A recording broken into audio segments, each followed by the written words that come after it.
Katsuya only knew about the aftermath. Reina was so tired to the point that she could not fight while Shiori was sent to the hospital. That was all that he knew. Katsuya regretted the fact that he could not stay near them and protect them. He thought that he might have been able to do something to avoid such an outcome if he was together with them. He looked a bit bashful as he smiled at Reina and said, "If you stay with my team, you should be able to get better requests. Not to mention, if anything bad happens, well, I can protect you. So, won't you at least reconsider?" Eri and Yamaina, who listened to the conversation between Katsuya and Reina, showed two different reactions. Yamaina just sighed exasperatedly while Eri looked slightly annoyed as she squinted her eyes. Although Katsuya sounded as if he was trying to hit on Reina, he did not realize it himself. It was a common thing that he did numerous times in the past, but he always kept his word. He even had sacrificed himself to keep his promise. Most of the time, it caused the girls, who he protected, to fall for him, and this was the main reason why he kept amassing more and more girls around him. Since Yamaina had been together with Katsuya for years, she had given up on fixing that bad habit of his. As for Eri, since she was saved by Katsuya in the past, she could not tell him to stop doing that. Because no one was trying to fix his bad habit, Katsuya's team had a very unbalanced male-to-female ratio. Both Yamaina and Eri thought that Reina would change her mind with this, but her answer was rather unexpected. Instead, Reina cornered Katsuya with questions. "Katsuya, I'm happy that you said that to me, I really am. But, am I really that bad? Am I so bad that even after I've got Shiori with me, and Kane assigned to me, that I would still need to be protected by you too? Am I really that bad as a hunter in your eyes too?" There was no trace of ill will in Reina's expression. But her expression was serious and looked slightly desperate.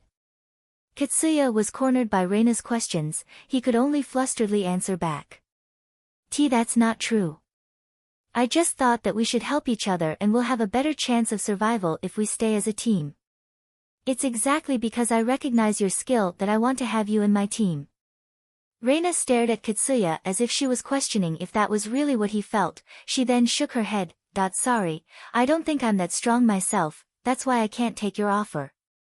I see. It's really unfortunate, but it can't be helped then. You can tell me anytime if you change your mind, I'll wait for you." After Katsuya said that, everyone went silent. Reina did not say anything back to Katsuya. Shiori understood Reina's feelings, but since trying to carelessly cheer her up might be counter-effective, she decided not to say anything too. Meanwhile, Kane thought that Reina would be angry at her if she said anything insensitive there, so she also did not say anything. Yamaina did not know what exactly Reina was feeling, so she could not come up with anything to say to her. Eri was rather jealous that Katsuya tried to stop Reina, so she decided to just keep shut since she felt like she might say something unnecessary in that situation. The awkwardness in that situation was palpable, and because of that, Katsuya's attention was diverted to the point that he could not step aside when a young girl suddenly came out from the alley and crashed on him. "Whoa! Watch where you're going." Katsuya ended up scolding that girl out of annoyance. That girl, in turn, looked at him with a desperate and utterly scared expression. Katsuya thought that his scolding was the reason why that girl looked so scared. So he decided to put his feelings aside and tried to calm her down as he smiled gently at her. "Are you okay?" It looked like it was effective since that girl's expression relaxed. With that one sentence, Yamaina looked exasperated while Eri's face turned stern. Both of them mumbled. "Again, huh?" Katsuya quickly noticed that someone else was coming from the back alley where that girl just suddenly popped out. That girl's expression quickly returned back to looking very scared. She then hugged Katsuya and screamed, "Please help me. I'm being chased." She was the one who stole Akira's wallet, Alna. While the other person that popped out from the back alley was the person who was chasing Alna, Akira. Akira was surprised, but he quickly grasped the situation. Alna, who stole his wallet, was clinging to Katsuya. Yamaina and Eri looked at Akira with disdain and hatred. They quickly put their guard up against him. Katsuya covered Alna with his left hand while his right hand was ready to pick up his rifle anytime. He was already looking at Akira with a hostile gaze. Reina and Shiori also quickly grasped the situation, although they were surprised at first. As for Kane, she was just smiling as if she was enjoying what was going on. Both Akira and Katsuya had finished registering all the information in front of them. Alpha then warned Akira, who was overly cautious of Katsuya's team. Akira, calm down and don't do anything reckless. You don't even need to remind me. Alpha and Akira were talking through telepathy. Akira was calm enough to remember to reply back through telepathy. The moment he was facing Katsuya's team, the moment he knew he was facing skilled hunters that he should be careful with, Akira quickly regained his composure. Alpha, what do you think? That pickpocket, is she that guy's? Katsuya, was it again? Is she his acquaintance? If she is, does that mean that girl is a hunter who works as a pickpocket as a side job? Is she affiliated with Drankum too? It depends on how much of this is a coincidence. If it's all pure coincidence, then I bet it's just that she bumped into a kind-looking hunter and made some random excuse to ask for help. But if it's not a coincidence, then she must have run through the alley, which she knew well, into an area where there are many hunters who patronized pickpockets. Those hunters might have promised to protect her if she gets caught, but I guess this must be a coincidence then. I don't see any hunters here who look so poor that they would go as far as to work with pickpockets. Well, you can't really judge a book by its cover. And even the small income from pickpocketing can become a huge sum once they pickpocket enough.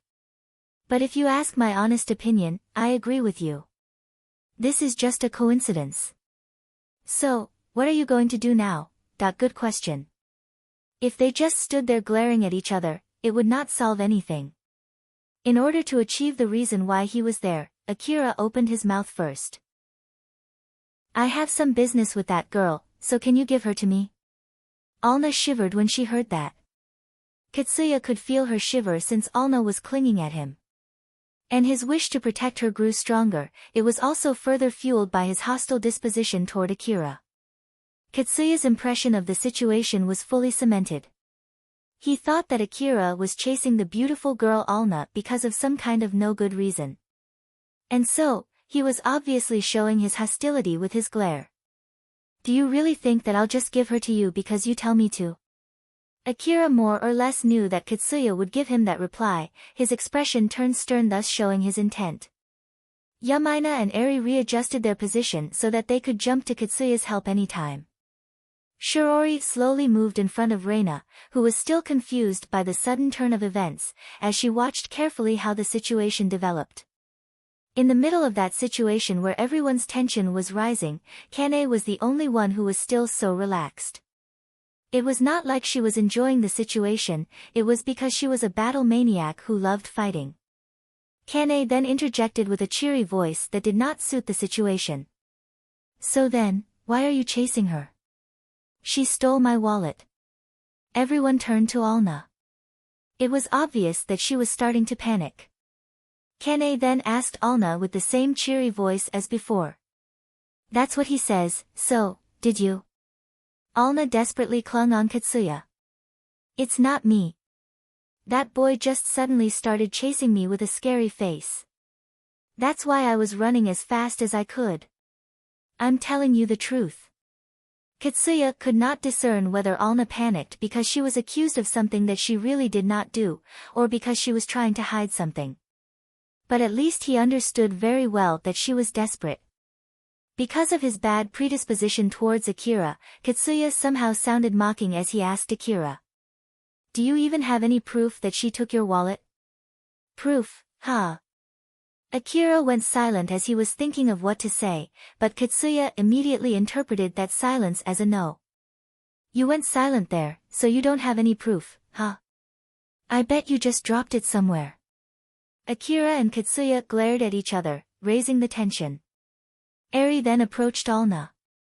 I'll search her. If she had really stolen your wallet, I should be able to find it if I search her body. Oh okay, you can go ahead. Alna stepped away from Katsuya and raised both her hands in front of Eri. But before Eri started searching her body, Akira interjected. You won't find my wallet on her. She took out all of my money from my wallet and threw it away to cover up her crime. After hearing that explanation, Eri stopped.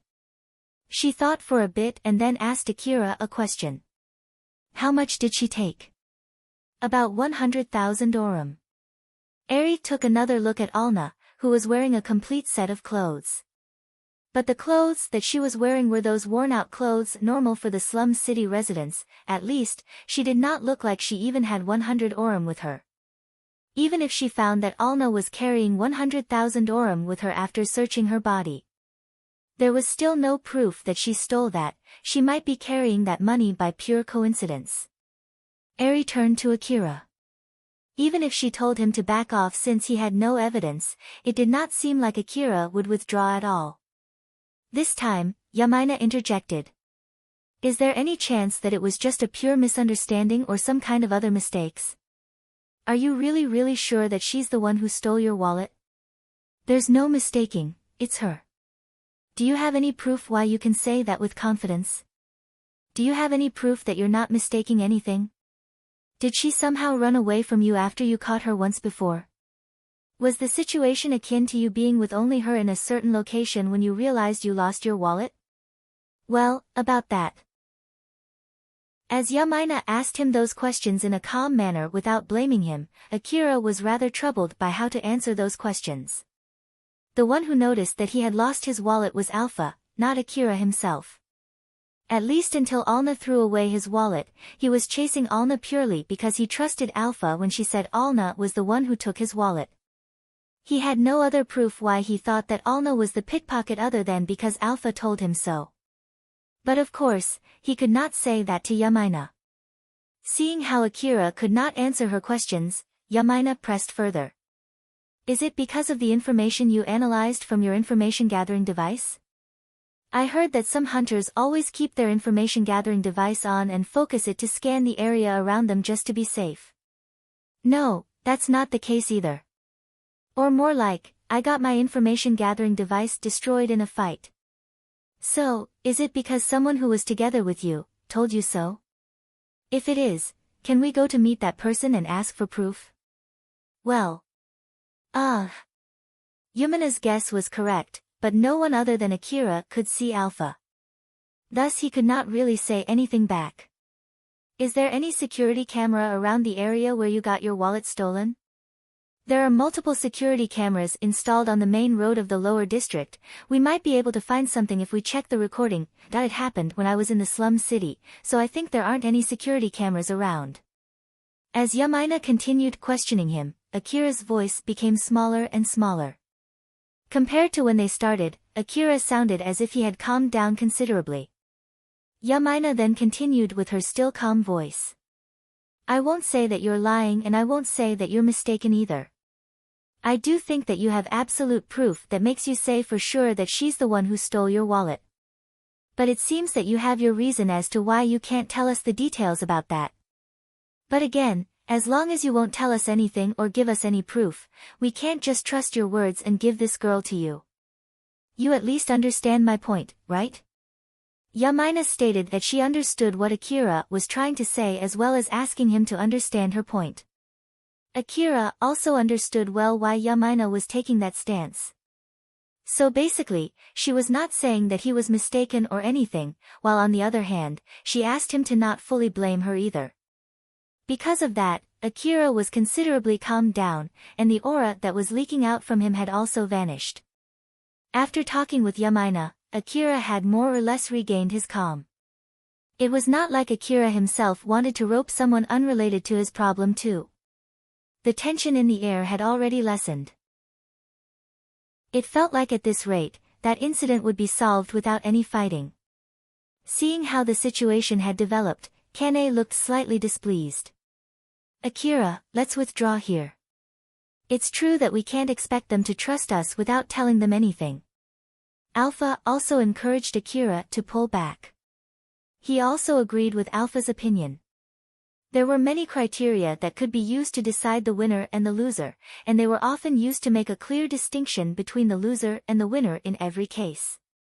Akira, who had gotten his wallet stolen and his money taken by Alna, might be the loser here if he withdrew from this place without getting his money back. Then at the same time, it might mean that it was Alna's victory for getting protected by Katsuya, although she did steal Akira's wallet, as well as it was Katsuya's victory for being able to successfully protect Alna, who came asking for his protection. But again, it was nothing more but a biased evaluation. Katsuya looked confident since he thought that he had won there. Akira, who was leaking out intense pressure, had calmed down after Yamaina talked to him. Basically, he had more or less successfully protected Alna from Akira, who was chasing her. It boosted his ego. Moreover, since the tension in the air had also died down, it gave Katsuya the leeway to think of something else. Because of all those reasons, Katsuya suddenly mockingly said to Akira, "Humph, even if it's true that you got your wallet stolen, it's your fault for being careless although you're a hunter." Katsuya. Yamaina yelled at Katsuya.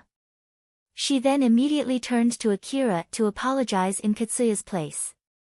But the moment she saw Akira, Yamaina froze. The aura around Akira had completely changed.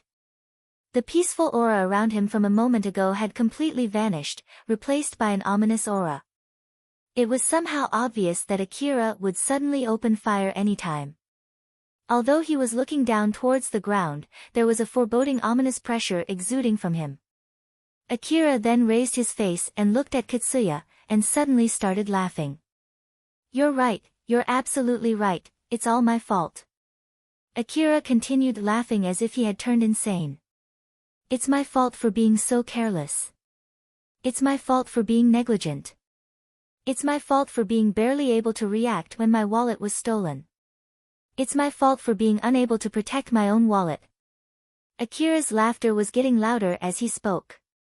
"But that's my money, the money that I earned, the money that I got from working my ass off. To reach this point, I had to consume a whole lot of medicines that it's breaking my own body, all of that just to be able to move my body when I really need to move it. I even had to cross over dangerous bridges that almost killed me numerous times too. Then I got sent to the hospital and lost all of my equipment. That's the money that I got after going through all of that stuff. But to think that money will be easily stolen from me like that. There's a limit to how someone can be so stupid and so pathetic. Yeah, you're right, I'm a big stupid dumb guy to make such a blunder." Akira laughed loudly while admonishing himself. His laughter suddenly died down, only self-hatred and self-reproach were left on his expression. "But I'll erase this pathetic mistake from my history. I'll get my money back and make the person who stole it regret it. That's one thing that I can promise you. And now I can finally erase it, or at least, I can deal with it to some point." The Akira in the past could not earn that sum of money, and even if he did, he could not get it back if someone robbed his money from him, since he simply had no right to carry any money. But the current him had worked so hard to the point that he could escape from such a situation. But right now, Akira could not take back the money that was stolen from him. It was as if he had returned to his former self. Akira wanted to show to the other people, and especially to himself, that he really had escaped from that position, that situation, that world. And that it was all not just his imagination. Anger and hatred vanished from his expression, the only thing that reflected on his near-expressionless eyes were his target, and the obstacle that was standing between him and his target. Alna was shaking behind Katsuya's back. The reason why she did not try to escape from that place was because she unconsciously knew that it was the safest place in her current situation. Then Akira said in a cold tone, "Give her to me, did I refuse?" Katsuya stood by his decision against the immense pressure from Akira and refused to hand over Alna. The reason why he refused to back down was completely unrelated to his dislike towards Akira. He had already resolved himself to protect Alna, who came for his help, even if it meant that it would put him in danger. He had such a kind of disposition and it would not allow him to hand over Alna to Akira. Chapter 71, Adding Salt to Injury. While it was not always true that the enemies of your enemies were your friends, but almost always, the friends of your enemies were definitely your enemies. According to what Katsuya said, he basically put himself in a position where he allied himself with Akira's enemy. Thus, from Akira's point of view, Katsuya and his friends had already shifted from being innocent people, who got roped into this situation, to his enemies. It would be nothing strange if Akira suddenly opened fire. Because of that, Alpha warned him with a stern expression. Akira, you can't. I won't allow you to do this. It's 7 versus 1, 6 of them are used to fighting, while the remaining one can fight you equally even when you have your augmented suit. You can't take this fight. 7 against 1, huh? Those words were mumbled more to himself than to Alpha. Since he always communicated through telepathy with her, he thought that Katsuya and the others will not be able to hear what he said. But his stance was already showing that he was ready to fight. Currently, his focus was divided into two, observing the enemies in front of him and planning on how to dispose of all of them. As such, he forgot his usual routine. Thanks to that, his obviously hostile statement that he just mumbled were heard by Katsuya and the others. Yamaina did not think that Akira would not recognize the difference in their strength, so when she heard him mumble that statement, she was hoping that he would withdraw from that place. But Shirori suddenly said something unexpected. It's not 7 against 1. I, Reina, and Kane would not get involved in this fight. We won't aid Katsuya-sama nor Akira-sama. After she said that, Shirori pulled Reina behind her and Kane. Shiori-san. Yamaina was taken aback when Shirori said that. There was no trace of blame in her voice, she was just purely surprised by that statement. Katsuya and Eri were also surprised. Without dropping their guard against Akira, they looked at Shirori as if they were asking her what she was thinking. Akira's expression did not change at all, he was still observing Katsuya and the others closely as he sent a glance to Shirori.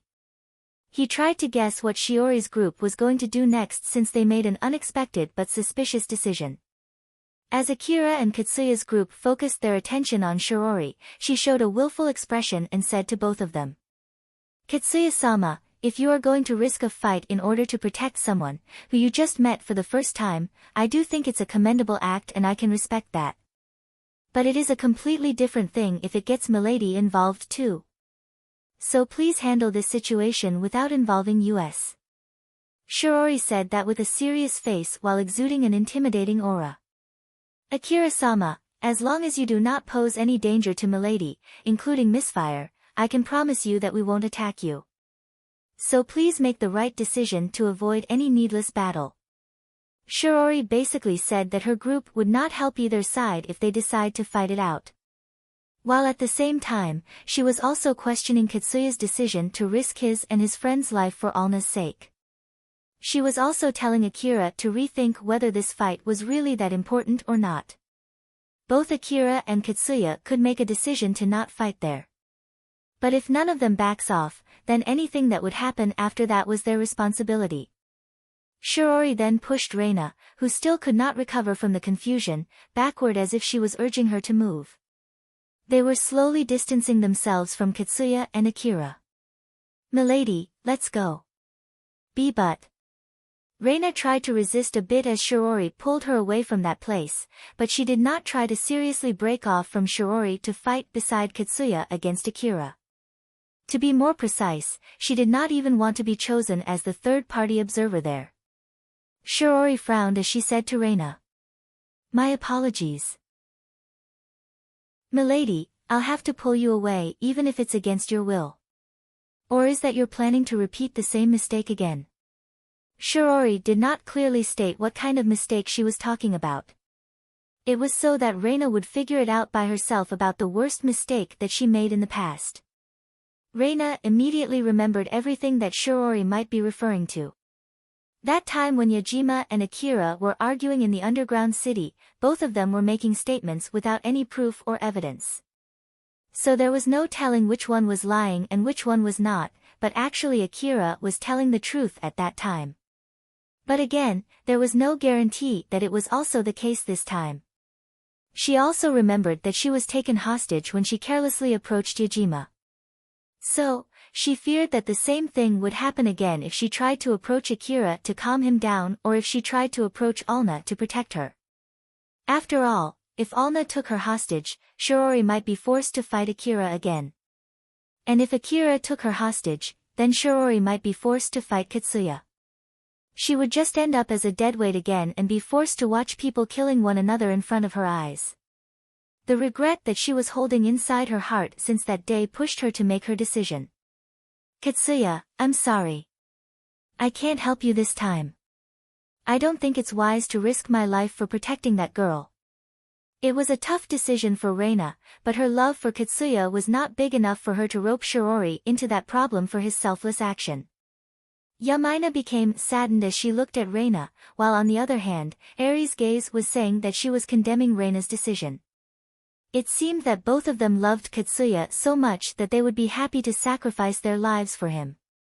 Enough that they would choose to fight Akira rather than pulling Alna off from Katsuya and handing her over to Akira, an act which would make Katsuya hate them. Kane suddenly said something with a cheerful voice as if she could not read the mood at all. I don't mind taking Katsuya's side though. Shiori immediately directed a silent but immense pressure toward Kane, making her retract her words. I'm sorry. I take that back. This is also my job as a bodyguard. So I can't do that. Well then, we'll excuse ourselves here. Milady, let's go back home.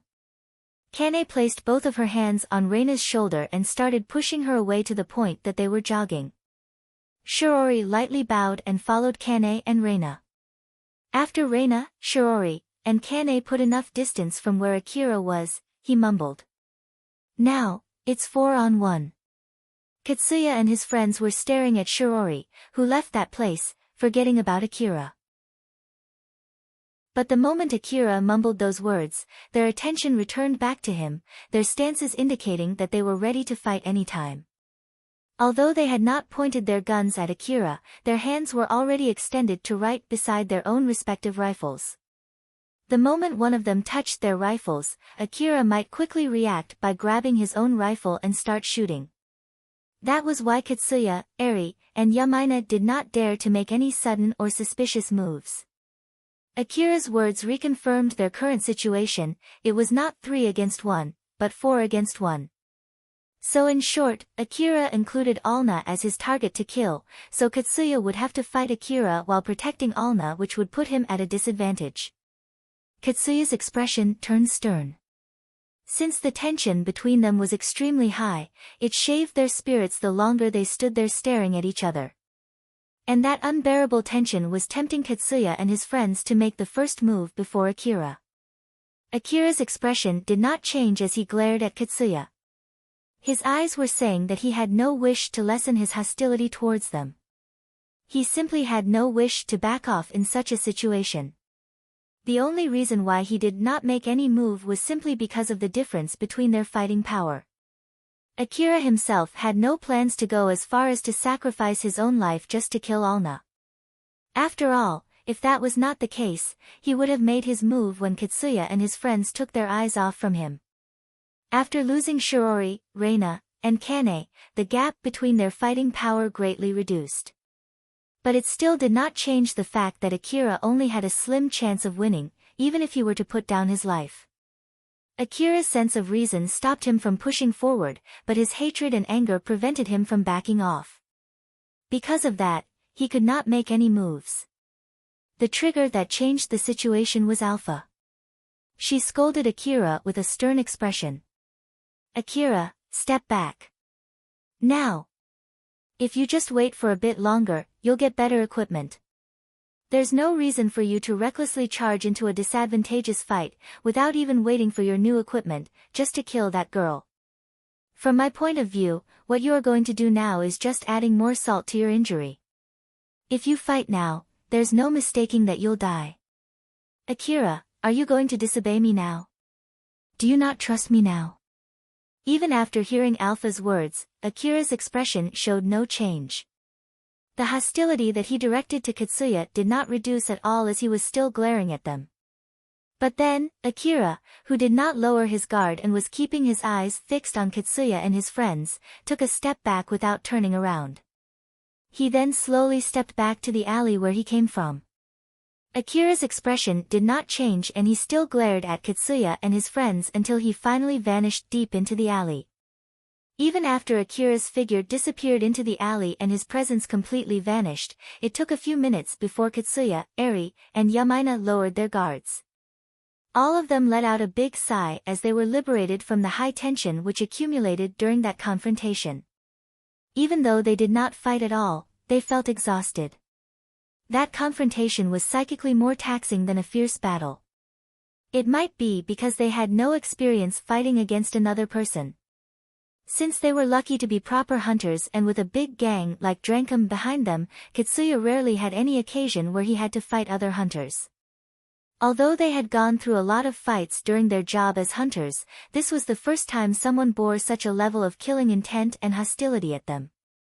Yamaina strongly scolded Katsuya, which was very rare considering her nature. Katsuya. Don't expect me to help you if something like that happens again, okay? Katsuya did not think it through as he reflexively replied back. Are you seriously telling me that I should have just given this girl away to him? That's not it. Katsuya's reply caused Yamaina to raise her voice and shut him up. Her fiery reply caused Katsuya to wince back. If you hadn't said what you said back then, we could have resolved this peacefully. So why in the world did you say that? I didn't think that he would get enraged, you see. What I'm asking you is the reason why you said that. Did you really think that he would just laugh it off and forget about it when you say such things? It just slipped off from my mouth. I am sorry. Katsuya sounded like his apology was sincere. It seemed that he at least knew it was his mistake. After letting out her pent-up emotion, Yamaina finally calmed down. Her intense glare had returned back to normal. After she took another long breath, she then scolded Katsuya again. The next time you do anything like this, I'll replace that mouth of yours with a cyborg part and I'll set it so that you can't say anything without my permission, okay? Do you get that? Oh, okay. After hearing his answer, Yamaina finally let go of her rage. Now that she had regained enough composure to think about Alna, she approached Alna, who was still dumbfounded by what had happened, and said to her. I'm sorry, it seems that things always get complicated because of Katsuya. Then Alna flusteredly thanked Katsuya and his friends. Please don't be. It's me who should be apologizing for roping everyone into my problem. Thank you very much for saving me. Alna was now sending passionate gazes at Katsuya. It was normal for a girl to send such a gaze to a member of the opposite sex who saved her when she was in trouble, and of course, Alna was not an exception. Eri watched that confrontation between Akira and Katsuya from a location little far from Yamaina. Unlike Katsuya and Yamaina, who became hunters starting from a blessed environment, Eri started from a rather poor environment. According to her past experiences, she bet that Akira was telling the truth. Eri was at a loss whether to tell Katsuya and Yamaina or not, but in the end, she decided not to say anything. After all, if she did, then she would have to explain her reasoning. But the main reason why she did not tell Katsuya and Yamaina was because she did not want to ruin Katsuya's mood. As Eri thought that it had ended anyway, she decided to not tell Katsuya and Yamaina. Akira was walking through the back alley. He was heading to his original destination, Cheryl's base. His expression had not changed much since his confrontation with Katsuya. Alpha thought that it would be bad to let Akira meet anyone while he was in this mood. Since with his current mood, even the slightest misunderstanding could trigger an unnecessary fight. So she gently made a suggestion to Akira to calm himself down. Akira, how about you take some deep breaths? Akira stopped. He did not say anything as he turned to Alpha, while she returned his stare with a smile. What's wrong? You don't know how to do it. Do you need me to explain it? Or do you need an example? Although Akira was staring at her with an abnormal expression, Alpha's smile did not diminish. The intonation of her voice also remained the same. Akira did not say anything as he took a deep breath. He then repeated the process again and again and again. For his last deep breath, Akira let out a big sigh. His expression loosened and returned back to his depressed face, which said that he hated himself. Akira then spoke to Alpha through telepathy that I'm sorry. It might be because he spoke through telepathy, all his guilty feelings and the other emotions inside him were sent to Alpha together with his apology. There was guilt, frustration, self-reproach, and gratitude. Don't worry about that. Alpha received all of those emotions sent to her and told Akira that it was not that big of a deal. Akira started walking again, and Alpha walked beside him. I know it's too late to say this, but I really am relying on you for everything, huh? You can keep on relying more on me, you know? You can just ask me anything. Even if you tell me so, I think I'm already relying more than enough on you. So rather than that, do you have anything that you want me to do for you? Let's see. I want you to not die until you can finish my request, that I'm sorry. Yep, that's good. Akira sincerely apologized and Alpha smiled in satisfaction. Akira arrived in front of Cheryl's base, but he decided to head back home without entering the base. Although he had regained his calm, his mood was not fully recovered to his usual self yet. He might inadvertently vent his emotion on Cheryl, thus he thought that it would be better for him to visit the base another day. Akira retraced his footsteps back to his house. After Akira left, 2 girls arrived near Cheryl's base. One of them was a girl by the name of Nasha. She looked just like a normal girl commonly found in the slum city. While the other girl was Alna. Alna worriedly asked Nasha. Nasha, are you sure that it'll be fine? Don't worry, I carefully picked this gang after gathering all the information that I could get. Even if we get rejected from this gang, they won't kill us or take all of our possessions. Maybe. Both Alna and Nasha were hoping to join Cheryl's gang. Although Cheryl's gang was a relatively small gang, it gathered a lot of attention from the young boys and girls in the slum city. Starting from its boss, Cheryl, all the members of the gang were young boys and girls and there were even small children too. But even so, the gang was properly managed like a real organization and it had enough influence to provide some level of protection to its members. Moreover, news had spread through the slum city that Cheryl's gang had successfully secured food and guns too. Thus, the reputation of the gang started to spread. People who heard about Cheryl's gang normally had good impressions of it. So, many of them wished to join Cheryl's gang in order to gain benefits. Nasha smiled to clear up Alna's worries. You were the one who kept rushing it in the first place, remember? So why are you hesitating now? Well, that's true, but still. I don't know the real reason why, but it seems that the boss of this gang prohibits all of its members from thieving or murdering other people. That's why I'm sure they won't tell you to pickpocket even after you get accepted. I'll join first to see if that's true or not and then you can join in later after I confirm it. That's our plan, remember? Alna sounded apologetic as she said. Nasha, I'm sorry. It feels like I'm making you go alone to check the gang just for my sake. Please be careful. It's fine. I've always been thinking of joining this gang anyway, so this is a good chance to do that. Nasha then extended her right hand to Alna and opened her palm.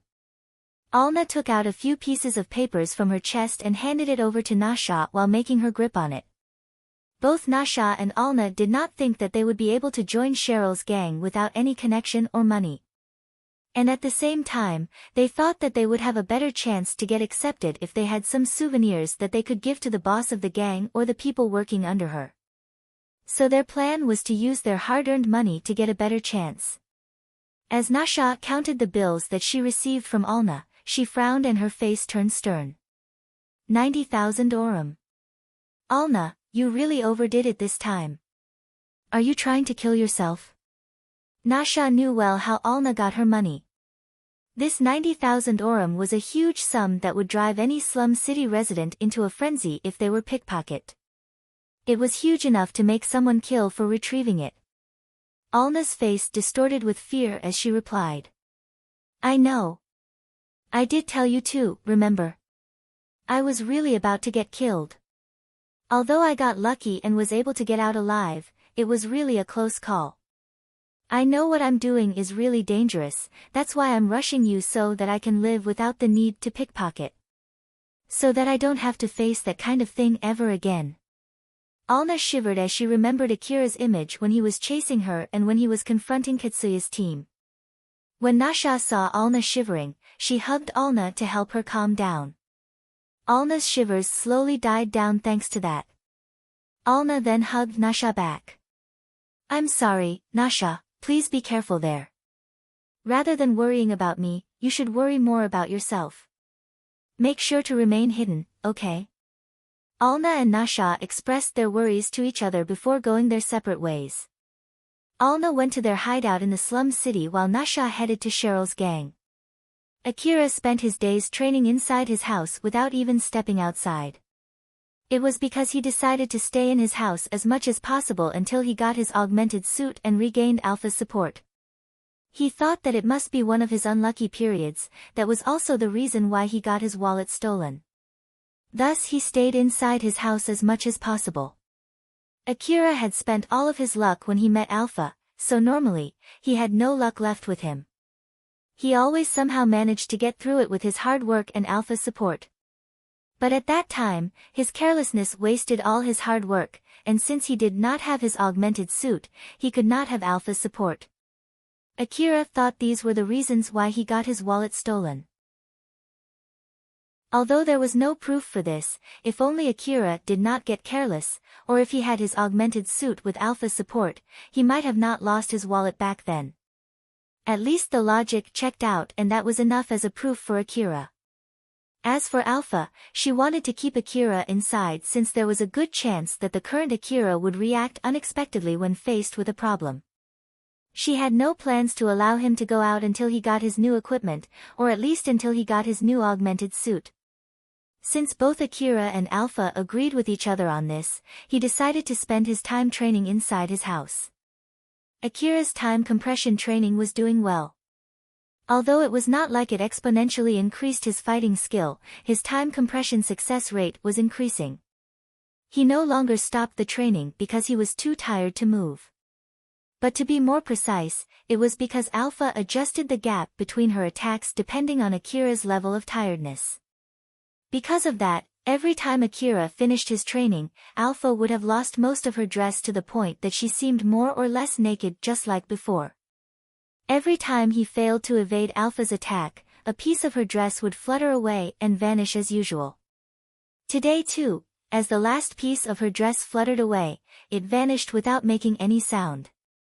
As Alpha was floating there with a dress that was barely hiding any part of her body, she told Akira, who was breathing roughly out of tiredness, that the training had ended. Let's end the training here. You did well in today's training. Akira glanced at Alpha while trying to regulate his breathing. What's wrong, Akira? Well, about that dress. Since it seems that you like erotic clothes, doesn't this interest you? Akira sounded a bit annoyed as he said. That's not it. I'm just thinking that although I'm starting to get a grasp on this time compression thingy, your dress has not changed much compared to the first time we started this training. So in short, I still can't evade your attacks, and that really bothers me. Akira was displeased by the result of his training since he felt that he was not getting better at all. Alpha smiled to reassure him. That's normal. Even if you can slow down your time perception to 10 times, it's not like your physical ability increases 10 times. It's not easy to get yourself used to the lag that arises when you try to move your limbs and when they actually move. Moreover, you'll have to get yourself to the point where you can move your body freely in that state. So there's no way you can do it right off the bat. Don't worry, you're slowly getting there, I can guarantee that. Is that so? I don't feel it though. But if you say so, then I guess that's true. Yep. So don't worry. Okay. Akira picked himself up and started to walk to his room for taking a rest. But when he grabbed the handle of the garage door, he suddenly stopped and turned back to Alpha. Turn back to your usual dress. Sure. Since Akira told her so, Alpha replaced her tattered dress. Akira was not bothered by her dress during the training since he placed his focus on dodging her attacks, or at least, he tried to do so. So when he returned back to his usual psychical state as he was about to exit the garage, that was no longer the case. Just like usual, after his training, Akira took rest in his room while eating his meal. It was his usual heated frozen meal. There was a separate kitchen in his house and it contained a stove for cooking. It was among the leftover stuff from the previous resident. But of course, it was currently not used for cooking anything. Akira had no idea how to cook and it was not like the previous resident also left behind his cooking skill there. Not to mention, the frozen food was not that bad either, so he had no plans to learn cooking anytime soon. So, for now, it was just used to heat the frozen meal. Akira's living standard had definitely risen. But at least until he found pleasure in cooking, it was highly unlikely that he would ever use those cooking utensils. As Akira was enjoying his meal during the short break before his study, he asked Alpha, "What am I going to study today? Are we going to continue our talk about the corporations from yesterday? What was it again? Resource trading and distribution among the cities under the Eastern corporate government?" When someone said Eastern City, Akira did not know that there were cities other than Kagamayama City until now. But thanks to Alpha's education, he started to gather common knowledge and increased his intelligence. Although he was more knowledgeable than before, his knowledge was still considered as minuscule compared to the people living within the inner wall. The reason why Alpha taught all of those things to him was more for her own sake rather than for Akira's sake. Alpha was actually probing Akira as she was teaching him. In order to complete her request, she needed him to be more knowledgeable so that he could easily resist any type of beliefs that might become an obstacle in completing her request. So, studying was important to both Akira and Alpha. Although their original plan was to study that day, Alpha decided to cancel it. "We won't be studying today. After all, it seems that a message just arrived from Shizuka saying that your new equipment has arrived. So let's go get them." "Oh. I can finally start my hunter work again, let's go." In order for Akira to complete Alpha's request, she needed him to be stronger. So, she prioritized getting better equipment over his study. Alpha smiled at Akira who looked elated. Chapter 72, The Buried Ruin. Akira headed to Shizuka's shop to receive his new equipments. When he entered the shop, Shizuka waved at him. "Welcome, Akira. Over here." Shizuka smiled at him and then guided him to the back room of the shop. The back room was used as a warehouse for the stuff that she sold, thus it was filled with guns and ammo. Akira noticed something and asked Shizuka, "By the way, is it okay to leave the counter unguarded?" "It's fine. It's not like there are that many people who want to buy guns anyway, so it will not be much of an issue even if I leave the counter." Even when the city was attacked by a swarm of monsters not too long ago, there were more people coming in than usual, but it was not that many to even form a line in front of the counter. "I meant it more like someone might steal something. The rifles in the display are inside anti-thieving showcases. I have also installed security cameras, and have insurance with a private security company. So it'll be fine. Even if someone was able to break the secured counter, take Shizuka's money from it, and escape from the security, she'll be paid with the same amount of money that she lost." Thus it was highly unlikely that Shizuka would suffer much damage that Akira thought she would. Not to mention, the private security company that was working together with the insurance company, which Shizuka was contracted with, would catch that person dead or alive. If that person was caught alive, he would be fined with all kinds of charges and would be forced to exchange his life, his body, basically just everything that he had to pay the fine.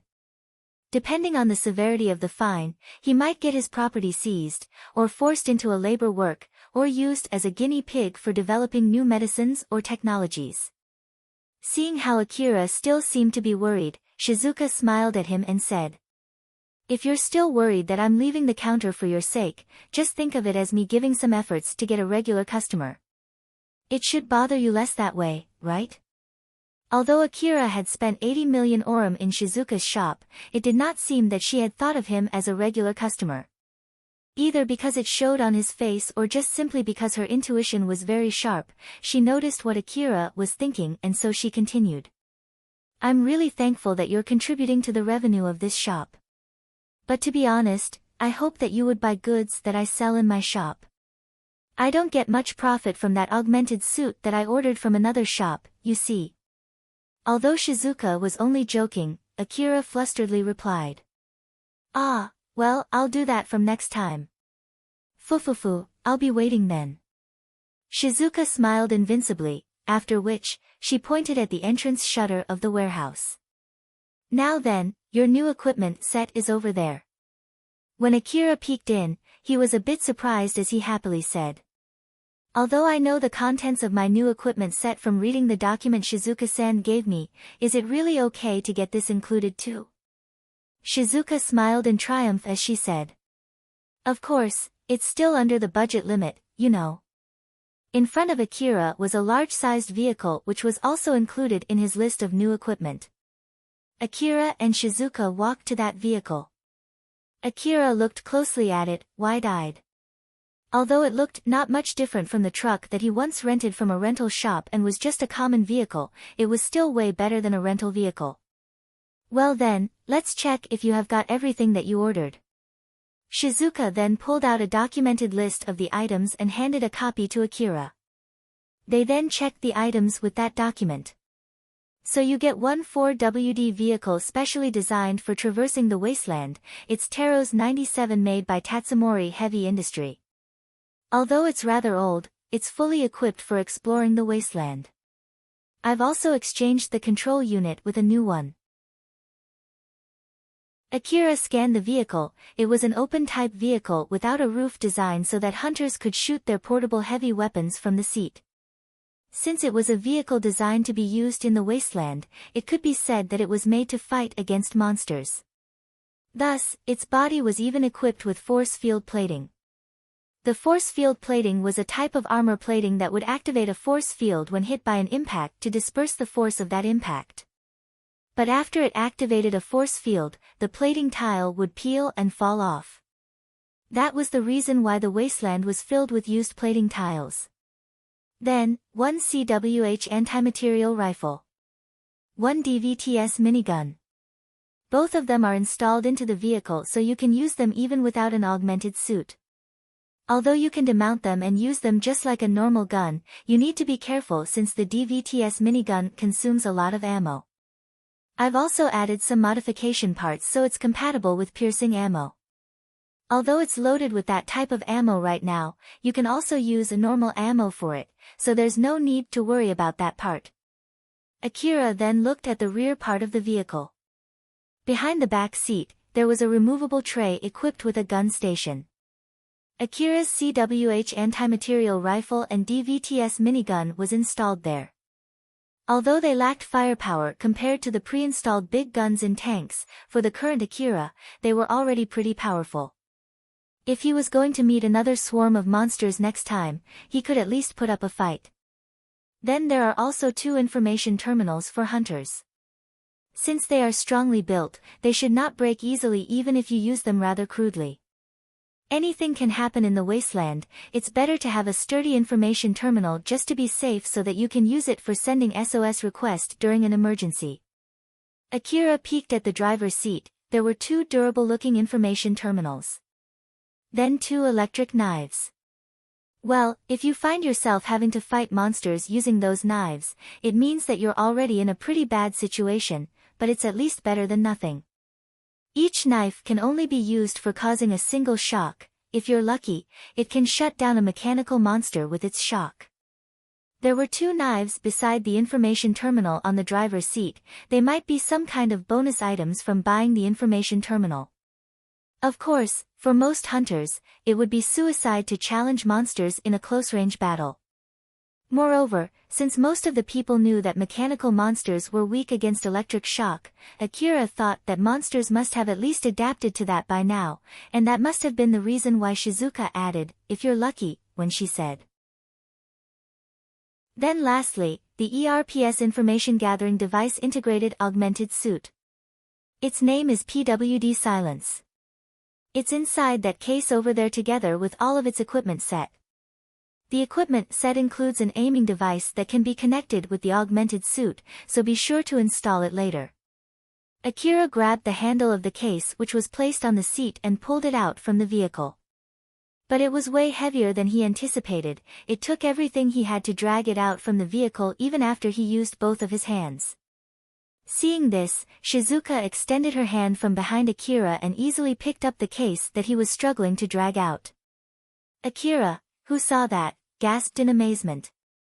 Shizuka smiled and said, "It's not me, it's my augmented suit, okay?" Shizuka was using a simple augmented suit under her clothes. Akira remembered the time when she had mentioned it to him. Although Akira's reaction was not that big, it seemed to have offended Shizuka. Yes, I know." Akira tried to gloss it over as he flusteredly replied back. Shizuka took out the augmented suit from that case and helped Akira put it on. Unlike his previous augmented suit, Akira's new augmented suit did not have the skeletal-like frame. But instead, it had thin hard rubber linings on top of its artificial fibers that looked like capillary vessels. There were some holes that looked like a connection port on that hard rubber lining. Akira looked curiously at those holes. Shizuka then explained to him. "You can use those ports to connect the augmented suit with small-sized information-gathering devices." I did explain that it's an information-gathering device integrated augmented suit, remember? So, it has a small-sized information-gathering device installed in it.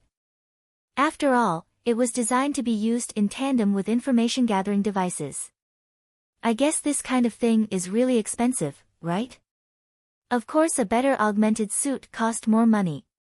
But, this PWD Silence is rather special. I got it at a pretty cheap price. Compared to the other augmented suits that you can buy with the same amount of money, this augmented suit is basically one level better. Rather special, huh? Akira knew that Shizuka would not recommend any defective products to him, but it still bothered him when she said that it was rather special. Well, it'll be fine. It's not like it's a used product with a shady background. It's a new product and not one of those products that got called back in the past for some kind of defect in its design. It's just that it's very unpopular for some reason. On its day of release, a particular hunter made a very bad remark about this product, and since that person was rather famous, the bad review quickly spread in the market. In the end, it became a failure product that didn't sell at all. Later it was known that there was no defect in its design or functionality when another model with the exact same specs and design but with the different name was released and was selling well. After hearing Shizuka's explanation, Akira somehow felt a sense of affinity. Both him and that augmented suit had bad luck. Thus, it might be the perfect augmented suit for those who tried to fight back and rise up from that situation. When Akira turned the augmented suit on, it tightened up and fit perfectly with his body shape. He did not feel any discomfort at all. Even after moving his body around, he still did not feel anything uncomfortable. If he could move this fluidly even before the fine-tuning, there should be no problem with the augmented suit just like Shizuka told him. Akira then closed the augmented suit's case and put it back in his vehicle. Thanks to his enhanced physical strength due to the augmented suit, he was able to do that easily. Shizuka smiled at Akira as she said. "And with this, we've confirmed that you received all your new equipment set. Are you happy with them?" "Yes, thank you very much." "I'm glad to hear that. I hope that you'll keep coming to my shop." Shizuka took a step closer to Akira and gave him a hug. "That I know that you'll return back to doing your hunter job, so please be careful out there, okay?" "Yes." After Shizuka let him go, Akira got into his vehicle. Shizuka lightly waved at him as she saw him off. Akira lightly bowed back to her and turned the vehicle. He then drove back home. When Shizuka could no longer see Akira, she sighed and smiled bitterly. "This is bad. I am getting too attached. And here I thought I was more disciplined than this." I'm getting too emotionally invested in Akira that I'm now willing to go beyond my self-set boundaries. If it were not because Akira was also making a good contribution to my shop, this would have been really, really bad. Shizuka thought that at this rate, she would even become willing to face some monetary loss just to get Akira better equipment. She reminded herself to be more rational and to calm down before she returned back to the counter.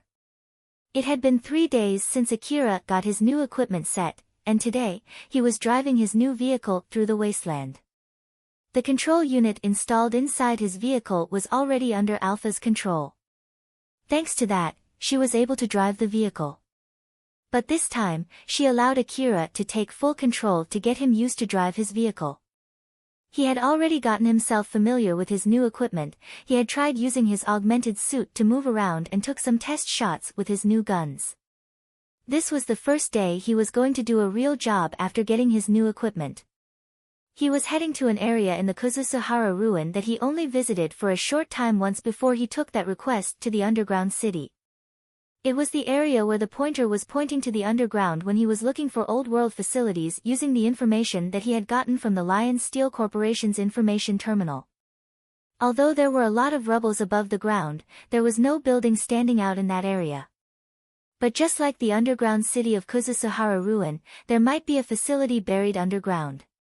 If he could find a load of old world relics in an unexplored ruin, it would bring him a lot of money. This was the same exact reason that pushed a lot of hunters to go out to the wasteland and continue exploring. Some of them got lucky and became rich overnight before retiring as a hunter. This kind of success stories pushed more hunters to go out to the wasteland hoping to find the same luck, but unfortunately, most of them got swallowed and vanished in the wasteland instead. Akira was driving his truck following a guide shown on his vehicle's control unit's monitor. The monitor even showed the estimated time of arrival. He then asked Alpha, who was sitting next to the driver's seat. But still, I never thought that I would get a vehicle this quickly, you know.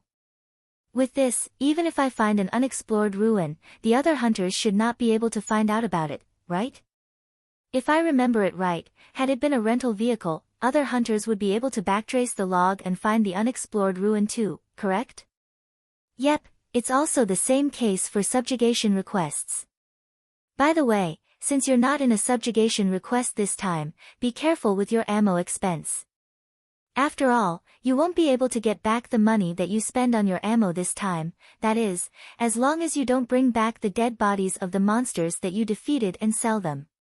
So it's better if I bring them back to the city, huh? The exchange center in the hunter office should accept monster corpses too, right? Let's not do that now. It's something that you only do after getting enough information about where to sell them, how much they'll sell, and which parts of those monsters are profitable. Then you'll have to think about the transportation and the escort too to make sure that you'll still end up with profits. You'll also need to learn how to kill those monsters without damaging the value of their organs. I'm sure you already know this. Do you think someone would buy the carcass of a monster that you turned into minced meat with the DVTS minigun? Nope. See? Moreover, it's better to keep your load to a minimum since it'll affect the speed of your vehicle. So it'll only be a useless extra weight if you bring them back just out of a whim. Roger that. When Akira was still living in the slum alley, he did think that it would at least get him some money if he brought back monster corpses to sell in the city. But it seemed that in reality, it would not bring him money if he just randomly killed monsters. But that aside, Akira glanced at Alpha, who was sitting next to him. Alpha was wearing a snow-white dress. The multiple layers of that snow-white dress looked luxurious and glossy. It gave off a holy and clean aura. Her hands were enveloped in white gloves that extended up to her wrist, thus hiding her long beautiful slim fingers from plain view. Her trouser also extended all the way to the floor, hiding her legs. It was as if her dress was designed to hide everything under her neck. Normally, such a dress would get stuck here and there inside the vehicle, and it would have been really hard to stay sitting on a running vehicle while dressed like that. But since Alpha was nothing more than an image, she was able to sit comfortably next to Akira. Can you do something about that dress? Oh my, you don't like it? I guess you don't like this kind of dress, huh? That's not the problem here. It just doesn't fit this place, so it's like, it feels really weird. It's not something that normal people would wear when they go to the wasteland, right? I did tell you that I'm doing this intentionally, remember? This is so that I can easily find out if there are other people who can see me. That's why I'm wearing this kind of dress to incite their reaction. Ah, you're right, you did explain that to me before. Yep, so, I hope that you'll get used to this kind of dress. Even if you tell me so. Ah, in that case, can you change to that maid uniform? I think it's at least better than what you're wearing now. Maid uniform, huh? I might be overthinking this, but I don't think it's rare to find people dressed in maid uniforms in the middle of the wasteland. That's why I'm not wearing that anymore. I don't think that's true though. You still remember that you met a person wearing a maid uniform in the lower district, right? She might be a hunter, and even if she's not, she must be some kind of soldier. You're right about that. When he remembered what happened back then, he was mildly annoyed. But he decided to just push that aside for the time being in order to keep his calm. It sure was embarrassing to withdraw from a fight when he was the one who challenged them in the first place, so he could not help but feel annoyed. But again, he knew well getting his calm disrupted because of that would not bring him anything good here. Akira knew Alpha was talking about Kane, who was wearing a maid uniform when he met her. During that extremely dangerous situation, even though she knew what was going on, she was smiling as if she was enjoying it. Akira even noticed that she hoped for the situation to end up in a fight. There was no mistaking it, Kane loved fighting, she was someone who had confidence in her fighting capability. According to their conversations, there was a good chance that she was in the same occupation as Shirori. So, he assumed that she must be at least as strong as Shirori. So what I'm saying here is that it might not be that strange for people, who have the same occupation as Shirori and that person, to use a maid uniform. Thus, people might only ignore it thinking that it's not strange to see hunters with maid uniform when they see me in such a dress. Alpha was basically saying that it was nothing strange to find hunters in maid uniforms. Akira frowned when he heard that statement that was out of common sense. I don't exactly think that's true though. I'm just saying that there's a good chance that would be the case. For example, let's say that a hunter found a warehouse ruin that was owned by an old-world fashion designer. Then, that hunter discovered a huge amount of maid uniform inside that warehouse and sold them in the city. Even if they were not designed for fighting, some of the clothes made using old-world technologies are even stronger than the armors made using the current technology, you see. Since the supply is high because of selling all of those uniforms in one go, they'll be sold at a cheap price. In this case, those hunters, who are not bothered by the design, might buy them as protective suits regardless of their gender. If something like that were to happen, it won't be strange to find hunters wearing maid uniforms in the wasteland, you know? Regardless of gender. Even the guys too. Even the guys too would want to stay alive after all. But well, I guess guys would change their clothes once they are in the wasteland rather than using the maid uniform when they are in the city. Akira imagined such a scene. A brawny guy, who was working as a hunter, searching for relics in the old world ruin wearing an expensive maid uniform. That man then met another guy, who was also in a maid uniform. They looked at each other, understood what was going on, and walked away without saying anything as they decided to forget what they just saw. But then again, although I don't want to think about it, there's also a chance that the info we downloaded from that information terminal was actually inaccurate. So, what do you want to do? Want to try looking in other places? Nah, I'll keep looking here.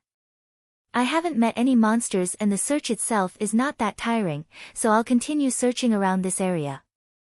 Okay. Akira continued his search in that area. If we assume that there's a huge-scale underground ruin in this place just like that underground city and that it has a lot of entrances, then what might be the reason as to why you can't pinpoint the location of those entrances? Let's see, I guess it's because the ruin of what was once a tall building is now buried deep under the ground. Then after a long time, dirt and sands kept piling up on top of it and ended up burying that building deeper and deeper under the ground. In that case, will it still be impossible to find the entrance using heavy machinery? The entrance is usually located on the first floor or the basement. If it still somehow retains its original shape even after being buried for so long, it would be possible to enter the building from there. So it's not like it's impossible, huh? Akira continued his search while chatting with Alpha. But even so, he was still cautiously checking every nook and cranny. He had even started searching around the area away from where he parked his vehicle. As he was starting to think about parking his vehicle closer since he was getting further and further away from it, Alpha suddenly said to him. "Wait, stop there. Is it monsters?" Akira hid behind a wreckage and readied his gun. He quickly put up his guard, ready to fight. "No, it seems that I finally found some hints." Alpha then pointed her finger at certain wreckage not too far from Akira. At the same time, she used the data gathered from Akira's information-gathering device and processed it before showing it in his enhanced vision. Thanks to that, he was able to see a staircase under the wreckage that Alpha was pointing at. "Finally found it, or so I want to say, but it's rather far away from where the pointer originally is." "Well, it's fine if it's because the facility is really that big, but there's also a chance that it's from an entirely different building." Akira realized that he had got too excited, that was why he intentionally said that to remind not to get ahead of himself. "There's no other way but to go down there and check it yourself. Let's remove the wreckages blocking the way in, it should be an easy job using your new augmented suit." "Alright then, let's do this." Akira excitedly started removing the wreckages and the rubbles. He followed Alpha's instruction as he sequentially removed the wreckages. Thanks to his augmented suit, Akira was able to easily remove the huge wreckages, which would otherwise have been impossible to even make them budge if he only relied on his raw strength alone. Alpha even indicated where to put the wreckages that Akira had removed. She carefully calculated the placing so that other people would not be able to easily find that staircase through the rubble surrounding it. Also, if Akira parked his vehicle near that staircase, it would also create a blind spot. Akira's new augmented suit showed its full usefulness. It only took him about 30 minutes to remove all the wreckage blocking the way to the stairs. Akira then returned to his vehicle and parked it under the shadow of a wreckage near the stair. He then removed the CWH anti-material rifle from the gun station and brought it with him. At first, he was unsure whether to bring the DVTS minigun too or not, but in the end, he decided to just leave it on his vehicle since he thought that it would only slow him down if he brought more guns than needed. Also, using the DVTS minigun would quickly burn through his reserve ammo. Although his new augmented suit increased his max load, it did not mean that he could just bring more reserve ammo with him to use DVTS minigun. It was important to keep his load to a minimum during his ruin exploration. Akira stood in front of the stair that was leading deep into the underground and took a peek inside. Since the sunlight could not reach the area past few steps, it seemed that there was only endless darkness expanding in front of him. The thought of getting a pile of old-world relics from an unexplored ruin and turning them into a huge amount of money had already completely gone from Akira's mind. What laid in front of him was the mouth of a dangerous monster that had swallowed many hunters who went in chasing their desire and dreams. The only hunters who were able to get a huge amount of money were those who were able to return back alive from that place. As Akira became more and more nervous, Alpha suddenly said something with a serious face that delivered the final blow. "Akira, I'll tell you this before going down, so make sure to remember it. When you're underground, try to keep me within your view. When you can't see me or hear me, basically when you can no longer recognize me, turn back as soon as possible, okay? When you can't recognize me, it means that you'll lose all of my support too, so be careful when that happens." Akira panicked as he quickly glanced at Alpha's direction. "All? Not just a portion of it?" "Yes, of course. It's not like we know for sure if it's going to happen. It's just that there's a chance for something like that to happen when you go inside some ruins, and that chance shoots up when you go to the underground ruins. When that happens, you just need to retrace your steps back to the point where you can see me again. But, it was alright when we were in the Kuzusuhara underground city, right? Well, Kuzusuhara ruin is basically like my garden. So the effect was not that bad. But even so, it still affected my detection ability, remember? Akira clearly felt his legs freeze. He was only able to survive until now thanks to Alpha's support. Thus, he understood that he himself was scared of losing that support. It was fully understandable why he was hesitating to move forward. If you're scared, there's no need to push yourself too hard, you know? It's something that might endanger your life. After all, we can just forget about the underground exploration and continue our search above the ground. Well, since you're not stopping me, it means that it's not that dangerous. So it's basically something that I should be able to handle myself, right? That's true, but... I'll go then, resolve is my responsibility, after all. Akira pulled himself together and somehow squeezed a fake valiant smile. He kept that smile on his face, hoping to make it real. Things that he could overcome with his own power should be overcome with his own effort. That one point did not change even after he met Alpha. He knew that he had done something like this many times before in the slum city.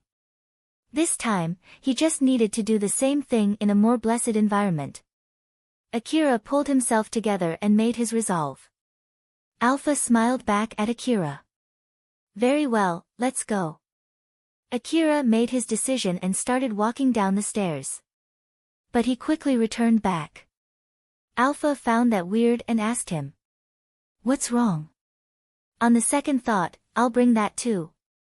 I'll quickly go back if I run out of ammo. Akira went back to his vehicle and took off his DVTS minigun to bring it together with him.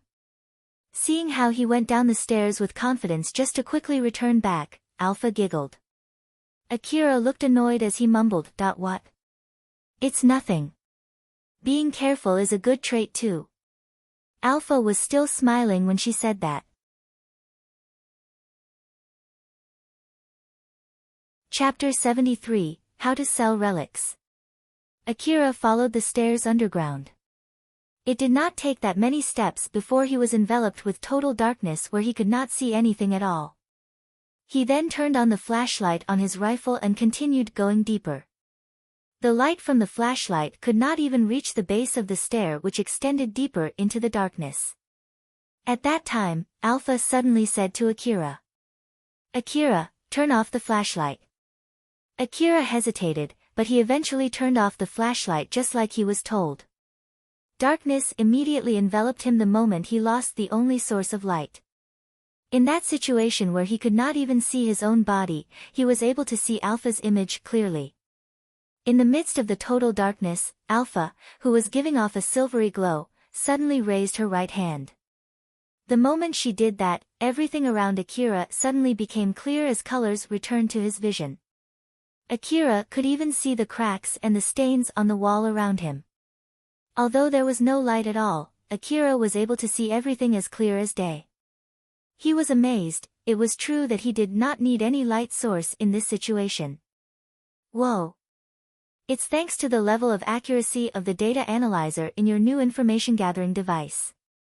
But because of that, you can't see too far through the darkness. If you're bothered by it, you can turn on your flashlight.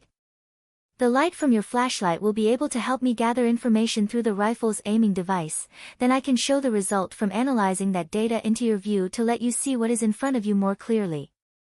Akira then turned his flashlight back on and peeked forward. He could now see a floor by the end of the stair. So your support even goes as far as shooting in the dark too, huh? That's really amazing.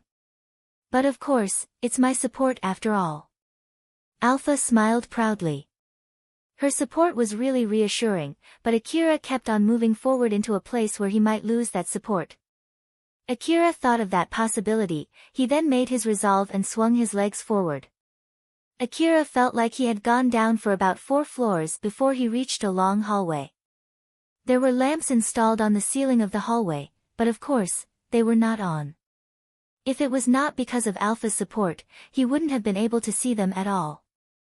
Akira readied his gun as he continued walking deeper into the long hallway. The hallway itself was pretty clean.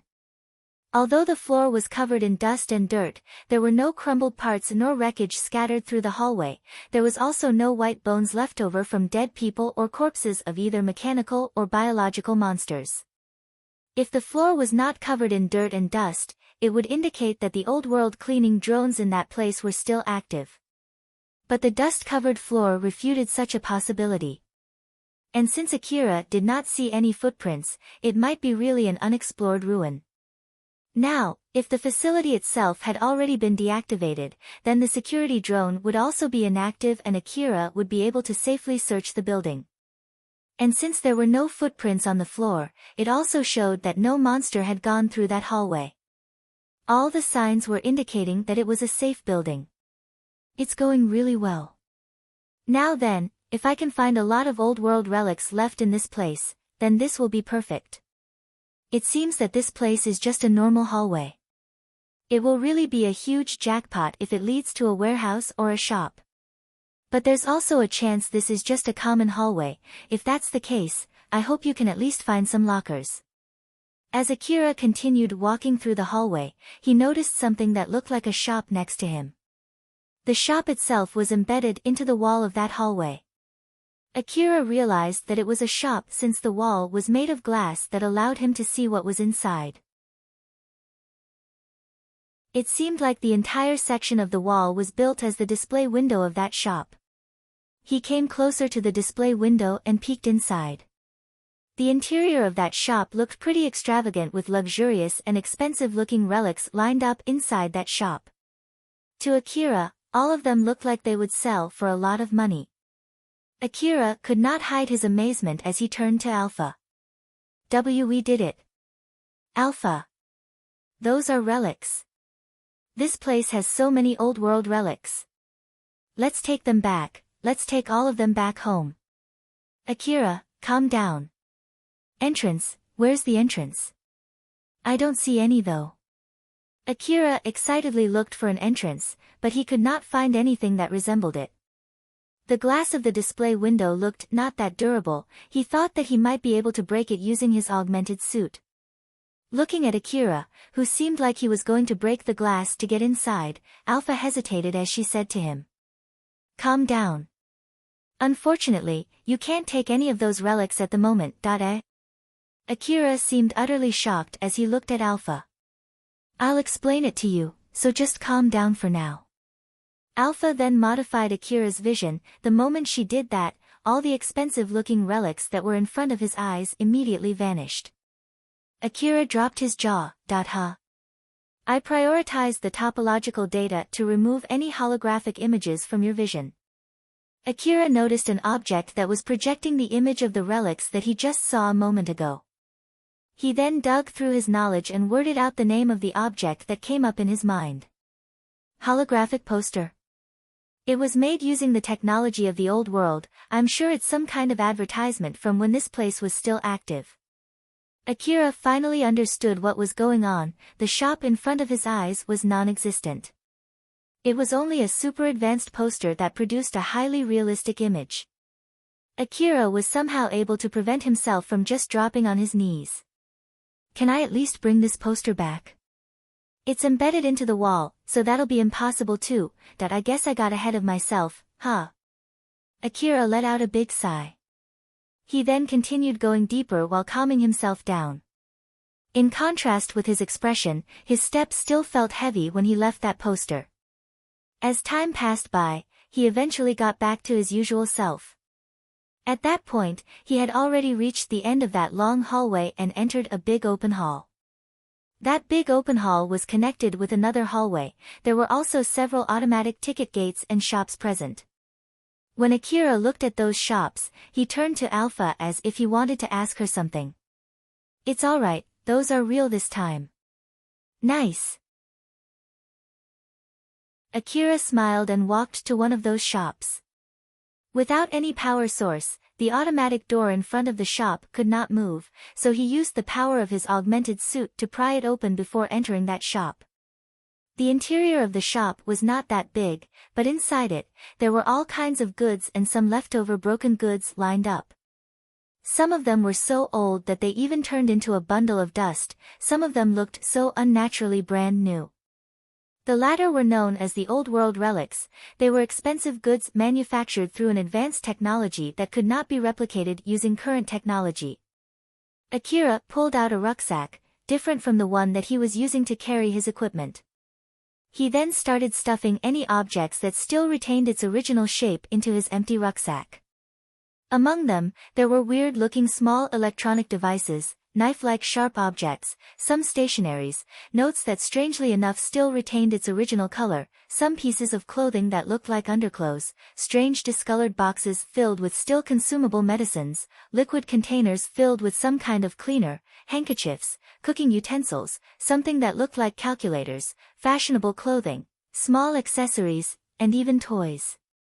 Akira did not discriminate as he stuffed everything inside his rucksack. As he was looking at the pile of mismatched relics in his rucksack, he asked Alpha. "Say Alpha, what kind of shop was this exactly?"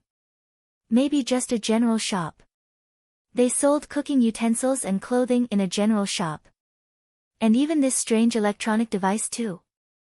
I don't really understand the old world culture. Was this kind of shop normal in the old world? Different technological era have different cultures. So you shouldn't use your common sense. I guess that's true, huh? Well, as long as these relics sell for a lot of money, I don't really care much about it. Even in the current era, the lifestyle and the culture inside the wall and outside the wall were greatly different.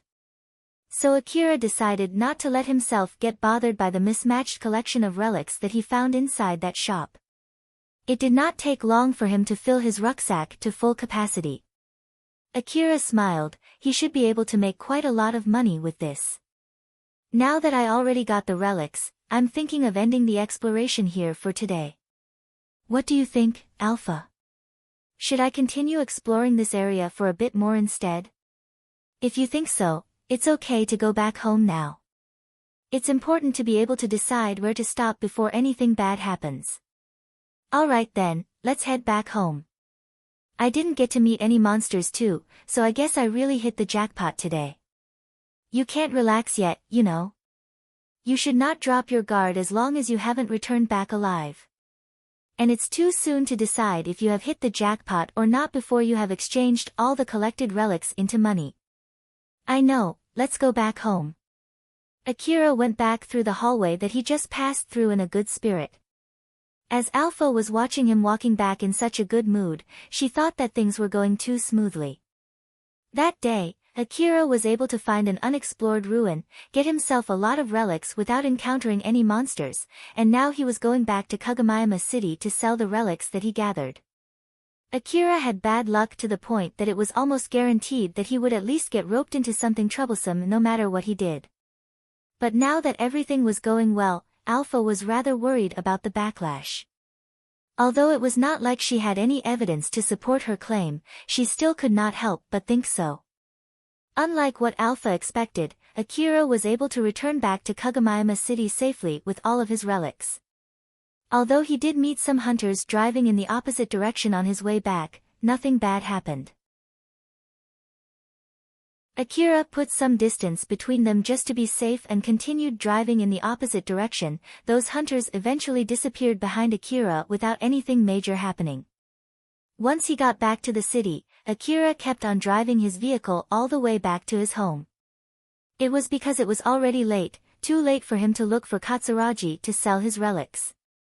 So he decided to just take a good rest for the remainder of the day and sell his relics the next day. Akira took a warm bath to recover his fatigue from all the hard work he did that day.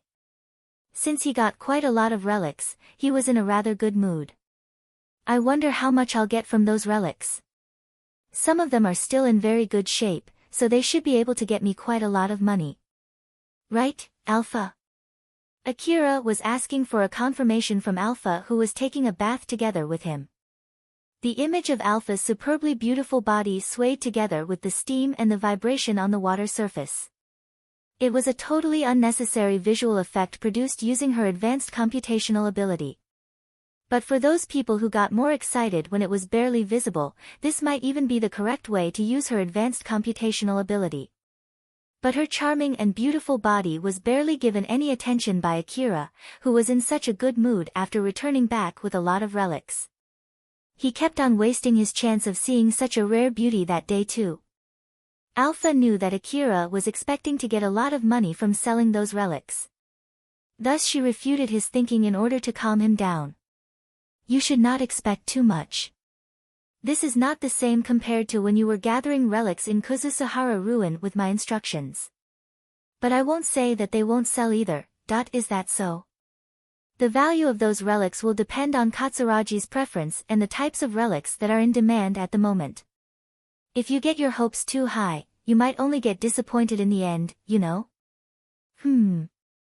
Well, I guess we'll find out tomorrow. His expectation of the amount of money that he might get from selling those relics stopped swelling after hearing Alpha's explanation. It also helped him calm down. On the next day, Akira went to Katsuragi to sell his relics.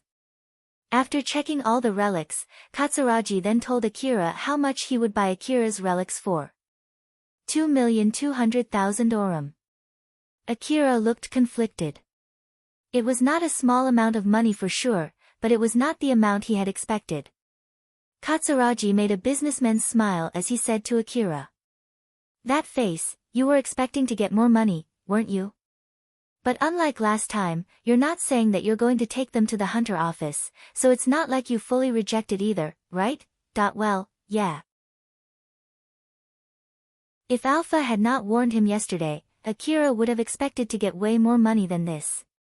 If she had said something after hearing the amount of money that Katsuragi was offering, Akira might have reacted differently too, but she did not make any comments at all.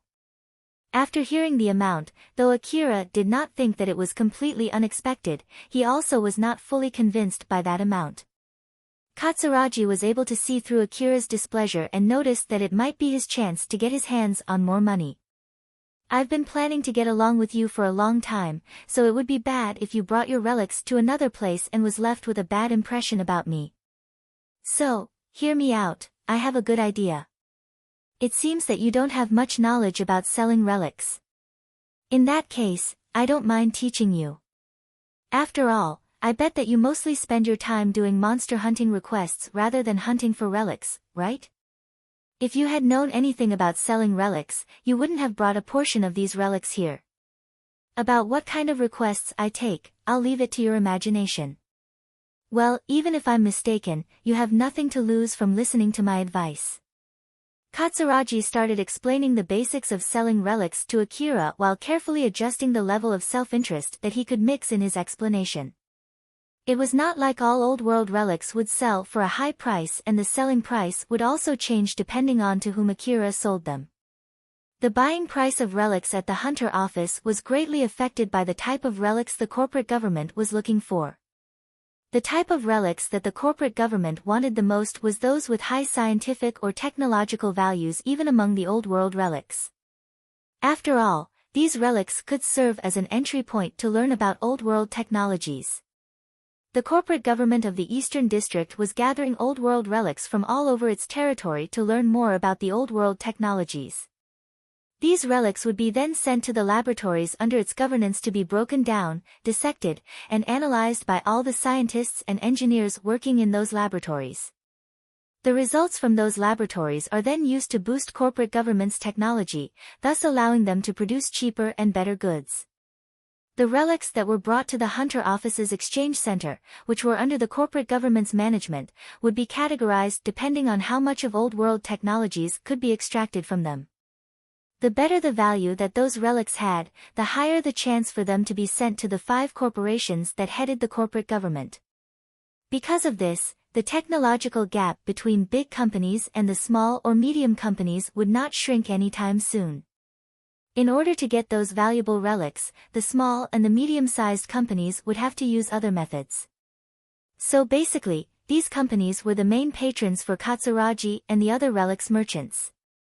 Katsuragi then took the weird-looking electronic devices from the pile of relics that Akira brought to him. He then showed it in front of Akira and said, "Bringing this type of relics to my place is the right course of action. Any company would happily buy this type of relic. And it's doubly true for those companies that don't get much chance to get such a relic. Since these types of relics will sell at a high price, I'm also willing to buy them from you for a high price. Well, of course, I only sell these relics to those companies after gathering quite a lot of them. And when I don't have enough to sell to the companies, I'll gather some more from my other fellow merchants." It was not like the companies would only use these relics to study the old world technologies, some of them were used as they were. Of course, some of them could be reproduced with the same level of quality using the current technology, but most of the time, the manufacturing cost would be too high for them to be profitable. Some of them were used for a different purpose than originally intended when they were manufactured. Some of them could sell at a higher price just because they were old-world relics. These kinds of relics would naturally be transferred to the respective type of company where they would be properly checked, cleaned, sometimes even manufactured into another type of product, before eventually getting sold again. Katsuragi then took one of the cooking utensils that Akira brought to him and said, "While this type of relics, well, it's not wrong to bring them to me. For relics that I know where to sell, I can buy them from you at a good price. Even if I don't know where to sell them, I can buy them at a better price since I can still sell them to my fellow merchants. But of course, you can get more money if you look for a specialized merchant who deals with this type of relic. If it's too much of a trouble for you, you can just sell them to me, but again, you'll get less money if you do that." Every day, hunters would bring back all kinds of relics to the city to exchange them for money. But some of those relics that were deemed useless had nowhere to go. It was because some hunters would bring anything that they could find thinking that they would sell well as long as they were old-world relics. So sometimes, they would bring some stuff that could be substituted with common goods that were readily available in the shops around them. Thus, there was no need to gather such kinds of goods from the old-world ruins. But even so, some of those relics were sometimes sold at a good price. It was because there were demands from people who gathered relics as antique collectibles. Katsuragi then took an accessory and a still-sealed trump card. "As for these kinds of relics, it's wrong to sell them to me. They might sell for a good price if you bring them to an exclusive shop, but in my eyes, they don't have much value at all. It's the same for cosmetics. I can't really say how much their actual values are. Because of that, I'll only buy them for a small price. To be honest, if you keep bringing only this kind of relics to me, I'll eventually refuse buying them from you." "Then what will you do with this kind of relic?" "Let's see, I just stuff them inside my warehouse most of the time, then show them to relics connoisseur or people with eccentric taste when I find the chance. Although it's rare, these people would pay a good price for those relics occasionally. Other than that, when I end up with quite a lot of them, I would just dump them in the wasteland and forget about them." Are you really okay with doing something like that?" "Of course I'm always careful as to where I dump them, at least, I didn't get any complaints until now. If I dump them near the slum city, they'll disappear before even a month. I bet the people of the slum city are taking them. No matter where I dump them in the wasteland, they always eventually disappear. There are a lot of speculations out there. Some say that it's because the still active cleaning droids of the old world would secretly clean them up when no one's watching, while some say that the monsters eat them. Personally speaking, I believe the latter. After all, there are monsters out there that would even eat tanks. So there's nothing strange about it if they eat those relics too." Akira listened closely to Katsuragi's explanation. He seemed to be honestly interested in the topic. After hearing the explanation, it seemed that Akira was more or less able to accept the amount of money Katsuragi offered. It was obvious to Katsuragi that Akira was properly listening to his explanation. "And that will end my explanation. So then, I have a suggestion here. How about I buy some of your relics for 2 million orum? Then for the other relics that I didn't buy, basically, the relics that I don't know what to do, you can do anything you want with them. You can try selling them to the hunter office. Or you can sell them to another merchant. I think this is a good offer for both of us, isn't it? Akira was not sure for a while, but he eventually decided to take that offer. Alright, I'll take the offer. Good to hear that, we have a deal. Katsuragi was smiling happily as he transferred 2 million orum into Akira's account. Although he was still not sure whether his plan would bring him more profits or not, he was at least able to finish laying the groundwork. Akira then brought the leftover relics back to his home and lined them on the floor. He ended up bringing back all the relics that Katsuragi rejected. There were also some small accessories and trinkets amidst them. Among all those relics, Akira was rather surprised that Katsuragi did not accept the apparels, like the handkerchiefs and the underclothes. To him, those goods were completely fine. The apparels even looked completely new, although that was unnaturally so. Therefore, he thought that it must be because Katsuragi just had no viable outlet as to where to sell these kinds of relics.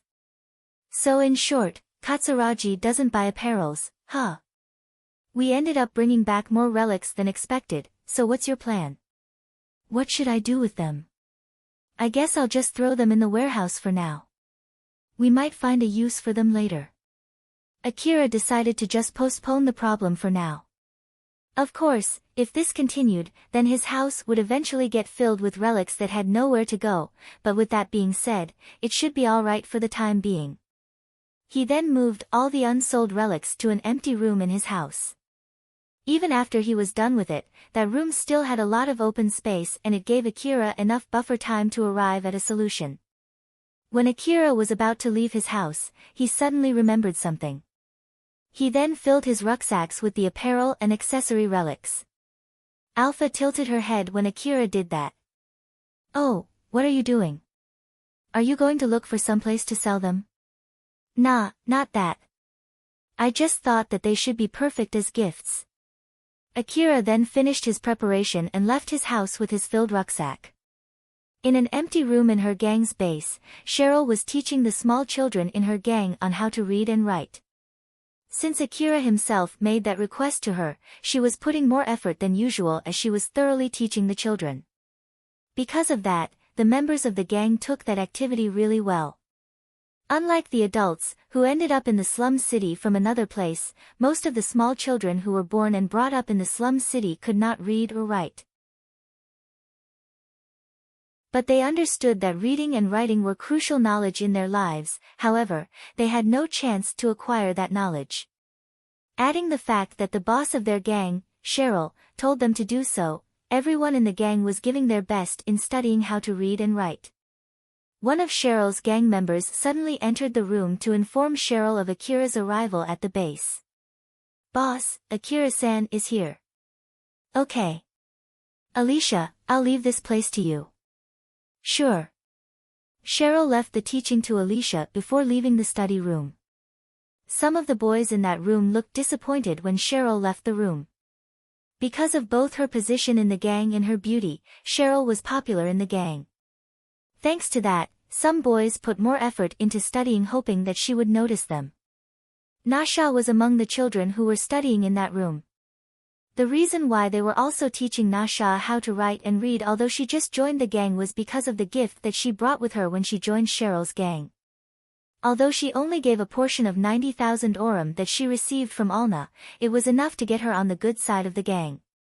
Although it was not that long since Nasha had joined Cheryl's gang, she already had a very good impression of the gang after experiencing the life inside the gang for a few days. She got enough food to keep her from starving and she was able to get a small gun enough for defending herself.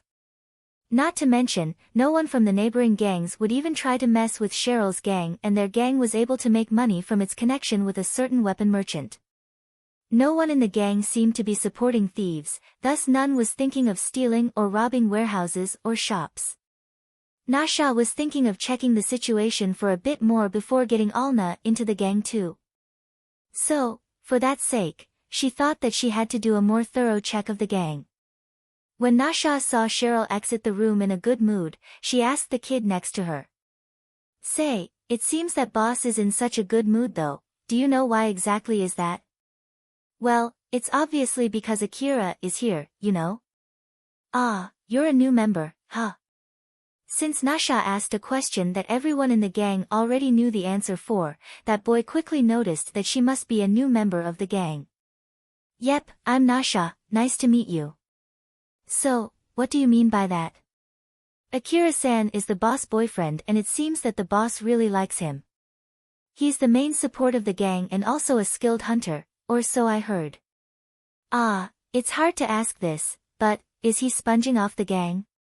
Not only the ex-hunters, but there were also other kinds of people, those who knew how to fight, working as a bodyguard or a back support for the gangs in the slum city. Some of them became the boss of a small gang and did whatever they wanted with those gangs. While on the other hand, when they got involved with a big-sized gang, some of them were paid with a huge amount of money to protect that gang or to work as mercenaries in time of war. No matter which one was the case, the amount of money paid to those people caused a strain for those gangs. Nasha asked that question thinking that Akira might be one of those people, but that boy shook his head. It's the opposite, it feels more like we're the one piggybacking him. It's also because he's behind this gang that no one is trying to attack us. He's also the reason why we get a weapon merchant working with us. Other than that. Ah, right, this building too. It's a good building for a base, isn't it? Yeah, it has a lot of rooms and it even has a bath too. That's exactly why other gangs also have their eyes on this building, you know. There was also an occasion where someone from a big gang came here demanding to hand over this building. It was from Shijima's gang, was it again? Do you know that gang? Nasha knew about Shijima's gang from the time when she was investigating gangs that she and Alna might be able to join. It was a pretty big gang with far better personnel and equipment compared to Cheryl's gang. According to Nasha's knowledge, Cheryl would have no other choice but to give up on the building if that gang asked her for it. Of course. It's impressive that you got out alive from that situation, so, was it alright? That boy's expression turned stern. Well, I can't really say for sure. When that happened, Akira-san shot the person who threatened him and dragged his corpse all the way to Shijima's place and had a talk with Shijima. Nasha's jaw dropped. The boy nodded at her, saying that he understood her reaction. In the end, we somehow have a good relationship with that gang right now. They send people from time to time to check if Akira-san has died or not. Akira-san is a hunter after all, so it's nothing strange if he suddenly dies out of the blue. If Akira-san really dies, I bet those people would come here to take over this base. Since Alicia was sending a stern gaze at him, that boy quickly stopped making idle chatter. Nasha realized that and flusteredly fixed her posture. It seems that this gang has a pretty amazing hunter supporting it, huh? I guess even this gang also has some kind of problems too. I'm actually interested in the continuation of that story. And for the sake of Alna, I still need to get more information about this gang. It's not like Alna can keep hiding forever. Then in order not to make Alicia angrier than she was, Nasha returned back to studying.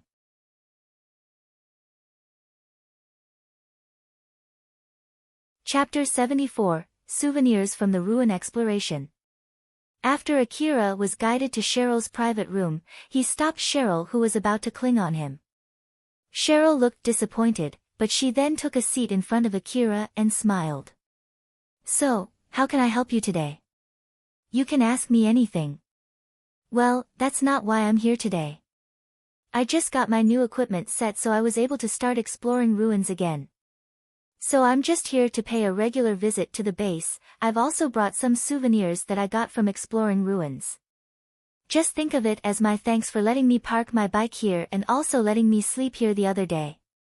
Akira took out the old world relics from his rucksack and lined them in front of her.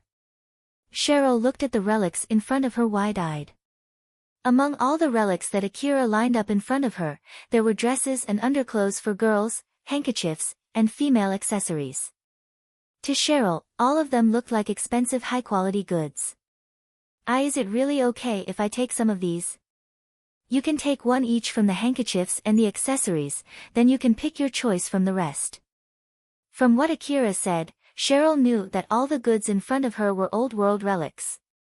In short, They were high-quality goods for the people of the slum city. Although she did not know their exact value, she knew well that it was impossible for her to buy them normally. While on the other hand, Akira thought of them as useless goods since Katsuragi would not buy them. Since both of them had the opposite impression for the relics in front of them, they were a little bit surprised to see how the other person reacted to those relics. Cheryl made a very serious look as she was browsing through the accessories and the handkerchiefs. Seeing that, Akira thought that he should have given her everything since it made her think that much just to pick her choice. Shortly after, she finally decided on her picks. I'll take these. Alright. Since these are old-world relics, you can at least use them to trick other people by showing it to them. So, make sure to use them well. Akira then stuffed back the remaining handkerchiefs and the accessories into his rucksack. Cheryl looked delighted as she looked at the presents that she just received from Akira.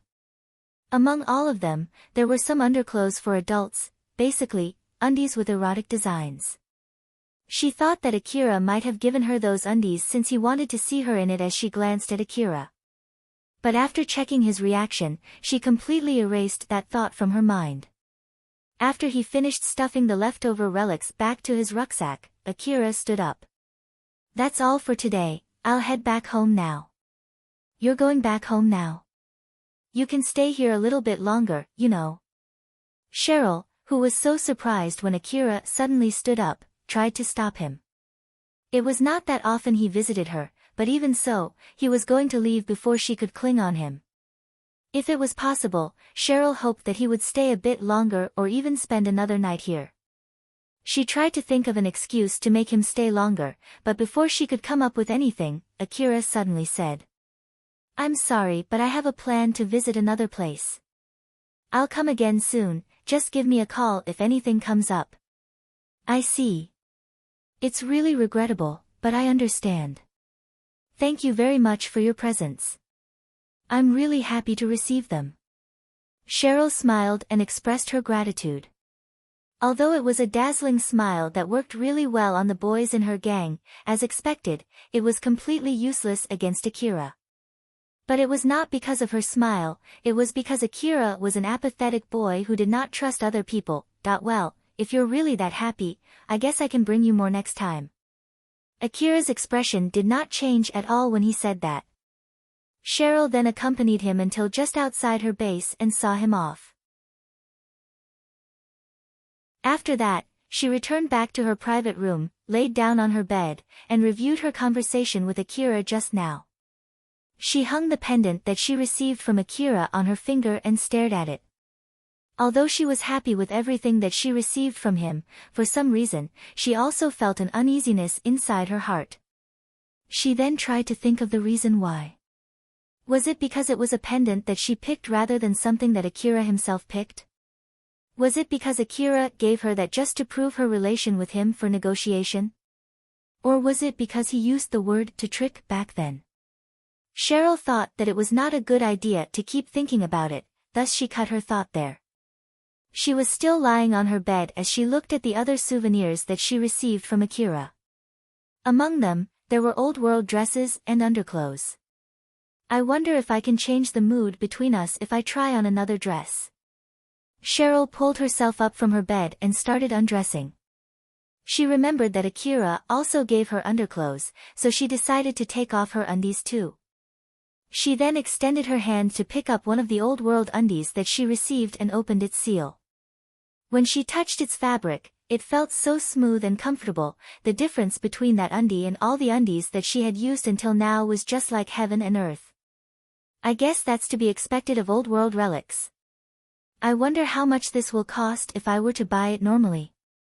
As Cheryl was about to put on that undie, someone suddenly knocked on the door of her room. The person on the other side of the door suddenly opened that door without waiting for Cheryl's reply. Cheryl, Akira. Ario's words were cut short as he entered the room and met Cheryl's eyes. He panicked and slammed the door behind him as he immediately exited the room. Ario understood well that he did something really bad. The expression on her face truly projected his inner feelings. It was pure terror. He could hear Cheryl from the other side of the door. Ario. That was an accident.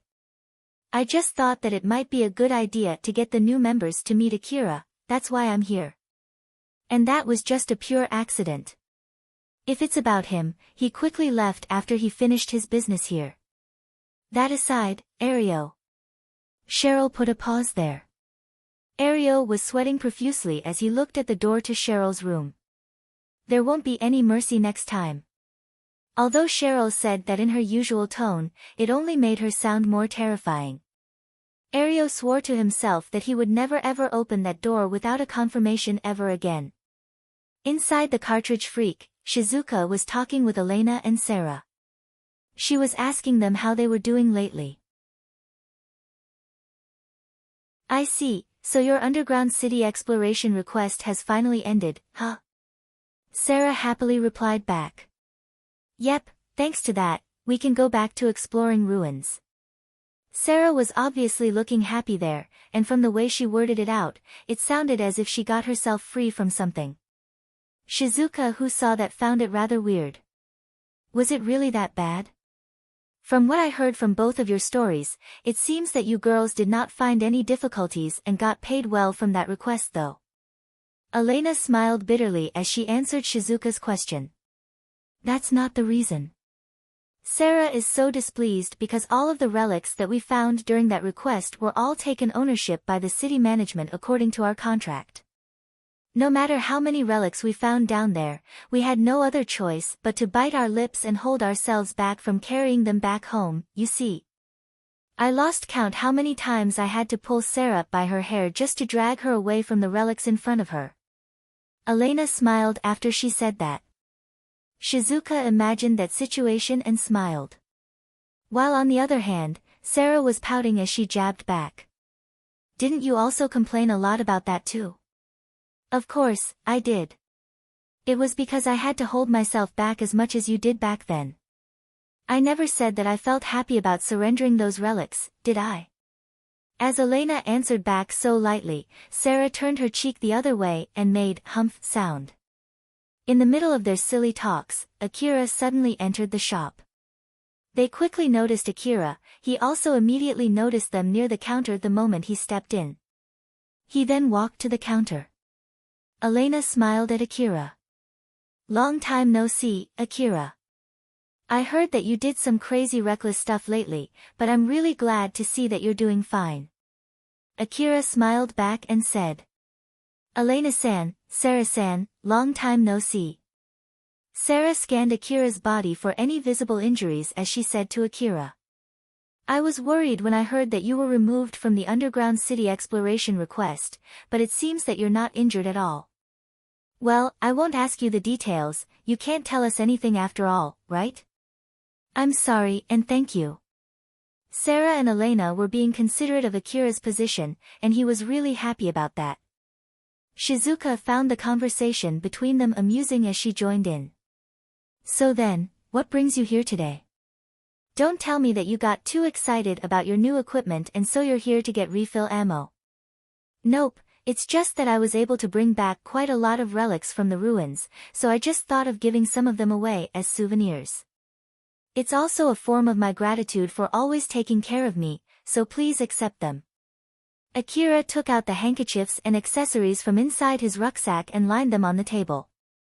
Shizuka, Sarah, and Elena looked closely at those relics. All three of them were already used to seeing old-world relics, thus they had better eyes than Akira when it came to appraising old-world relics. Elena scanned through all the relics that Akira brought before speaking to him. You've got a good collection of relics here, are you sure we may take some of them? Of course. They're basically just leftover relics after I sold all the expensive relics that I brought back. So please don't worry about it. Is that so? If that's the case, then I won't hold back.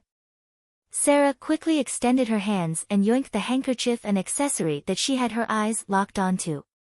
Both Elena and Shizuka giggled when they saw that. Shizuka-san, can I see the modification parts that you have? Sure. Elena, make sure that Sarah would leave some for me too, okay? Roger that, geez, I'm not that greedy. Elena smiled teasingly, which Sarah returned with a bitter smile.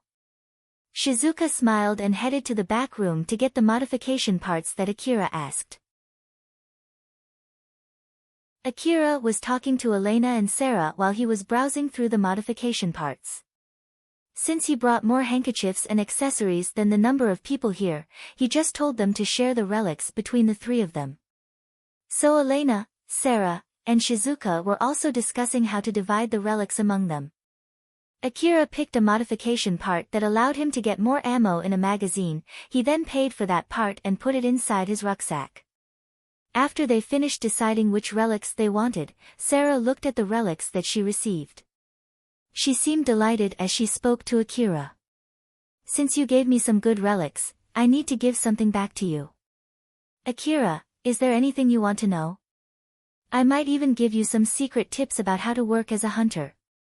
Seeing how Sarah happily said that, Elena interjected and gave her a warning. "Whoa there, Sarah, don't tell him anything unnecessary, okay? I get it, don't worry, I know where to stop. So, is there anything you want to know?" Judging from how Sarah was behaving, it seemed that she would not withdraw from that place unless Akira asked her something. So he thought of anything that he might ask. "In that case, can you tell me how to sell relics?" When Akira said that, Elena and Sarah were obviously a little bit surprised. Sarah then asked Akira to make sure what he meant by that question. That's a rather specific question. You mean how to sell relics so that you can get more money rather than selling all your relics to the hunter office, right? To be honest, I always leave that part to Elena, so I'm not really that informed about that.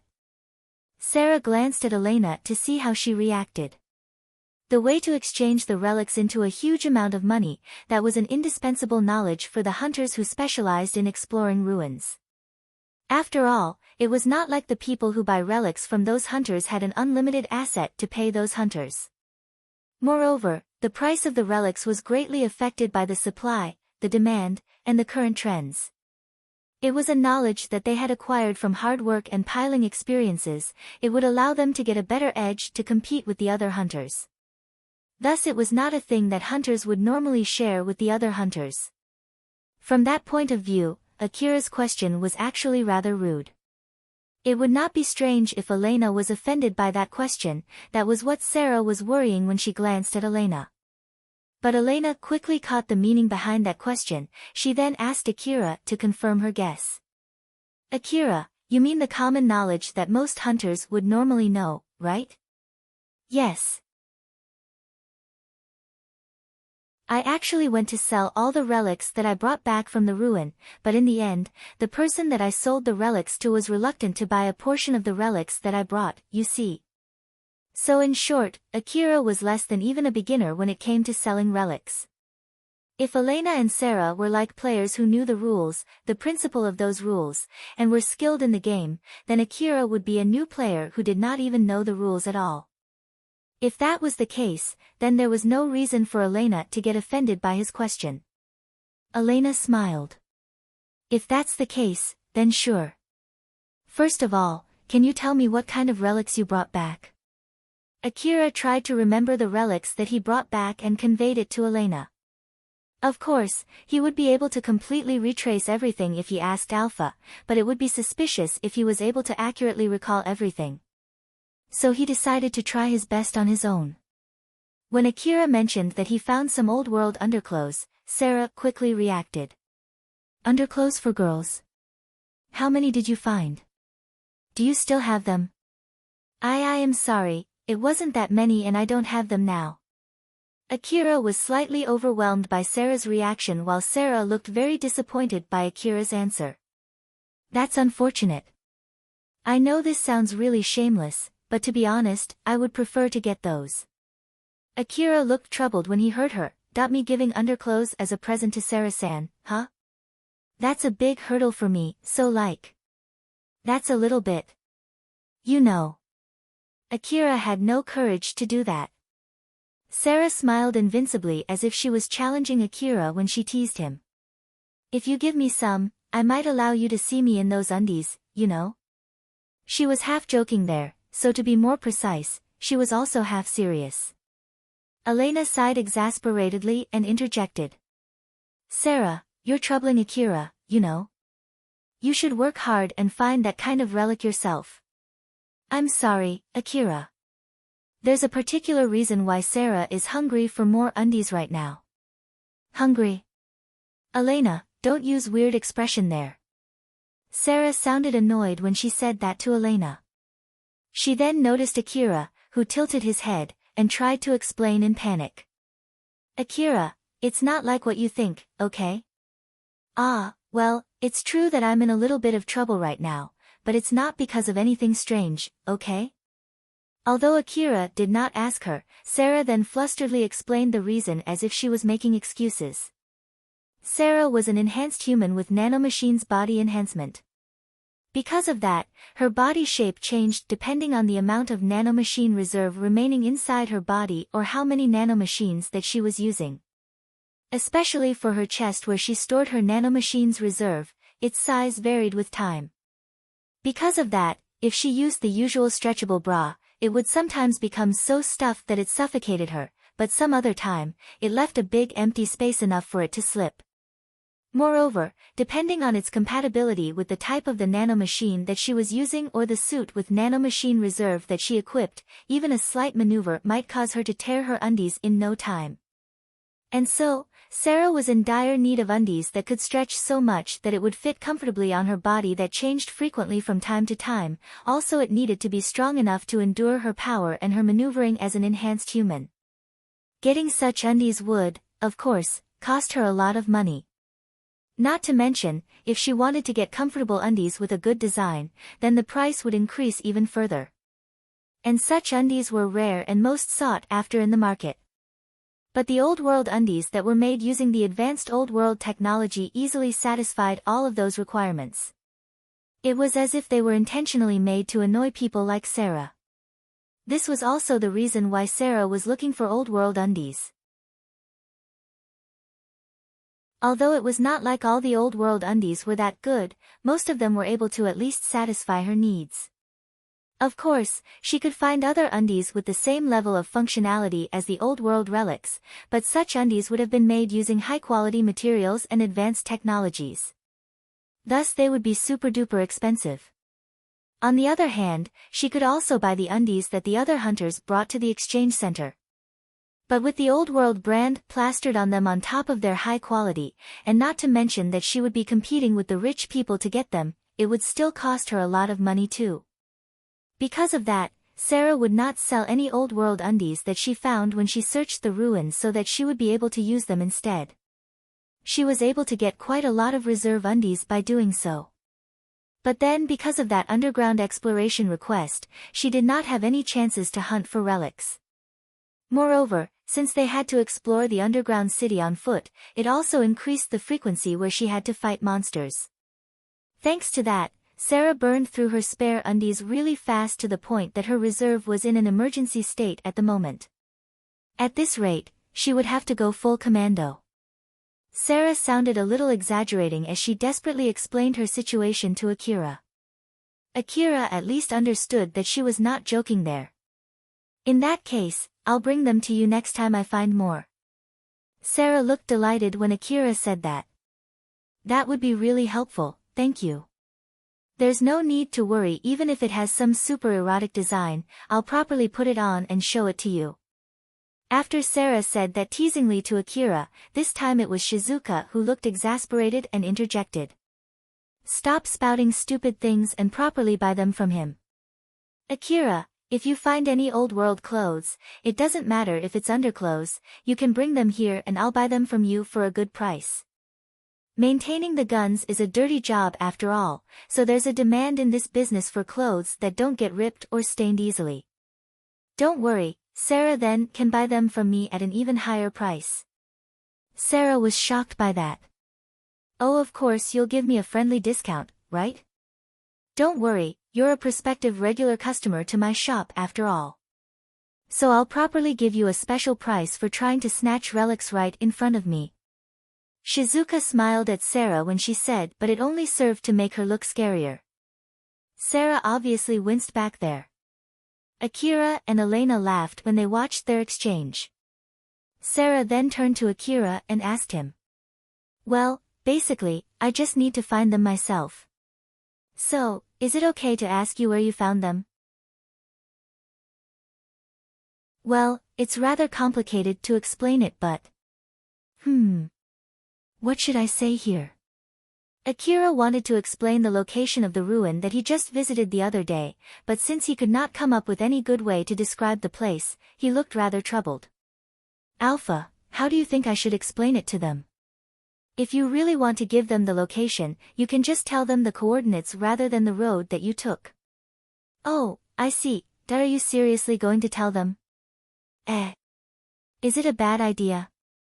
Looking at the troubled Akira, Elena thought that he was hesitating because of something else. I'm not going to tell you to remember all the ruins around this area, but it's a good idea to at least remember the name of the ruin where you get your relics. After all, merchants might buy your relics for a higher price if you can explain to them where you get your relics from. The Kuzusuhara ruin was the only ruin that could be reached by foot from Kagomayama City. But that was not the case with a vehicle. There were multiple ruins around the Kagomayama city that Akira could go to if he had a vehicle, thus it was not a strange thing if he could not remember the name of all those ruins. As Elena thought so, she also taught Akira one of the basics of selling relics. But Akira shook his head and replied. I do remember the name of the ruin near it, but the location itself is... Akira, stop. When Akira was about to give the precise location of the site, Elena suddenly stopped him with a serious expression. Akira was a bit surprised. Elena then scanned the shop for any other hunters. Coincidentally, there was no one else inside the shop. She then sighed in relief and turned to Shizuka. Shizuka, I'm sorry, but is it okay to change the place? Of course, be sure to teach Akira the basics of selling relics too, okay? Shizuka understood well why Elena did that. The only person who did not understand what was going on was Akira. Elena looked a bit troubled and said to Akira. Akira, is it okay if we continue this in another place? Well, it seems like it is going to be a long talk, so how about our house? Are you okay with that? Yes, sure. Let's go then. Shizuka, see you again next time. Elena and Sarah then left the shop. Shizuka still looked a bit troubled as she waved at Akira when he left her shop. Akira just obediently followed Elena and Sarah back to their house. He was sitting on a chair inside a room while waiting for Elena and Sarah, who went to change their clothes. He was obediently waiting for them since they told him that they would explain the details later. He looked around the house. Judging from the furniture and the other stuff inside, he quickly understood that it was better than his house. It might be a good idea not to look around like that. You're right. Since Alpha warned him, Akira went back to sitting obediently while waiting for Sarah and Elena. It did not take long before they returned. Elena brought with her 3 cups of coffee. She then placed the cups on the table and took a seat on a sofa. She glanced at Sarah and exasperatedly said to her. Sarah, we have a guest here. So, can you at least pick better clothing than that? It's fine, isn't it? Since we're in our home, at least let me wear something that I can relax in. I also don't mind Akira seeing me in this. Sarah was wearing a loose white long-sleeve t-shirt that extended all the way to under her hip. Since it was made for comfort, it was showing a lot of skin under it. And to top it off, she was not wearing any skirt or pants. Even if it doesn't bother you, it might still bother Akira, you know. Is that so? Elena and Sarah, who had the exact opposite opinion, turned to Akira for confirmation. Both of their faces were telling him to agree with them. Akira was a bit overwhelmed by their expectation. Well, I do want to relax in my own house, and since this is Sarah-san's house, so if Sarah-san doesn't mind, then I'm okay with it too. Sarah smiled smugly while Elena exasperatedly withdrew. Looking at Elena, Sarah just smiled and said. Don't worry, I properly put on something down there. It could also be inferred from her words that she did not have her bra on right now. Moreover, the shorts that she was wearing was rather provocative. The reason why she was wearing those shorts was to save her undies reserve that was running dangerously low. With just a little bit of effort, Alpha could accurately determine the direction of Akira's gaze. So in short, she knew better than Akira himself what he was looking at. Since Sarah was wearing a shirt that was out of her proportion, the valley of her chest sometimes peeked out from her shirt, and whenever she made a big move, her shorts would peek from under the shirt. Alpha knew that Akira was trying to look away from those two things. She also knew well that his efforts sometimes betrayed him. So, knowing those facts, Alpha then said to Akira. As I thought, Akira, you like erotic clothes more, huh? Are you someone who gets all cold when you see a naked girl instead? Zip it. Akira jabbed back hard at Alpha while trying to hide his embarrassment. Elena then changed the mood and said. Now then, let's continue our talk from before. The ruin that you just visited might be an unexplored ruin, right? When someone found an unexplored ruin that the other hunter frequently visited, eventually, that ruined site would become popular and get a name. Sometimes the hunters who found it first would just put on a random name on that site which later would spread among the other hunters, and sometimes they would just pick a name from any particular landmark that they found when they searched for that ruin. Since Akira said that he remembered the name of the ruin near the location where he found that site, this meant that either it was a nameless ruin that was just discovered recently or it was a completely unexplored ruin. If it was a newly discovered old world ruin, no matter how much they tried to hide it, it usually would still leak out unless they did a lot of information control to make sure that it would not leak out. Otherwise, the location of that ruin would quickly spread among the hunters. Because of that, since Elena and Sarah did not hear anything about a newly discovered ruin recently, thus they quickly guessed that the ruin that Akira found was a completely unexplored ruin. Elena was sure of her guess when she asked Akira that question. It might be an unexplored ruin. Although, it might also be just a different entrance into a ruin that was already explored. Since Akira just said that out so easily as if it was nothing, Elena warned him in a way that sounded as if she was scolding Akira. Listen here, Akira. It's dangerous to give that information to other people, you know? The location of an unexplored ruin, I'm sure you know how valuable that information is, right? But Akira's tone and expression did not change at all as he answered back. Of course, I won't just give this information easily to other people. I just thought that it should be okay to share it with both of you since you've helped me so much. Not to mention that I already went into that ruin once before. It meant that Akira shared that information to Sarah and Elena, although he knew well just how valuable that information was. Elena and Sarah were delighted when they heard that, but Elena tried to suppress her feelings as she said to Akira. I'm happy that you feel like that, but there's one more thing. It's dangerous to even say that you have such information in a public space. This is also true even when you're inside Shizuka's shop. It won't be strange to find other hunters eavesdropping in the middle of a public space like that. I see, I understand, I'll be careful next time. Even after hearing Akira's reply, Elena felt that his reaction was somehow still too naive. So she then continued while making a serious face. If you think that it would only cause you trouble with other hunters if they find out that you have such information, you'll have to fix your thinking. Depending on the type of facility that you discover, in the worst-case scenario, it might even cause you some trouble with big companies, you know. Some of them are not only aiming for the relics, they have many other agendas like seizing and monopolizing that ruin in order to restart it. As a result, they would even use anything, including violence, to get their hands on such information. So make sure to be very careful about it. I understand. Akira nodded with a serious face. Just like Elena said, he only thought that it might cause a problem with other hunters. Of course, he had no plans to get into trouble with big companies, thus he swore to be more careful. Elena could get from Akira's expression that he completely took in what she said to him. Thus, the serious expression on her face vanished and turned back into a smile.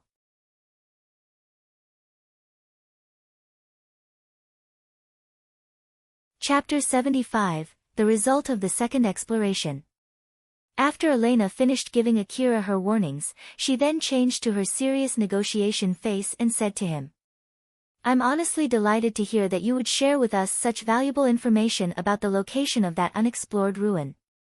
But we're still hunters too, and it doesn't feel right to just accept that information for free. Not to mention that Shizuka would definitely scold us later if we do so. That's why I have a suggestion here." "A suggestion?" "Yep. How about we accompany you in exploring that ruin? We'll also help you gather relics, sell them, and then we can share the money after subtracting the ammo expense. If there's any relics that we want, we can buy them from each other and add the price to that person's share. So, what do you think?" Akira thought about it for a bit before replying. "I don't mind, but won't I just slow Elena-san and Sarah-san down?" Sarah smiled. "Don't worry, we didn't have any trouble when we were together during the Kuzushihara City underground ruin exploration. So I don't think there's any need for you to worry about it."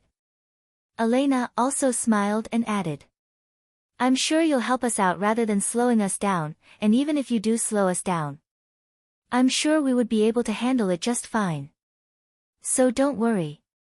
Akira knew that Elena and Sarah would say that by judging his performance during the Kuzushihara City underground exploration. But in reality, he was only able to do that well thanks to Alpha's support, while the ruin they were going to explore was a place where he might lose that support. If that happened, of course, Akira's fighting capability would drop significantly. So he was worried if that might cause a significant inconvenience to Sarah and Elena. "Alpha, do you think it'll be okay? From my point of view, it's a good thing that you get someone who can help you out when you lose my support. So I won't stop you, this can be a good training for you too." It seemed that Alpha had no plans to stop him. So basically the possibility of Akira holding Sarah and Elena back was not enough of a reason for her to stop him. She also judged that it would serve as proper training for the worst-case scenario, which was losing her support during an exploration. Akira bowed to Sarah and Elena. "I understand, I'll be in your care then." Sarah smiled happily and said, "We have a deal then. It has been quite a while since our last ruin exploration, and not to mention that it's an unexplored ruin too. I can't wait to start." Elena also sounded happy as she asked Akira, "We'll follow your schedule as to when we can go. So, when would be a good time for you?" "I can go anytime." "Is that so? In that case, let's go tomorrow. After all, we need to prepare ourselves too. We'll finish our preparation tonight. Other than that, let's talk more about that ruin, not to mention that I still have to tell you about the basics of selling relics too." After that, Akira talked with Sarah and Elena to share the information about that ruin as well as to reconfirm their plan for tomorrow, and Elena taught Akira about the common knowledge of selling relics. When he got used to Sarah's provocative appearance, Akira's focus shifted to Elena. Sarah was wearing a white t-shirt while Elena was wearing a black t-shirt. When they sat together next to each other on the sofa, it boosted the contrast between them. Elena donned combat sleek and clean clothing that made her look like a smart girl. It even made her look like some kind of high-class princess. Her skirt extended all the way to her ankles. Since she was sitting next to Sarah, who was not even wearing a pant nor a skirt, Elena's skirt looked unnecessarily long. And unlike Sarah's t-shirt that did not hide the valley of her chest, Elena's t-shirt fit snugly up to her neck. Akira inadvertently compared Sarah's appearance with Elena's. They too noticed that. But for both of them, it was not something that bothered them since they were not wearing clothing that would embarrass them when seen by Akira. But with that being said, both of them were still interested in what Akira had to say after comparing their clothing, while at the same time, it was a rather embarrassing thing to ask him directly about it. Both of them then glanced at each other before looking back at their own clothing. If they used Elena's appearance as the bottom line, then Sarah's clothing was rather provocative. Although it was not like Akira stared intently at her, it was also a fact that Akira's gaze was sometimes sucked into the valley between Sarah's chest. Sarah knew well that it was because of the clothing that she was wearing. It was not that much of an issue if Akira was completely cool about it. But it was obvious that he was trying hard to avert his gaze from that particular part of Sarah's body and that he was not doing a good job at it. Every time his gaze inadvertently shifted there, Sarah started to get embarrassed too. But it would be even more awkward if she just came up with a random excuse to change her clothes, not to mention, Elena would definitely not let that slide later. But if Sarah's appearance was used as the bottom line, then Elena's clothing would be too straight-laced. It was true that Elena picked that clothing since they were having a guest. When they were not having a guest, she usually wore even worse clothing than Sarah right now. There were many occasions where she was not wearing anything other than her bath towel while operating the information terminal perching on her shoulders. Elena herself was fully conscious about that fact, that was why she consciously picked a very reserved clothing to hide her usual unsightly appearance even though it might give a wrong impression about her. But compared to Sarah's appearance, it could be said that Elena was overly conscious about her own appearance there. It was true that Elena did not find it amusing at all that Akira kept sending his gaze to Sarah.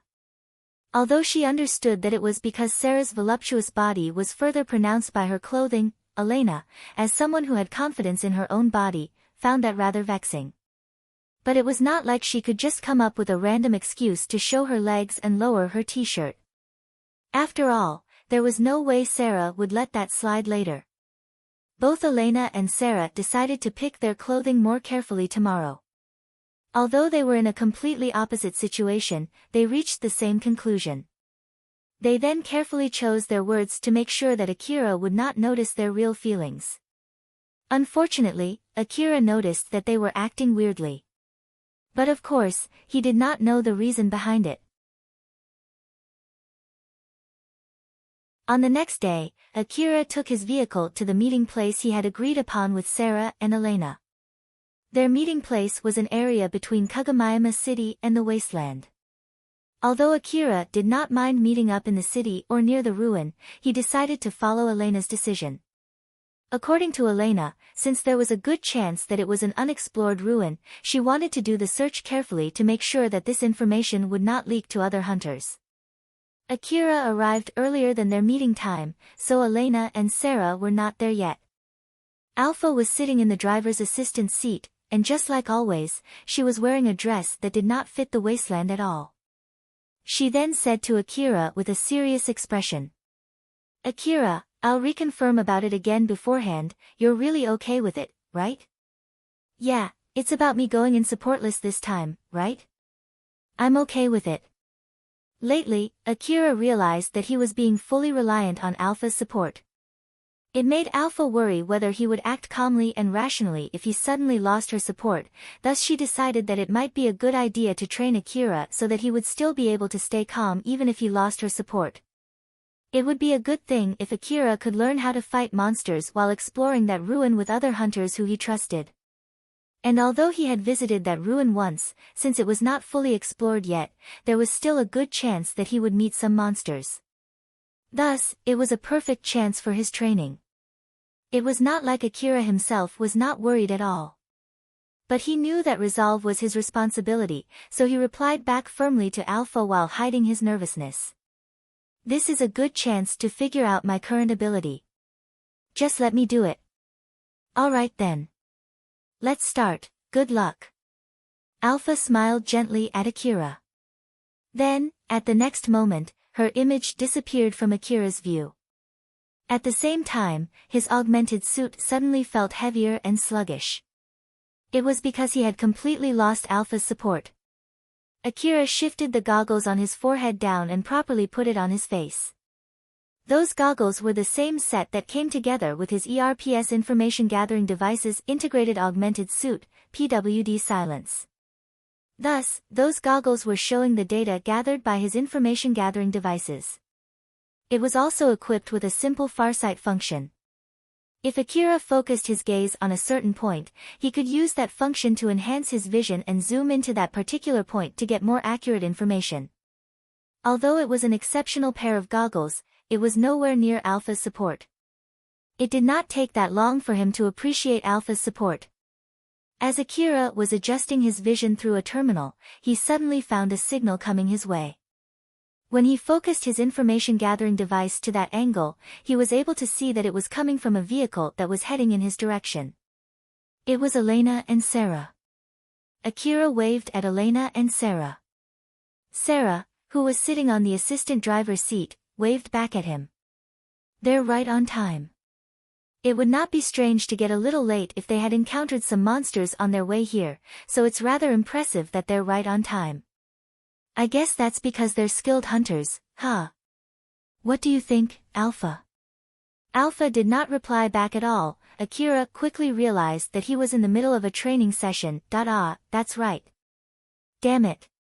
Akira snapped back to hide the loneliness that he suddenly felt creeping. After meeting up with Elena and Sarah, Akira guided both of them to the ruin that he visited not too long ago. But it was not like Akira was heading straight there. He took a big detour by heading to a completely different location on the wasteland and then turned towards the direction of Kagomayama City while heading to the ruin. It was so that other hunters would not be able to easily trace his footprint.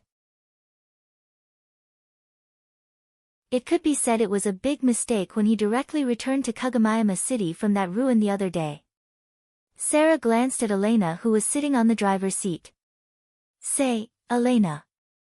Yes? If I'm not mistaken, you don't like that armor, right? The armor that Elena was using was a body-tight armor that pronounced her body lines way more than her usual armor.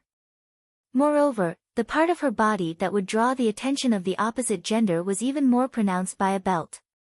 Although hers was not as big as Sarah's, it was at least bigger than the average size. Elena answered back calmly, that it's not like I hate it. It's just that because of its material flexibility, it's hard to move in it. So it quickly tires me when moving in this armor. Since that problem is solved by using an augmented suit under it, I decided to start using it again.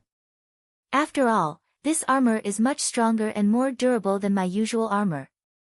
And since we're going to explore an unexplored ruin, I just thought that it's better to use this armor.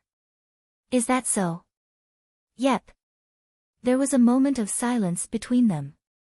This time, it was Elena's turn to glance at Sarah. Sarah. Yes? That shirt under your armor, I thought you don't use it since it has bad compatibility with the armor that you're using right now. Sarah was wearing a shirt under her armor. Although it was not an old world relic, it was at least stronger than the usual shirt for hunters, so it was more expensive than the usual shirt. But because it had bad compatibility with her armor, it would get ripped in no time. Because of that, she had stopped wearing that shirt lately, or at least when she did, she would loosen the fastener on her chest to reduce the strain on her shirt. But even so, this time, she completely closed the fastener. Elena bet that shirt would be ripped to pieces in no time, that I just thought that it would be such a waste to let them collect dust just because they have bad compatibility with this armor. Not to mention, we have started hunting for relics again, so I might be able to find some durable underclothing. Is that so? Yep. Once again, both of them suddenly went silent after that. Sarah, who was wearing more reserved clothing than yesterday, and Elena, who was wearing more pronounced clothing than yesterday, both of them were just silently following Akira to their destination. Akira, Sarah, and Elena eventually arrived at their destination. They parked their vehicle under the shadow of the nearby wreckage. To make sure that no monsters would be able to find them, they also put a camouflaging sheet above their vehicles. Then they readied their equipment before venturing down the stairs. Elena and Sarah looked pretty excited as they kept moving deeper and deeper into the ruin. Sarah herself looked hopeful to the point that she seemed way too excited, while on the other hand, Elena moved in carefully while keeping her surroundings in check. Elena remembered Akira's story from yesterday and thought. How exactly did Akira find this place? Was it really because of pure coincidence? Although it was true that the entrance was hidden in a rather concealed place, if it was only that much, the other hunters would have been able to discover this place way sooner than Akira. Moreover, if it was because monsters just opened the entrance and started coming out from this stair lately, then there should be more monsters loitering around near the entrance. But according to Akira's story, there were not that many monsters when he searched around the area. Elena was able to confirm that herself after she scanned the area. There were no monsters' signals both from around the area and from inside the ruin. Elena then gathered her assumptions together.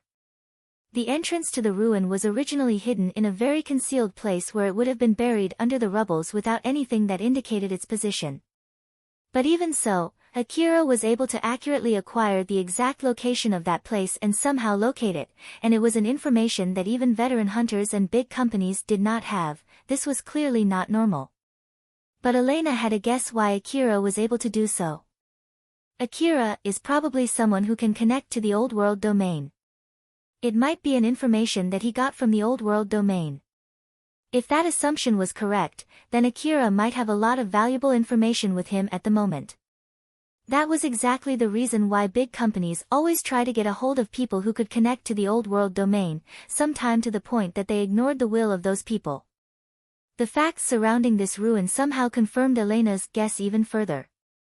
Elena glanced at Akira as he was watching the tunnel beside Sarah. What if we? The inner voice inside Elena screamed at her to stop that line of thinking there. But the calm and logical part inside her encouraged her to continue. Hypothetically speaking, if she could seduce Akira, then she would be able to get the power of someone who could connect to the Old World domain and all the benefits that came with it. Even the information of the exact locations of all the undiscovered ruins in the Eastern District alone would earn her a huge amount of money if she sold it to big companies. That is excluding the Old World warehouses filled with relics, or even labs and Old World factories that could produce those very relics. If she was able to seize them and sell them, she would get enough money to easily buy 1 or 2 cities in the Eastern District. Fortunately, it seemed that Akira trusted her and Sarah. Looking at how he reacted when he saw Sarah's sexy clothing from yesterday, she thought that there were a lot of possible choices that she could pick from in order to seduce Akira.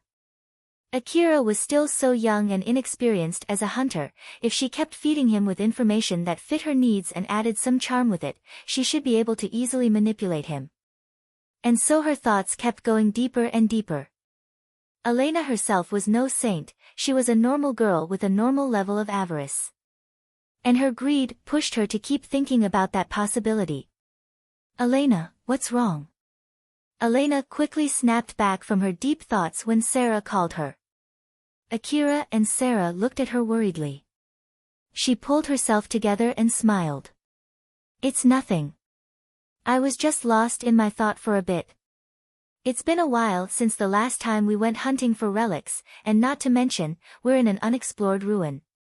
I might be just a little bit too nervous, but I'm okay. Akira not only saved my life, but he even shared valuable information with me. There's no way I can betray his trust.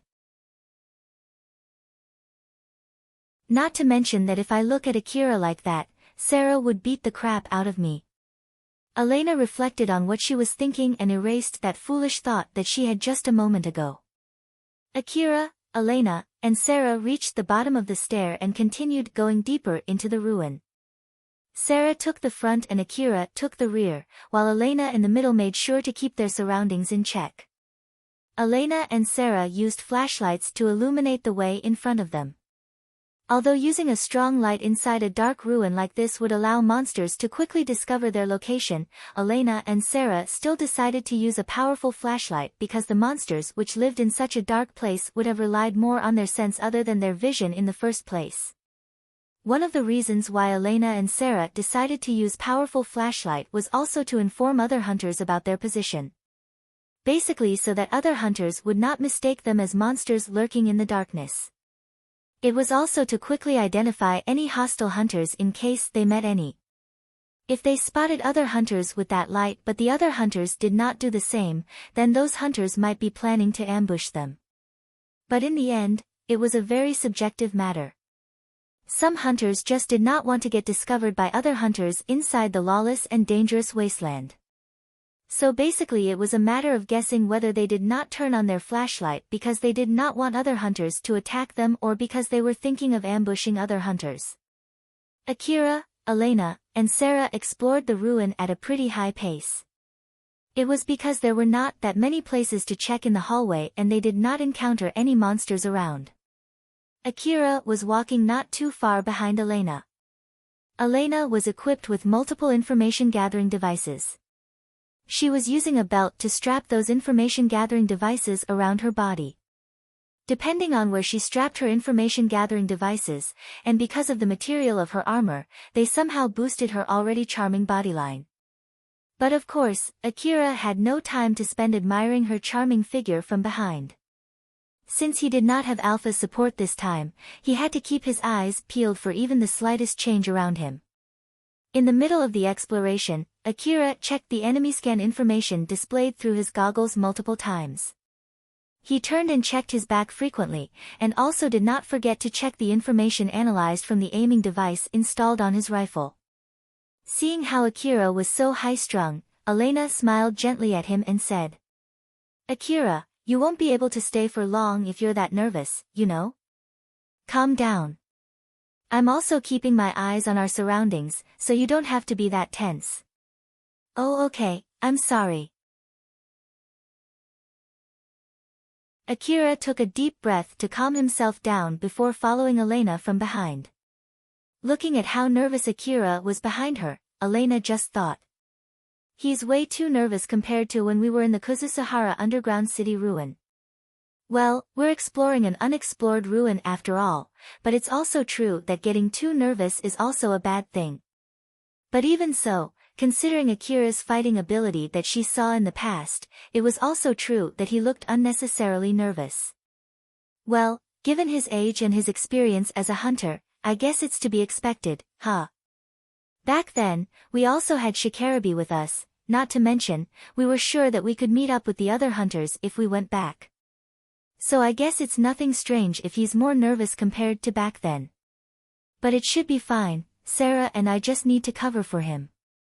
As Elena thought so, she then stopped worrying about it and continued their exploration. Akira, Elena, and Sarah were able to reach the big open hall where Akira stopped last time without encountering any trouble. When Sarah peeked inside the shops in that big hall, her eyes sparkled. "Oh, it seems that this shop is filled with stuff. It will be perfect if we can find a lot of relics here too." Akira hesitated for a bit. I already cleaned that place last time. So I think there won't be any relics left there." But Sarah did not change her expression as she said, "Is that so? Well, it's fine. Elena, I'll leave the lookout to you. Akira, help me." Sarah then went inside that shop. Elena just stood at the entrance of that shop while scanning the area around for any suspicious signals. Akira followed Sarah and entered that shop. Sarah and Akira checked the stuff inside the shop. Since Akira had cleaned that place once before, there was nothing that looked valuable on the racks. At least, that was what Akira thought. After he and Sarah looked around the shop once, Akira then said, "It doesn't seem there's anything valuable left here. So let's go back." "What are you talking about?" "We're going to take back home anything that looks expensive, you know." Sarah smiled when she said that while Akira tilted his head. "What exactly are we going to take back home?" "That thing there." Sarah pointed her finger. Akira turned his head toward the pointed direction. Sarah was pointing at a display shelf which contained food-like things that were already past their expiration date to the point that they more or less turned into a block of dirt. Akira seemed more confused than before. The trio walked back while dragging a cart. On that portable cart, there was the display shelf where the foods that were already turned into dirt were on. Sarah and Akira had taken out that shelf from the shop from before. The rattling sound of the cart's wheel echoed through the hallway. Akira looked at the shelf on the cart while pushing it from behind. "Well, I guess it's true that this shelf is an old-world relic too." Sarah heard that mumble. "Basically, everything that you find inside an old-world ruin is all old-world relic, you know? That includes the wreckages and the walls too. The only difference with the usual relics is whether they fetch you money if you bring them back with you. So this shelf can get us a lot of money, huh?" Sarah smugly answered that question. "There's a good chance that it will, at least, enough for us to bring it back with us." It was not like Akira did not believe Sarah, but he was still not convinced, and it was clearly visible on his face. Elena could guess what Akira was thinking when she saw his expression. So she added on to Sarah's explanation. Old world shelves, especially the food shelves, sometimes have some kind of preservation functions. And when you find one that does have it, it can fetch us a lot of money. Preservation function, huh? But the food inside it has basically turned into a bundle of dirt, so like, isn't it broken already? It's simply just because it doesn't have any energy source. The machine itself doesn't seem to be damaged. And even if it is damaged, it could still be fixed with a simple TLC. And even if it's completely broken, the researchers would still happily buy it. Oh, I see. The real problem is to spot the shelf that has such a function. In this case, we have no other choice but to rely on our intuition as hunters. There were cases in the past where a hunter found a plain-looking box that actually had a high-tech preserving function. So basically, if you find relics inside a box, it might be a good idea to bring the box too with you. Akira was convinced by that explanation given by Elena. It was also reflected on his face. Elena, who saw that, smiled in satisfaction. After that, the trio finished their exploration without any trouble. They went back and forth between where they parked their vehicle and the ruin to carry the relics out. They took out a portable cart from inside Elena and Sarah's vehicle. It was a portable cart that could be attached behind their vehicle. After they piled all the relics that they carried out into that cart, they attached that cart behind Elena and Sarah's vehicle and left the ruin to head back to the city. And just like when they met up, in the middle of their way back to Kagomayama City, they separated and took different routes back. Akira was talking with Elena and Sarah through his information terminal on how to sell the relics. Elena tried to reconfirm again with him through the information terminal. Are you really sure that it's okay to leave selling the relics to us? It might even take a whole month, you know. Yes. It's not like I'm hard-pressed for money right now anyway, and if it takes that long, then it means that it might sell for a really high price too. Fufufu, alright then. I need to keep my pride as the person who taught you how to sell relics. So you can look forward to it. Akira could hear Elena's laughter from the other side of the information terminal. Sarah then interjected. We got a good relic and we didn't encounter any monsters. It's a really good ruin site. If it's okay with you, do you want to go to that ruin together again next time? Sure, when will be the next time then? Let's see. Well, we have a lot of things to take care of too. It would be at least next week or maybe even later. I'll call you again when we come up with a date. Later then. Sarah and Elena then closed the call. Akira let out a sigh and turned to the assistant driver's seat. Alpha. Yes? The moment Alpha replied, her image suddenly appeared sitting next to him. Akira's face twitched and stiffened the moment he saw her image. This was because although he knew that she would definitely appear, he tried to put more effort to make sure that his expression did not change. It seemed that he was about to say something to Alpha but decided not to. Alpha, who noticed that slight disturbance in Akira's feeling, smiled teasingly and asked. Were you lonely? Yeah, I was. Since he did not want to lie to Alpha, Akira tried to hide his feelings by snapping back at her instead. Alpha just smiled in return. Akira glanced at Alpha and saw that she was smiling as if enjoying his reaction. But it made him pout even more as he pushed the pedal deeper and paced his vehicle faster toward the city. As Akira traversed through the wasteland on his way back to the city, there were some people who were watching him from afar. Is he gone? Yep, it should be fine now. Alright then, let's trace back their footprint. The guy who was watching Akira from afar picked up his telescope. It was a pretty huge telescope. Is there any need to keep our distance from them to the point that you have to use such a big telescope? Are you stupid? He's also a hunter. If he finds out that we know he's searching an unexplored ruin, there's no mistaking it that he would try to kill us. Being overcautious is just perfect in this case. Well, because of that, we're having a tough time looking for his footprints for the last few days though. But before that, did he really find an unexplored ruin? It's nothing more but your intuition, right? Seeing the other guy doubtfully asking him such a question, he became annoyed.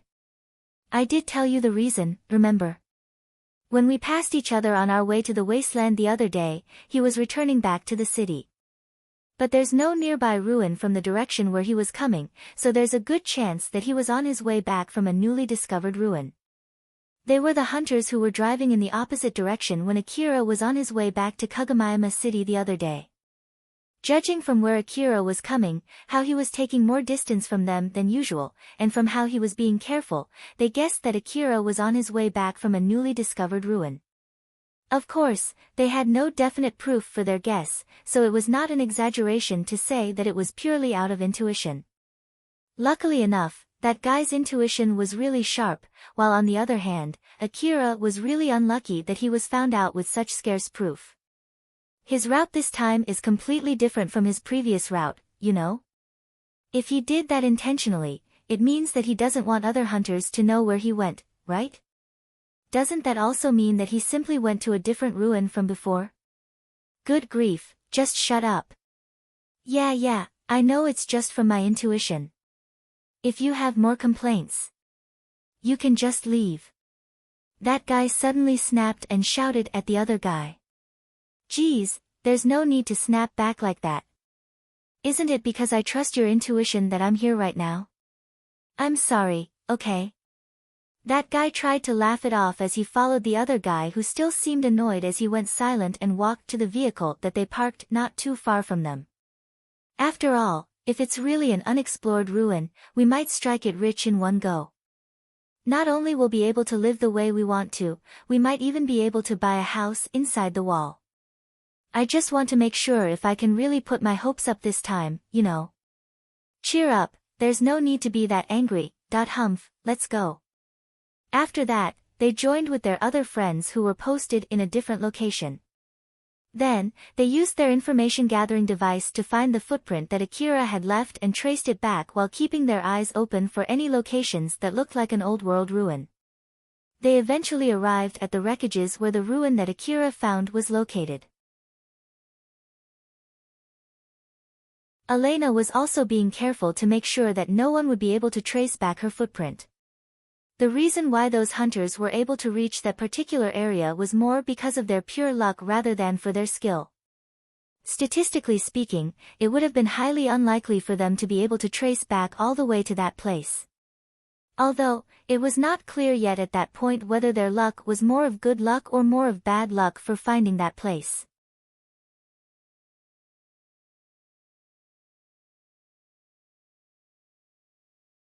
Chapter 76, Ruin Exploration with Cheryl and her gang. Cheryl was doing her job inside her private room when suddenly a call came in from her information terminal.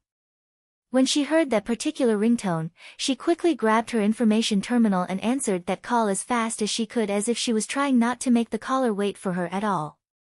It's Cheryl. Akira here, do you have some time now? Of course. No matter whether it's early in the morning or in the middle of the night, feel free to call me anytime. Cheryl answered back with a big smile and high spirit. Akira was obviously weirded out by that. I see. Yes. There's no need to hold back. So, how can I help you? If only Akira said that he just wanted to hear her voice, Cheryl would immediately ascend to heaven, but she knew well that was not possible. It was nothing more than a pipe dream, and as expected, Akira did not call her just because he wanted to hear her voice. Well, let's say that if I'm offering to escort some of your gang members to Higuraka Residence Ruin. What would you do? Cheryl tried to process that sudden invitation from Akira. She tried to think if there was any other meaning or any hidden signals behind Akira's words, and if there were any, then how she should react in that situation. If that was a demand or a command, then Cheryl would have to reply back with a yes. But that was an offer. If there's no need to give a quick answer, is it okay if I ask you the details? Well, even if you say so, it's exactly like what you just heard. Ah, It's really fine if you don't want to go. If you have no wish to go at all, I have no wish to force you either. After all, even though I'll be escorting you, we're still going to the dangerous wasteland. So it's not like I'm going to force you or anything. Ah, that's not what I meant. Cheryl then asked Akira a lot of questions and finally understood the situation. To summarize, it was just an offer from Akira to explore Higuraka Residence ruin. Akira was planning to take and escort some children from Cheryl's gang to Higuraka Residence ruin in order to collect relics there. There should still be a lot of valuable relics for Cheryl and her gang members in that ruin. If they could bring those relics back, it would earn them quite a lot of money. Although it was somehow still suspicious, that was a very tempting offer for Cheryl. So she decided to take up that offer in the end. I understand.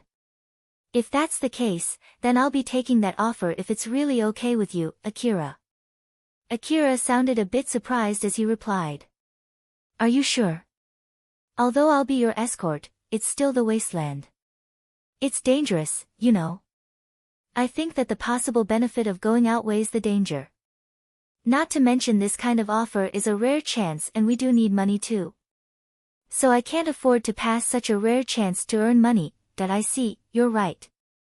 Alright then.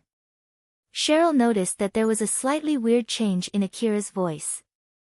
Her gang needed money, thus she decided to go to the wasteland even though she knew of the dangers.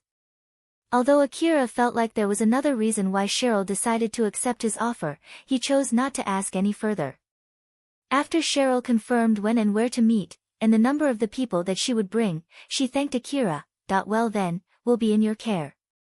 Thank you very much for giving us this precious chance. I'm the one who came up with the offer, so there's no need to be that grateful. Later then. Later then. Akira then ended the call. The moment he did that, Cheryl's happy face immediately turned serious. She then asked herself the question that she put aside back then, but even so, she still could not answer that question even now. So in the end, why exactly did Akira give me this offer? Is there any kind of profit that he could get from us accepting this offer?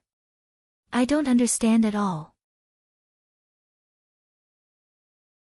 No matter how much Cheryl tried to think about it, she always ended up with the same conclusion: this offer would only bring Akira a huge loss.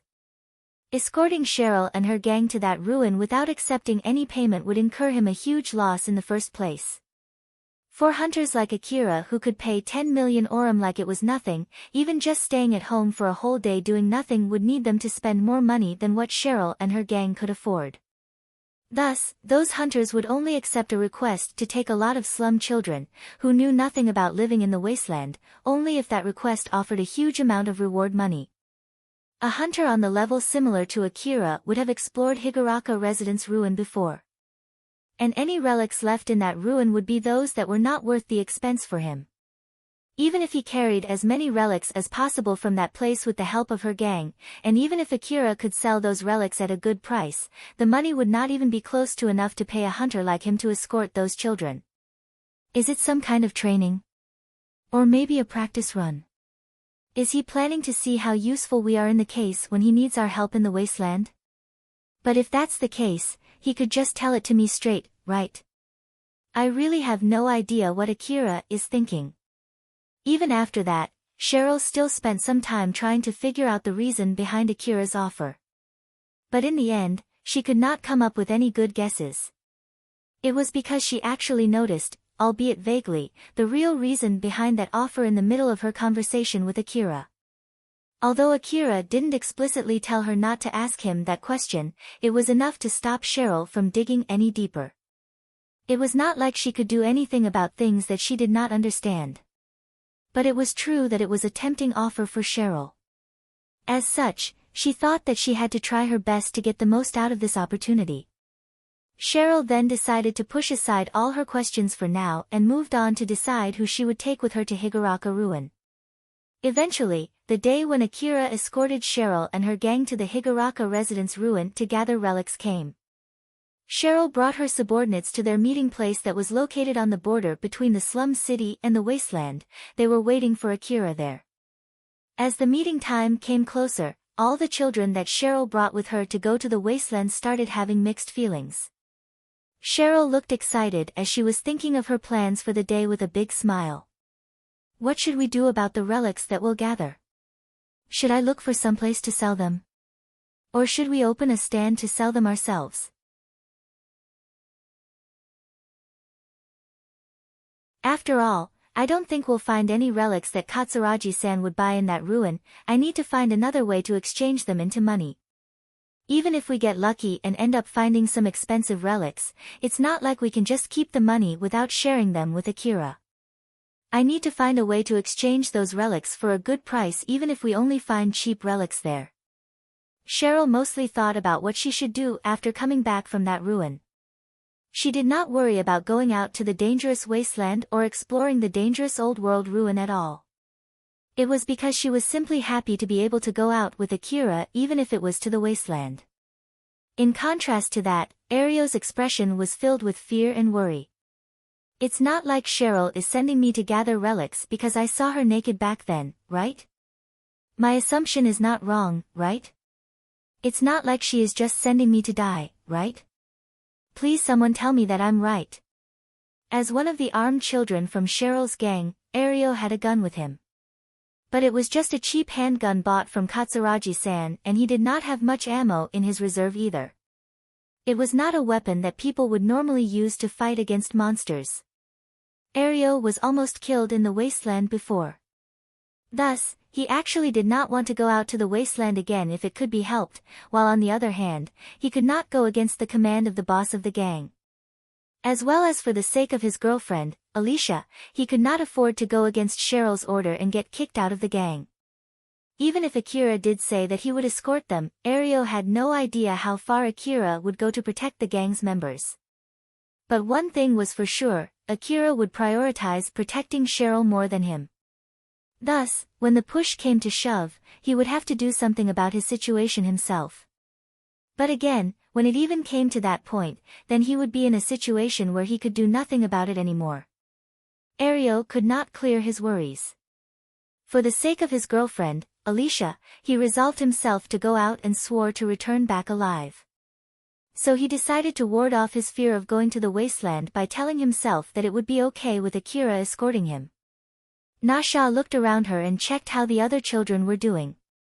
The only person who was relaxed in that situation was Cheryl. Although each kid was showing a different level of anxiousness, it was obvious that all of them were worried. Leaving Cheryl aside, none of them had come to that place out of their own volition. Although I know that they would push the jobs that they don't want to do to me since I'm a new member, to think that they'll send me to the old world ruin to gather relics right off the bat. But again, what's going on here? Even the boss and the other gang's high officers are here too. I just don't understand what's going on with this gang. I at least need to gather more information before I contact Alna. There were a lot of peculiar things about Cheryl's gang, but even so, it was a good enough gang for Nasha to put her hopes on. She thought that she had to get on Cheryl's good side so it would be easier for her to help Alna join this gang. That was why she resolved herself to come. Akira arrived there in his vehicle a bit sooner than the meeting time. He then finished simple greetings with Cheryl's gang before heading to Higuraka Residence Ruin. He attached a pull cart behind his vehicle and was sitting on the driver's seat. Cheryl sat next to him, while the rest of the children were on that cart. Although the back seats were empty, Akira did not allow anyone to sit there. It was because it would be a hindrance when he wanted to use the CWH anti-material rifle or the DVTS minigun that were mounted on his vehicle. There was someone who was about to sit there but Akira sent him to the back cart. Akira had bought that cart after seeing how useful it was during the ruin exploration with Elena and Sarah. Since he was planning to carry a lot of relics in the future, he decided to buy a big cart. Because of that, there was still a lot of space even after all the children from Cheryl's gang got on that cart. But still, sitting in that cart was nowhere near comfortable. A boy by the name of Sebla, who was sitting next to Nasha, voiced out his complaints. Seriously though, he doesn't let anyone else sit there other than Boss Cheryl, huh? Is he saying that the cart is enough for us? Damn it, that damn boy getting ahead of himself, although he was just another slum kid like us not too long ago. It was not like Akira explained anything when he sent the other kids to the cart. That was why Sebla interpreted his order as a disparaging treatment to show them their difference in position. Say, do you know that Akira guy? When Nasha asked him that, Sebla's annoyed expression loosened. It was because he realized that she was a new member who did not know much about Akira. So in short, she was someone who might join him in bad-mouthing Akira. Sebla answered back as if he had found a good place to vent his displeasure. Well, it's not like I know him on a personal level, but I have seen him during the days when he was still living in the slum city back alley. Since he was living near where I was, I sometimes saw him when he went to the food distribution place. So I somehow remember his face. He went to the food distribution place although he was a hunter. He just started working as a hunter recently. Up until that point, he was more or less the same as us. I bet he just found some expensive relics out of luck that allowed him to get good equipment and that he's just doing well lately thanks to his luck. Is that so? I heard that he's a very strong hunter though. I'm sure it's just a bluff. He just got lucky and got himself a powerful weapon. Anyone can be strong if they have a powerful weapon. Even for that incident with Shijima's gang, I'm sure he just used his gun to threaten the underling that Shijima sent here. Seriously speaking, does he look that strong to you without his gun? Nasha took another look at Akira and tried to reconfirm it. It was indeed true that Akira looked strong when he was with his weapons, but when she imagined him without those guns, he did not look that strong at all. Now that you mention it, that's kind of true. Right? Sebla smiled, but his face quickly returned back to being annoyed. Sebla looked at Akira and all of his equipment. An augmented suit to enhance his physical power, a strong-looking vehicle to explore the wasteland, the powerful-looking CWH anti-material rifle and DVTS minigun, and finally the 2 million orum per box medicine inside the rucksack on the back seat of his vehicle. They were all the equipment that supported Akira. He looked at those weapons that made Akira appear strong, equipment that made others envious and jealous. Damn it. How much money do I need to get those guns? If only I can get them too, I'll be able to become a strong hunter just like him. If I become one, then the boss would fawn over me too and I'll be able to do anything I want with her body. Damn it, I bet he has done all kinds of stuff with the boss. He did take a bath with her the other day too after all. I still remember those guys that got kicked out of the gang just because they took a peek when Cheryl was in the bath. Why is he that special although he just got a little lucky? Sebla's complaints somehow sounded as if he was chanting a curse which could be easily interpreted as picking a fight with Akira and Cheryl. Yikes, I asked the wrong person. Nasha slowly moved away from Sebla when he was not watching. After all, she did not want to get roped into trouble. Akira was driving slowly so as not to rock the cart too much. He also picked a level route to Higuraka Residence Ruin to reduce the rocking. But because of that, he took more time going to that ruin than usual, which of course increased the possibility of encountering monsters on their way to the ruin. While driving his vehicle, Akira was constantly checking the data on his goggles. Suddenly he turned on the auto-drive function of the vehicle's control unit and pointed his rifle outside the vehicle. Akira? It's a monster. Akira swiftly replied to Cheryl, who was sitting on the driver's assistant seat. Cheryl quickly turned to the direction where Akira was aiming, but she could not see any monsters there. Where exactly is this monster? Just use that binocular. It's integrated with my information-gathering device, so you should be able to easily spot the monster. Cheryl picked the binocular that was lying near her and tried to look for the monster. She followed the indicator shown in her enhanced vision to look at where the signal was coming. Thanks to the automatic readjustment function of that binocular, which worked in tandem with Akira's information-gathering device, she was able to quickly find the monster that Akira mentioned. She could see a big carnivorous beast running toward Akira's vehicle with a speed that did not fit its size. As she saw the large legs that supported that monster's huge body kicking the ground, she could somehow hear its stamping sound that she should not be able to hear from such distance. Akira started shooting at that monster with his assault rifle. But none of his shots hit its mark. He kept on shooting at that monster although he could not hit any of his shots. That monster eventually got close to Akira's vehicle. The children in the cart noticed the monster when they heard the gunshots. They quickly peeked out their heads from the cart to look for the monster. Since that monster was raising a cloud of dust while running toward the vehicle, they could easily find it. Also, it was already close enough to be spotted with naked eyes. The children in the cart started to make a ruckus. Oh aye. It's getting closer and closer.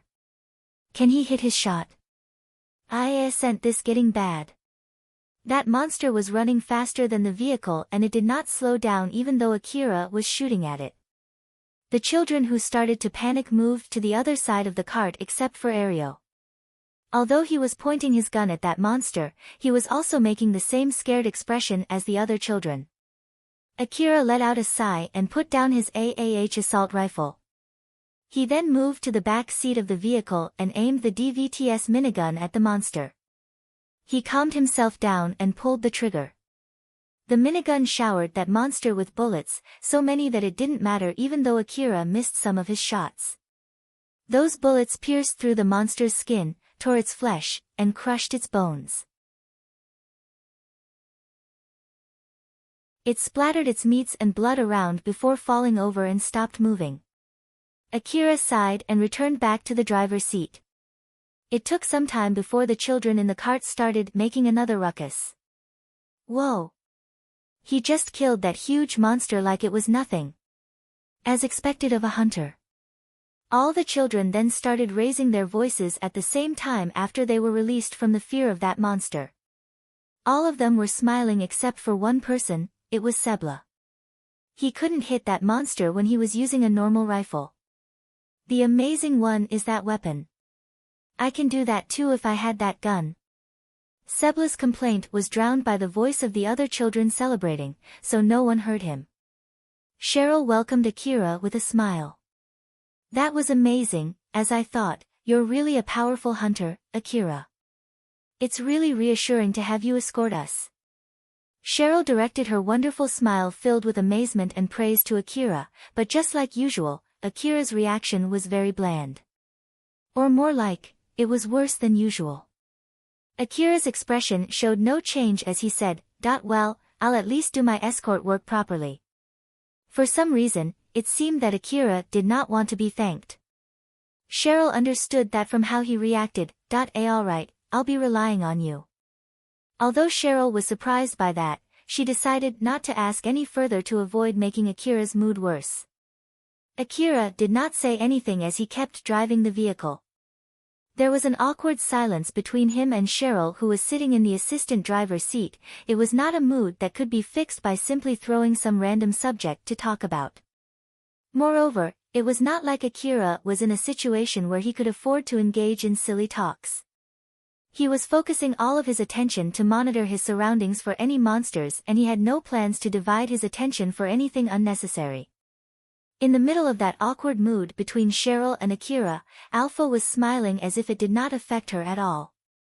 Akira, you're too tense. If you don't calm down, it'll only unnecessarily shave your stamina, you know? I know. Just like usual, Alpha was relaxed. But in contrast to her, Akira replied swiftly while pouting. Since Cheryl took the assistant driver's seat, Alpha was sitting on the door on the other side of Akira. She let her legs flap freely on the outside of the vehicle as she lightly turned her body around to Akira's direction. It seems that you're having a hard time there. Just tell me anytime you think that you can't take it anymore, okay? Akira was escorting Cheryl and the other kids without Alpha's support. Although he might still be able to see and hear Alpha, she did not give any type of support to Akira at the moment. She did not enhance his views as she usually did, nor did she help with his aiming. There was also no aiming correction support from his augmented suit. And Alpha did not give Akira any instructions at all. But more than that, Akira had to search for enemies himself. If he let his guard down, he felt like he would be ambushed by monsters in no time. Thus, he could not relax much, which slowly shaved his focus and stamina. This time, Akira was going to gather relics in the ruin as well as to train. To be more precise, the training was his main aim. The last time he went to explore ruins without Alpha's support, it was with Elena and Sarah. At that time, he was able to finish the exploration without encountering any monsters. But if his performance was to be strictly evaluated, then the only word that Alpha could come up with was embarrassing. Alpha thought that it would be bad to let it stay like that, thus she sent Akira for another training. And that was today's relic hunting. His duty was to simply escort Cheryl and the other children to the ruin and return back alive. Alpha thought that Akira needed to get used to the situation where he had no support from her. It should at least be to the point where he would not endanger himself from being way too nervous when he was in such a situation. The reason why Alpha chose Cheryl's gang as the target for the escort was because Cheryl and the other children were complete beginners when it came to exploring the wasteland. Thus, unlike Sarah or Elena, they would not be able to protect Akira. And also, even if Akira failed and they ended up killed, it would not affect his conscience much. If Alpha told Akira to invite Sarah and Elena for such a purpose, he would be super angry. In the worst-case scenario, it might cause considerable damage to his trust in Alpha. She herself understood that very well. Because of all those reasons, Alpha decided to use Cheryl's gang. And in order to convince Akira, she put an excuse that it would give Cheryl and her gang some profit too. She also told Akira to cancel the plan if Cheryl refused his offer. But Cheryl accepted it. After all, just like Alpha explained to Akira, it was a delicious offer for her. Akira was always putting his life on the line as a hunter, and Cheryl's gang was reaping benefits from it. So it should be alright to put Cheryl's gang in danger from time to time as a compensation to that. After all, if Akira died, then Cheryl would lose her position anyway. That was why Alpha thought that it was okay to put Cheryl and her gang in danger in order to train Akira. Alpha adjusted her explanation to Akira to make him agree with her thoughts, and as she planned, he unconsciously began to think like that too. If Akira had shown even the slightest refusal when Alpha manipulated him, she would have categorized Cheryl's gang as a threat. Had Akira put that much care for Cheryl's gang, he might even place himself in danger in order to help them. So in the worst-case scenario, there might be even a need to exterminate Cheryl's gang. The lesser Akira was emotionally attached to the people around him, the better it was. Alpha planned all of this to ensure that she will have the biggest influence in his action. In order for him to accomplish her request, in order for her to accomplish her goal, and in order not to repeat the mistakes that she made in the past, Alpha kept adjusting her plans behind her usual ever-present smile. Cheryl's gang's profit, Akira's profit, and Alpha's profit. Alpha might be the only existence there who fully understood that these three interests were mixed in today's ruin exploration. Akira glanced at Alpha and complained. In that case then, I'll do that right away. Can you change into something else that won't disrupt my focus? Alpha was wearing a bold swimsuit with a small amount of fabric. It was a swimsuit with a lot of laces wrapping around her body to secure the few pieces of fabric in their respective places. That extremely risque swimsuit only served to boost Alpha's charming body. On the other side of Alpha, there was Cheryl, who was wearing prim and proper clothing, thus it made Alpha's swimsuit even more disturbing for Akira's focus. Alpha smiled and said, "Nope. Don't let yourself get bothered by something unnecessary. Just focus on the important information. This is also a part of your training, you know. If your focus is disturbed by my appearance, then it means that you're not focused enough." That might be true, but still. When Akira made that pause, Alpha quickly turned her body around like a gymnast. Thus her body wrapped in that risque swimsuit was facing Akira right now. Her chest was right beside him. Alpha got her face close to Akira and said, "Don't just sit there, another one is coming." Another monster was running towards him. Akira quickly confirmed its position from the data shown in his goggle. Akira turned on the auto-drive function, stood up, readied his rifle, and aimed at that monster through the aiming device in his goggle. Although that monster was only a small dot when seen with naked eyes, he was able to properly aim at that monster. Akira stabilized his grip with the help of his augmented suit, but since the ground was not smooth, the vehicle was swaying up and down and disrupting his aim. While on the other hand, that monster was running as fast as it could towards Akira. It would be nigh impossible to hit that monster's weak points in such a situation. It was even hard enough to accurately shoot at that monster in the first place. Predict the moves of your target. Consider the lag between when you pull the trigger and when the bullet reaches your target. Feel the swaying of the vehicle and adjust your aim accordingly. There's no need to rush yourself, just calm down and take your aim. Even if you might miss your shot because of your bad luck, don't think that you can hit your shot because of your good luck. Don't rely on luck and aim properly. Akira listened to Alpha's instruction and pulled the trigger. The bullet flew past right beside that monster. He frowned and asked. "That's a miss, what did I do wrong?" "That was simply because you did not take a good enough aim. Now try again, but do it more carefully. Even if you tell me so, if I take too long to aim, that monster would move outside the view of the aiming scope, you know? If you can slow down your time perception right before you pull the trigger, you should be able to take a far more accurate shot though." "I'm already trying to do that." Akira was still doing his time perception compression training until now. But he still could not use it freely. If he could do that, it would boost his shooting accuracy. As that monster came closer and closer, Akira was able to hit its oversized body. But as long as he could not hit any of its weak points, the bullets which hit that monster were barely affecting it. The children in the cart started making a ruckus again.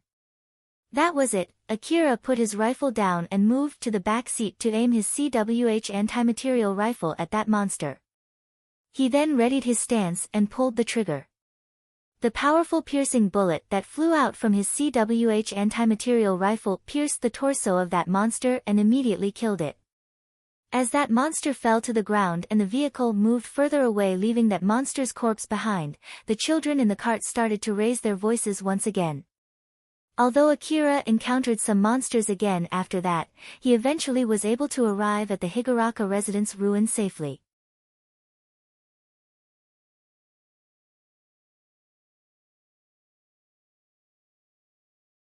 Chapter 77, Taking Shelter from the Rain. Cheryl and the other children immediately started gathering relics when they arrived at the Higuraka residence ruin. The Higuraka residence ruin was one of the ruins near Kagomayama City that were once frequented by a lot of hunters. But the current Higuraka residence ruin was already emptied from any expensive relics. It had little worth in searching for relics, so hunters normally would not go there just to hunt for relics. But with that being said, there were still some relatively cheap relics left in that ruin. And so, Cheryl and the other children were there to collect those kinds of relics. Although those relics were not worth bringing back home for the hunters, they were still precious relics for Cheryl's gang. The ruin was filled with relics that those children of the slum city could never find in the back alley of the slum city.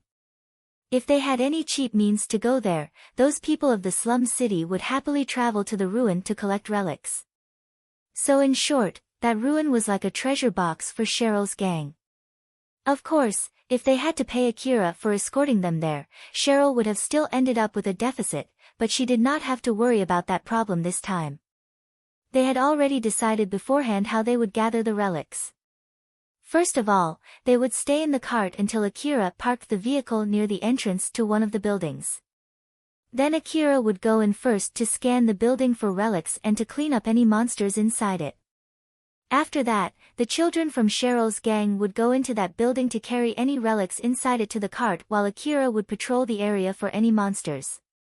Once they were done emptying the building, Cheryl would contact Akira through the information terminal to meet up before moving to the next building. As Akira was patrolling the area, he suddenly stopped as he watched the relics that were carried into the cart. The cart was filled with all kinds of relics. There were curtains with holes, broken beds, cracked kitchen utensils, old furniture that had their shape distorted, and also small relics with mechanical parts inside them. Akira stood there staring at that pile of mismatched relics. Alpha found that weird and asked Akira. "Akira, what's wrong? There are no expensive relics in that pile, you know?" "Nah, I just remembered that I was also gathering those kinds of relics not too long ago." Akira felt slightly nostalgic, but Alpha quickly cut that short. "Nothing has changed even now. Then you used to go to dangerous ruin to hunt for expensive relics, now you are going to a more dangerous ruin to hunt for more expensive relics. The only difference is the degree of risk involved." "Well, that's kinda true now that you mention it." As Akira looked at the pile of relics in his cart, it reminded him of his past self. Although he felt like he had come a long way since then, after Alpha pointed it out, he realized that what he was doing right now was not that much different from his past self. The only difference was that the back alley slum city had turned into a relatively safer place for him, and stuff that he could find there was relatively not worth the time for him right now. So right now, in order to gain more profit, he chose to go to a more dangerous place and get more expensive relics. That was the only difference between the current him and the past him. Akira still encountered some monsters inside Higuraka Residence ruin. But he was able to handle them just fine. Thus, Cheryl's gang was able to gather relics without facing any particular trouble. With more and more relics piled inside the cart, the sitting space for the children from Cheryl's gang shrunk. After they finished collecting relics from one of the buildings there, Akira returned back to his vehicle and asked Cheryl.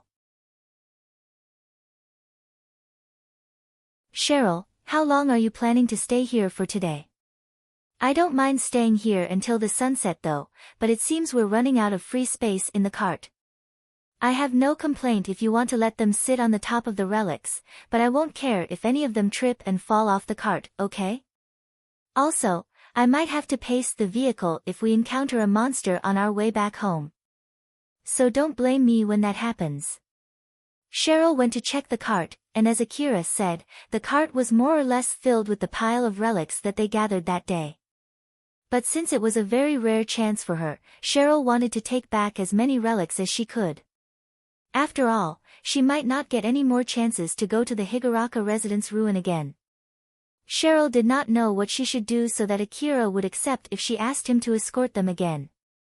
Thus, as long as she did not know how to get Akira to accept her request, she thought that she would not get another chance like this. Cheryl looked hesitant, she then said to Akira, "Let's go for another one before going home. I think it should still have enough free space for one more building." "Alright." Akira then went back to the driver's seat. Cheryl sat next to him on the driver's assistant seat. As he was about to turn on the vehicle, suddenly a water droplet fell in front of him. Akira raised his head and looked up. The sky above him had already turned cloudy before he even realized it. "Rain, huh? The weather forecast said that we'll have a clear day though." "As I thought, I can't really trust a free weather forecast, huh? Akira, we should move. I can just go to that building over there to take shelter from the rain." Akira turned his head to glance at Alpha. The moment he confirmed Alpha's expression, he quickly turned on his vehicle. Cheryl, who was sitting in the driver's assistant seat, could feel the G-force as Akira stepped on the pedal. The children in the cart lost their balance as they quickly grabbed on the cart railing. As the whole cart swayed, some of the relics from that pile toppled over. The usual smile on Alpha's face was not there, it only meant that Akira was in a situation that might endanger his life. Akira drove the car following the instructions shown in the navigator of the vehicle's control unit. His destination was a big mansion located deep inside that ruin. It was the same mansion where Alpha told him that he was someone who could connect to the old world domain. "Akira. What's going on?" Cheryl was surprised when Akira suddenly paced the vehicle. But Akira only signaled her with his hand that he had no leeway to answer her question. After all, it was not like he had the answer to that question anyway. "Alpha, what's going on? I'm sorry to rush you like that." But don't worry, it's not like we were about to get attacked by a swarm of monsters again. I see. So then, why did you rush me? It's to make you move out from the area with the same level of signal interference as the colorless mist as fast as possible. If we had stayed in that area, there's a good chance that monsters might ambush you. You also need to find a place where you can take shelter from the rain as soon as possible. If it's because of the rain, can we not pick one of those buildings around here? I'm sure you want to avoid a situation where you're surrounded by monsters and forced to fight them in a small closed space, right? You need a big place where you can fight optimally. That big mansion would be perfect for that, and even if it's filled with monsters, you can secure one of the empty rooms for Cheryl and the other children, and it would be an easy job for you to clean those monsters from that building. As Akira was talking with Alpha, the rain was getting stronger and stronger. Akira noticed that the effective scanning range shown in his goggles was growing narrower because of that. Whoa there, this small rain has this much effect? If a small rain has this much impact, what would happen if it's heavy rain? In the worst-case scenario, your information-gathering device would be completely useless outdoor and there might be some effect even when you're indoors. According to your prediction, how bad will this rain be? To be honest, I don't know for sure. That's why I urged you to get out as soon as possible, assuming the worst-case scenario. Akira frowned. Cheryl looked worried when she saw his expression. Akira then noticed that Cheryl was worried about him. I'll save the details for later, but we're basically heading to a safer place, so don't worry. Cheryl replied back with a smile. I understand, we'll be in your care. Just that short explanation from Akira was enough to make Cheryl regain her calm. Originally, Akira and Alpha planned to continue their training until Akira escorted Cheryl's gang back to Kagamaima City. But now with this sudden turn of events, although he planned to rely on Alpha's support as little as possible, Akira himself had no plans to keep that up and unnecessarily put Cheryl's gang under more risk. Alpha, let's end the training here. I'll be relying on your support again. Roger that, I'll take the wheel. The moment Alpha took control of the vehicle, it obviously moved much stable than before. Akira stood up from the driver's seat and moved to the back seat. Up until now, Akira operated the control panel and set the vehicle on auto drive before he moved to the back seat. But he did not do it this time. Cheryl, who noticed that, panicked and asked Akira. Is it okay to leave the steering wheel? It has a self-driving function, so it's okay. Don't you need to set to auto drive mode using the control unit terminal? It's alright, it's one of those advanced control units. Akira did not hesitate when he said so. Because of that, he was able to convince Cheryl. And since there was really no problem with the driving, Cheryl easily accepted his explanation. Alpha smiled teasingly and said to Akira. Yep, that's right. It's an advanced control unit after all. So you should make your explanation more convincing than that, you know? It's alright. Maybe. Akira thought to himself in secret that he should be more careful next time. He took out the camouflaging sheet that he usually used on his vehicle and threw it to the children in the back cart. Just use that for now. Akira shouted as he set up the folded roof on his open-roof vehicle. The children from Cheryl's gang expanded the camouflaging sheet to protect the relics and themselves. As for Akira, the vehicle that he was driving was equipped with a foldable roof. Although it still depended on how strong the rain was, they would at least be able to avoid getting completely drenched because of the rain. They eventually arrived at the mansion that they were heading to. The mansion that Alpha picked was a big mansion complete with a parking lot. There were leftovers of dead monsters scattered around that mansion. There were also metallic wreckages scattered here and there. Those might be what was left of the defensive equipment of that mansion. Of course, those already turned into broken scraps after enduring the harsh weather of the wasteland. Akira parked the vehicle near one of the entrances of that mansion. Akira removed the DVTS minigun and CWH anti-material rifle from his vehicle and carried them with both of his hands. Both of them were heavy rifles. The only reason why he could carry them around with one in each hand was because of the quality of his new augmented suit. Of course, it was completely a different problem whether he could use them with only one hand since he had to deal with the recoil of those rifles. But with the help of Alpha's support, it should be no problem at all. When Akira saw some of the children from Cheryl's gang about to enter that mansion before him, he quickly stopped them. "Don't go in there before me, step back." But when Akira stopped them, they sounded super annoyed as they replied, "What the heck, just let us in already." The rain had gotten pretty heavy. So Akira understood their feeling of wanting to get in that mansion as soon as possible. But he could not let them do that since he was working as their escort at the moment. "I don't mind if you want to meet the monsters that might have taken shelter from the rain inside that mansion before us." When he said that, the children from Cheryl's gang flusteredly moved away from the entrance. After Akira made sure that everything was safe around the area, he gathered all the children from Cheryl's gang in a big hall. The hall was so big that it still had a lot of free space even after everyone gathered there. The hall was almost empty.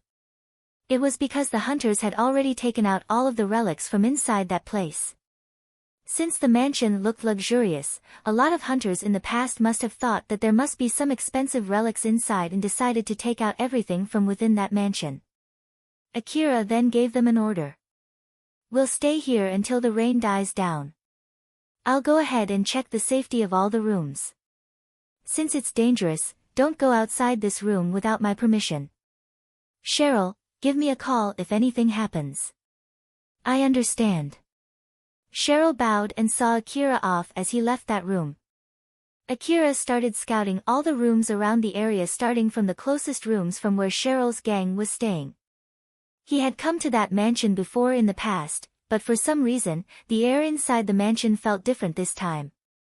"Alpha, don't you think there are too many dead monsters here?" "It's true that there are more dead monsters compared to the last time we came here. The vibe is also different." "The vibe?" "The last time we came here, remember that there was a dead greedy crocodile corpse, right? I think some hunters had killed that crocodile. Putting that aside, there seem to be more monsters in this area. They might have originally come here to feast on that dead crocodile, either that or they originally might have been staying away from this place when that greedy crocodile was still around." "I see, so there's something like that too, huh? I thought that this was a safe area the last time we came here, but it seems that it's not exactly the case now.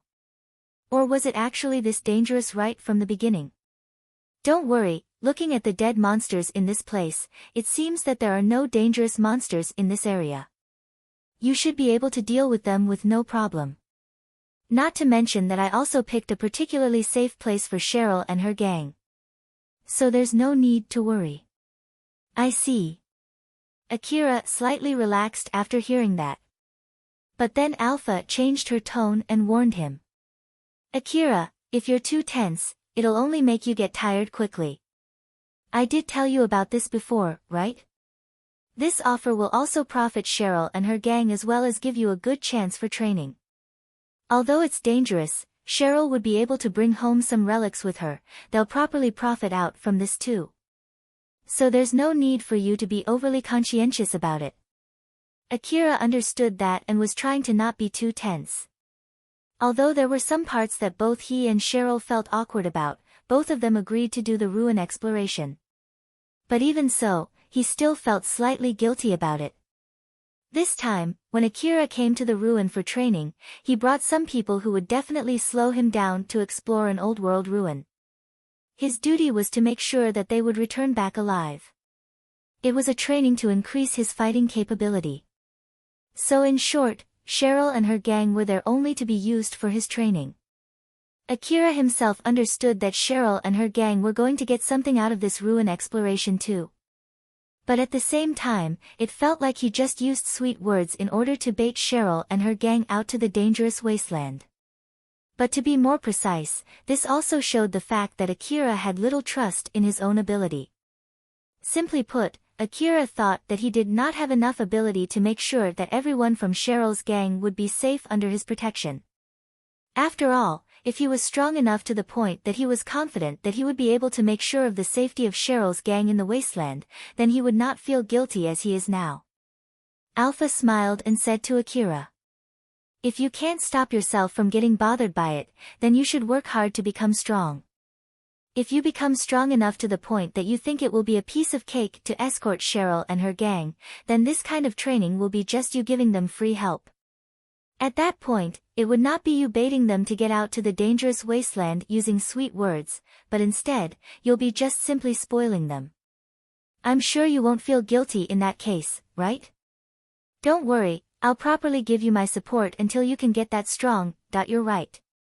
This will all get resolved if I become strong enough. Not to mention that I'll be able to finish that request from you too." Akira lightly smiled when he said, "I'll look forward to that." Alpha also replied back with a smile. After Akira made sure that the mansion was safe, he put down his rifle on the floor and took a short rest. He peeked the outside of the mansion through a window. Far from slowing down, the rain was stronger than before. He then tried to check the situation outside using his information-gathering device, but the scan range was already so small that it was basically useless.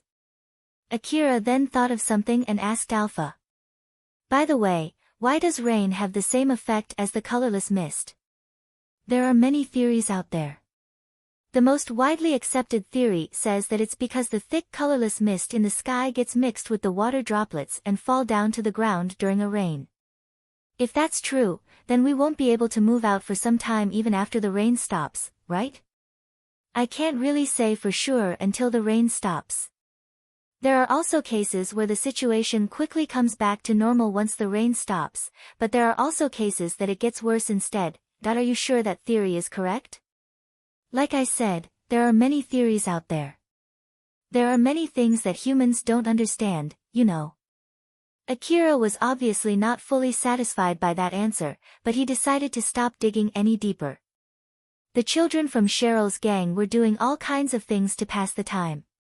Some of them were even playing trump card using the deck that they found among the relics. Cheryl left everyone behind and went to Akira's place.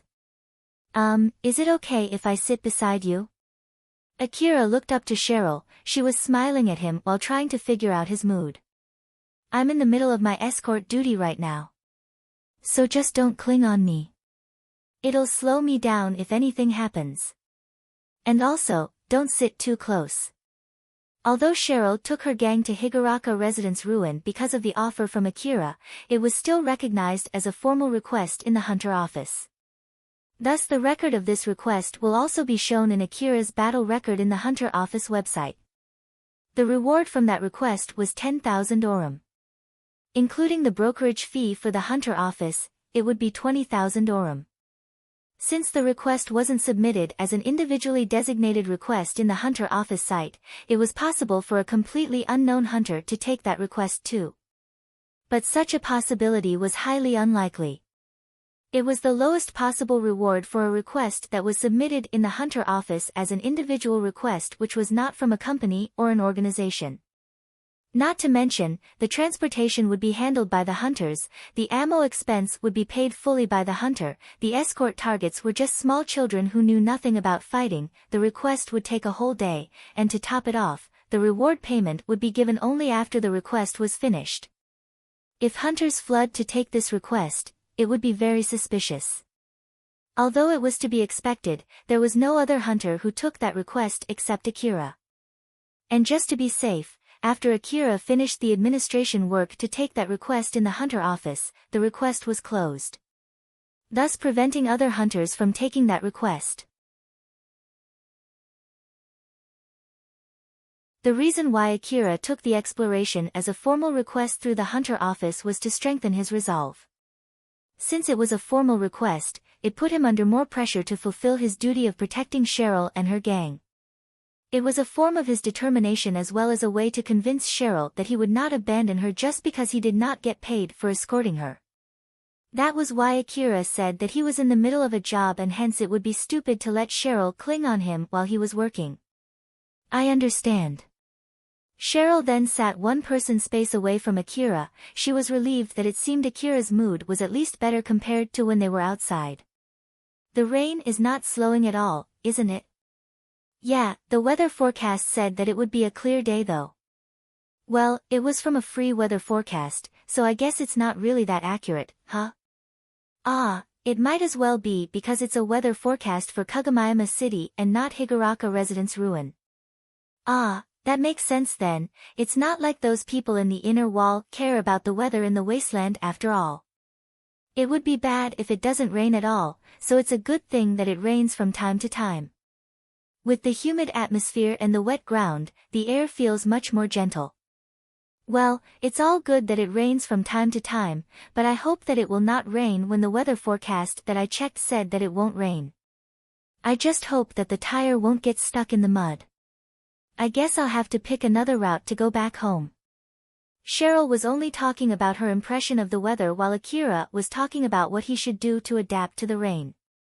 Both of them were basically talking about the same thing but focused on two different subjects. Akira noticed Alpha was smiling as she watched that exchange. What? It's nothing. Look there, Cheryl is wearing the clothes that you gave her the other day, you know? After Alpha said that, Akira took another look at Cheryl's clothes. He did not really remember it, but it was actually one of the dresses that he gave to Cheryl. Cheryl noticed Akira's gaze. She then smiled and said, "This is one of the dresses that I received from you. How does it look?" There were a lot of parts on that dress that did not really fit Cheryl's body. But because she was used to that kind of dress and because of some adjustment that she made, it did not look weird on her. It was the result of her skill on how to use a dress as well as the trial and errors that she did beforehand in front of a mirror. As for the underclothing, the old world underclothes was, for some reason, very flexible and stretchy. Thanks to that, even a petite girl like Cheryl could use them comfortably. Although they do have a sexy design, it was not like people would be able to get a peek as long as she did not do any crazy stunt, and since she planned to only let Akira see them, Cheryl did not have any problem with them. Cheryl, herself, was actually hoping to get some light compliment, something like, "They look good on you." She thought that she should be able to at least get that since she received that dress from Akira. That was why she asked Akira for his opinion. Akira stared at Cheryl, he then frowned and looked a bit troubled. After a small pause, he hesitated and said, "Well, I think it's okay." I see.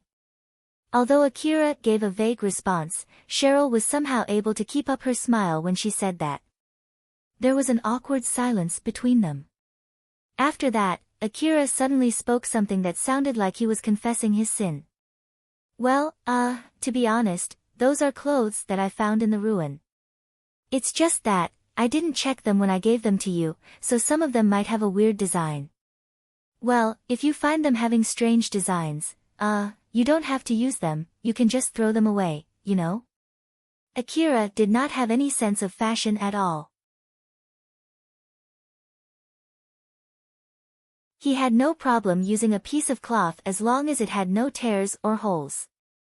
Even now, he always wore his augmented suit outside, thus there was no occasion where Akira could train his fashion sense. There was also a time when Akira was doing close combat training with Alpha.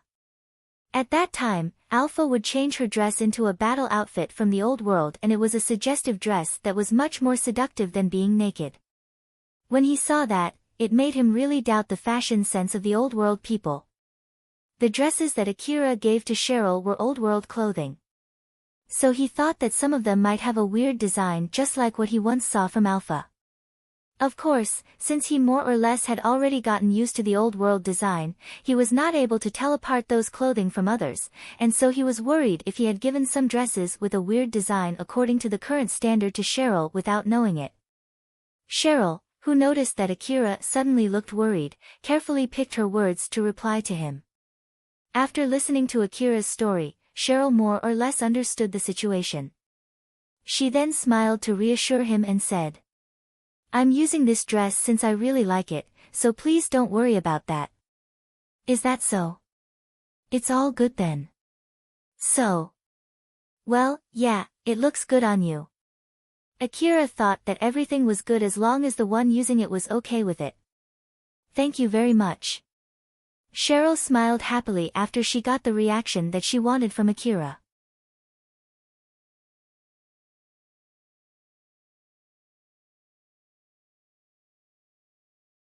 Chapter 78, Extra Guests. The rain continued. It was not getting worse, but it was not letting up either. Akira regularly went outside the room and checked the surroundings. He was checking the situation around the mansion while keeping close distance to the main room so he could quickly return back to where Cheryl was in case he spotted anything. His information-gathering device was also working just fine as long as it was indoor. Up until now, he had not met any monsters looking for a shelter from the rain yet. Akira then thought, I hope that this situation would continue. Alpha smiled bitterly. When you say it like that, it sounds as if you're raising your death flag, you know. Nothing will happen. This is easy, we just need to wait for the rain to stop before going back home. That in itself also did not sound good. Okay, I just need to shut up, right? In contrast to Alpha who was smiling teasingly there, Akira pouted. After Akira went back and forth from the main room several times, he spotted Cheryl looking displeased. It was rather obvious that Cheryl was in a bad mood, but the moment she noticed Akira, she immediately welcomed him with a smile. Maybe because she could not fully hide the displeasure inside her, her smile somehow looked slightly awkward. As Akira was about to sit next to Cheryl, he asked Ario who was standing near him. Did something happen? Ario glanced at Cheryl. Cheryl looked back at Ario while smiling. But her eyes were telling Ario not to say anything unnecessary. Ario did something that angered Cheryl a few days ago, so he couldn't afford to make it worse. While on the other hand, he also could not afford to worsen Akira's mood either. Akira was a dangerous person who would kill without any hesitation. There was even an occasion when he dragged the corpse of the person that he killed to the base of the gang that person was affiliated with. But Akira was harmless as long as he was not hostile. Unless the children of Cheryl's gang told themselves that, they would need extra courage to even talk with Akira. That was the Akira that Ario knew. Although it should be fine for now since Cheryl was basically having him under control, Akira was still a dangerous person. Ario carefully answered Akira's question as not to worsen both his and Cheryl's mood. There was a little dispute, but it's already over. I see. Akira only said that before he sat next to Cheryl. Ario was relieved that he was at least able to avoid worsening Akira's mood.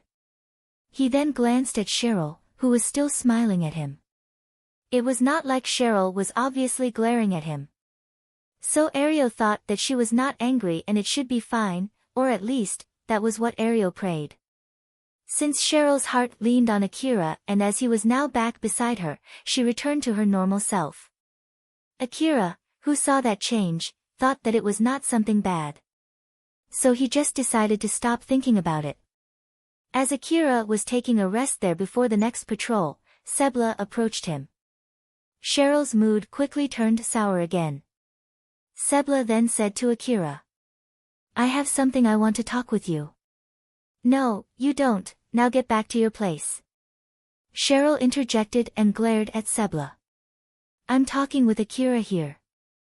I'm the boss of the gang and I'm telling you to get back to your place. You're just a proxy in the end, aren't you? No matter how you look at it, the real boss here is Akira. Cheryl and Sebla were glaring at each other. There were some children in Cheryl's gang who thought that Cheryl was just a proxy for Akira. Most of the members who joined recently had a strong impression about it. While the senior members of the gang were much more afraid of Akira than Cheryl that they chose to carefully observe the situation as it developed. Thus prolonging the misunderstanding about Cheryl's actual position in the gang. So in short, they thought that if they could appeal to Akira, then they could ignore Cheryl's opinion.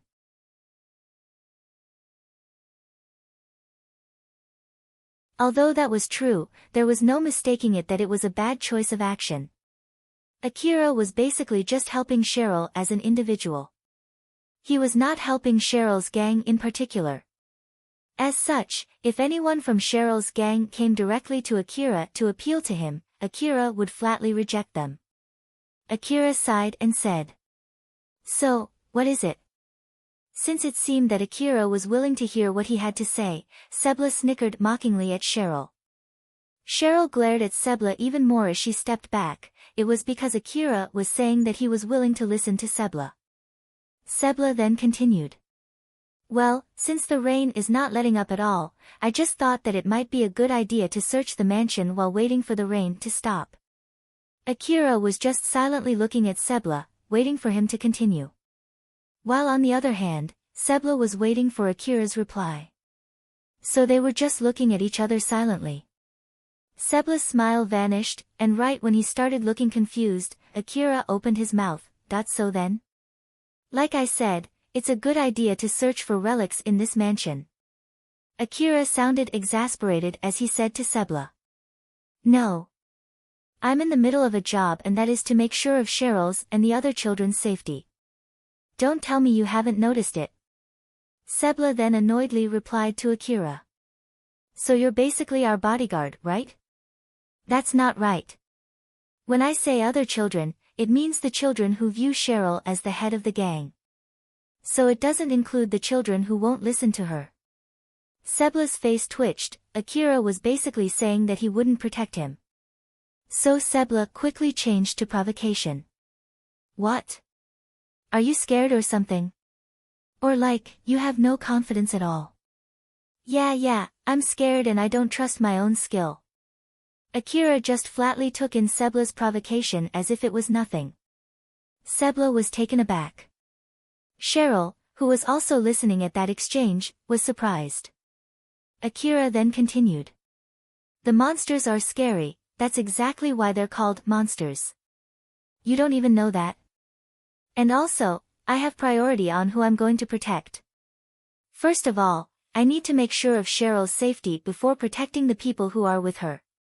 But even after I can be sure that Cheryl and her gang is safe, I have no plans to worry about the safety of the people who try to pick a fight against the monsters on their own volition." Not only was Akira mocking Sebla's futile action, he was also saying that he put Sebla's safety as his last priority. As Sebla obviously winced back, Cheryl was smiling happily since Akira said that he would prioritize her safety. Akira looked annoyed as he continued. "If you want to go search the mansion, you can just go ahead and do that. I won't stop you. My job is to protect Cheryl and her gang. So stopping you from killing yourself is not included in my job description. So yeah, you can go ahead and do whatever you want." After he heard Akira's straight answer, Sebla gave up trying to have Akira protect him while he searched the mansion. But he still wanted to go search the mansion. Since they arrived at the mansion, Sebla kept thinking that he might be able to find some expensive relics inside such a luxurious-looking mansion. And if he did find some and sold them in secret, he would be able to buy some powerful weapon and live a better life working as a hunter. As there was someone who had realized all of Sebla's crazy dream right in front of him, he was caught in an even crazier dream. Sebla went silent and thought. He then lowered his request and pointed at Akira's AAH assault rifle. Then, "At least lend me that gun." Sebla himself had no plan to search the mansion unarmed. So putting it in another way, he would search the mansion if he could get himself a rifle. As far as he could recognize, other than Akira's equipment, he did not think there was that much difference between him and Akira. Akira looked obviously exasperated as he said to Sebla. "What the heck are you saying now? There's no way I would lend you my rifle. But it's not like you're using it right now. Are you for real? Do you really think that is enough of a reason to lend you my rifle? Are you sure you're okay in the head?" There was no reason for Akira to lend Sebla his rifle. In his mind, lending his rifle to Sebla was equal to losing his rifle for nothing. Not to mention, Sebla might point that rifle at him, which was basically worse than simply losing his rifle. When Akira got his calm back, he started to doubt Sebla's sanity. "Listen here, you're basically still barely included as one of the people that I have to protect, that is if you don't do anything crazy. If you keep bugging me like this, I'll have no other choice but to think of you as an obstruction to my job and remove you from my escort target. If you understand, then get lost. You're bothering me. After Akira gave him a strong rejection, he looked away from Sebla as if he had lost interest in him. Sebla looked frustrated and stood staring at Akira for some time before he returned to the opposite side of the room. He then sat down leaning his back against the wall, bent his head down, and started mumbling. Cheryl appeared happy. She was smiling in delight as she was so thankful that Akira took her side. She looked at Sebla, who was walking away, as she felt a sense of victory. The rain was still pouring down. As Akira was patrolling the area, Alpha suddenly moved in front of him and pointed her finger outside the window. Akira, over there. Akira peeked outside the mansion. Thanks to the vision enhancement from Alpha, his vision zoomed into the direction where Alpha was pointing her finger. She was pointing at a vehicle that was heading in his direction. The other hunters, huh? I just hope they won't cause any trouble, but... Akira felt that his hope would get betrayed and his bad premonition would happen. That was why he stopped there. He then headed back to the room to inform Cheryl and her gang about the hunters. Not too long after Akira and Cheryl's gang took shelter from the rain in that mansion, another vehicle was also heading to Higuraka Residence Ruin. It was a closed-roof car that was designed to explore the wasteland. A big symbol of the rental company that owned that vehicle was painted on the side of that vehicle. There were 3 hunters in that vehicle. Guyver and Colbert were sitting on the back seats while Dale was driving the vehicle. Guyver said to Dale, "Say, isn't it better if we just head straight to Kagamaima City? Didn't I tell you before that we can't do that in the middle of this rain? It would be fine."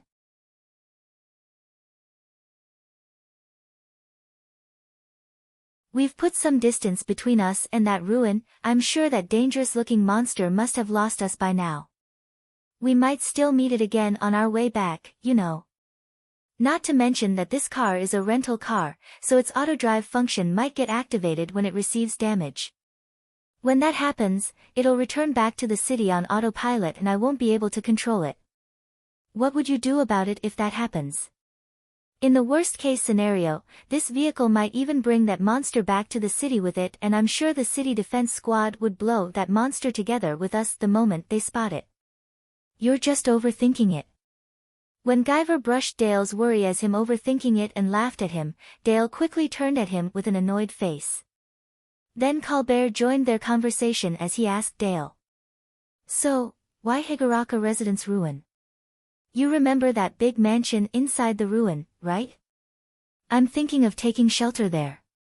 It's not like we have to go to that particular mansion, right? If you just want to take shelter while waiting for the rain to stop, we can just pick a random building around this area. We don't know how long this rain will stay. So if it's possible, I want to take a good rest in a big room rather than in a cramped space like inside this vehicle." Good grief. When he heard that snide remark from Colbert, Dale held himself back while telling that this would be the last time he went out to the wasteland together with both of them. That damn mediator. Picking these dumb guys for me. I'll definitely file a complaint later. Deep inside his heart, Dale kept cursing the mediator who introduced Guyver and Colbert to him. Dale, Guyver, and Colbert did not go on an expedition together normally. They were all just registered under the same mediator and so they were just temporarily on the same team. In the Eastern District, there were several companies that acted as mediators between hunters. They would introduce hunters with other hunters depending on the requirements set by those hunters. These requirements included a lot of things such as the level of danger of the ruin that they wanted to explore, the type of request that they were willing to take together, the way to divide the reward, their equipments, hunter rank, battle record, and even age, gender and personality. Most of the hunters in the Eastern District were utilizing such mediators' service. It was because a good mediator company often only introduced reliable and trustworthy hunters. After all, these mediators would not accept hunters with bad records. For example, those hunters who always lose their team members in the wasteland for some reason, or those hunters who are known to increase the risk of the exploration for other hunters in the team. These hunters would get rejected when they tried to register their names in those mediator companies. It was the same for the hunters who got a lot of complaints after they were introduced to the other hunters. With such a process of elimination, the hunters who were left were usually trustworthy and reliable ones.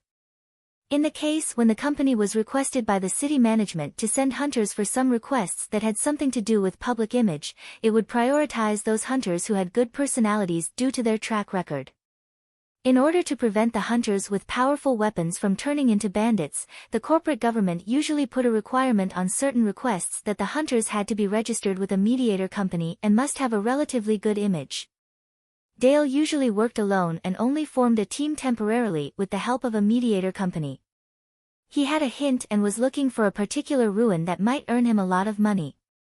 Although he was able to get the information about where that ruin was through his connection, he did not get the information about the monsters around that ruin. Because of that, he thought that it would be a bad idea to go there alone and ended up asking the mediator company to introduce him to some hunters. And those hunters were Guyver and Colbert. Result-wise, Dale's expedition ended up as a failure this time. They were not able to get their hands on any expensive relics, and when they decided to just go back home, they encountered a powerful monster and had to escape that ruin in a hurry. Dale believed that it was Guyver's and Colbert's fault that they failed. This Guyver guy can't even properly scan the area for monsters, he was just loitering aimlessly in the ruin and got detected by monsters because of that. And that Colbert didn't even try to hide it when he was about to abandon us. It would have been much better if I had come here alone. I'll never work together with these two again. But all this was from Dale's point of view.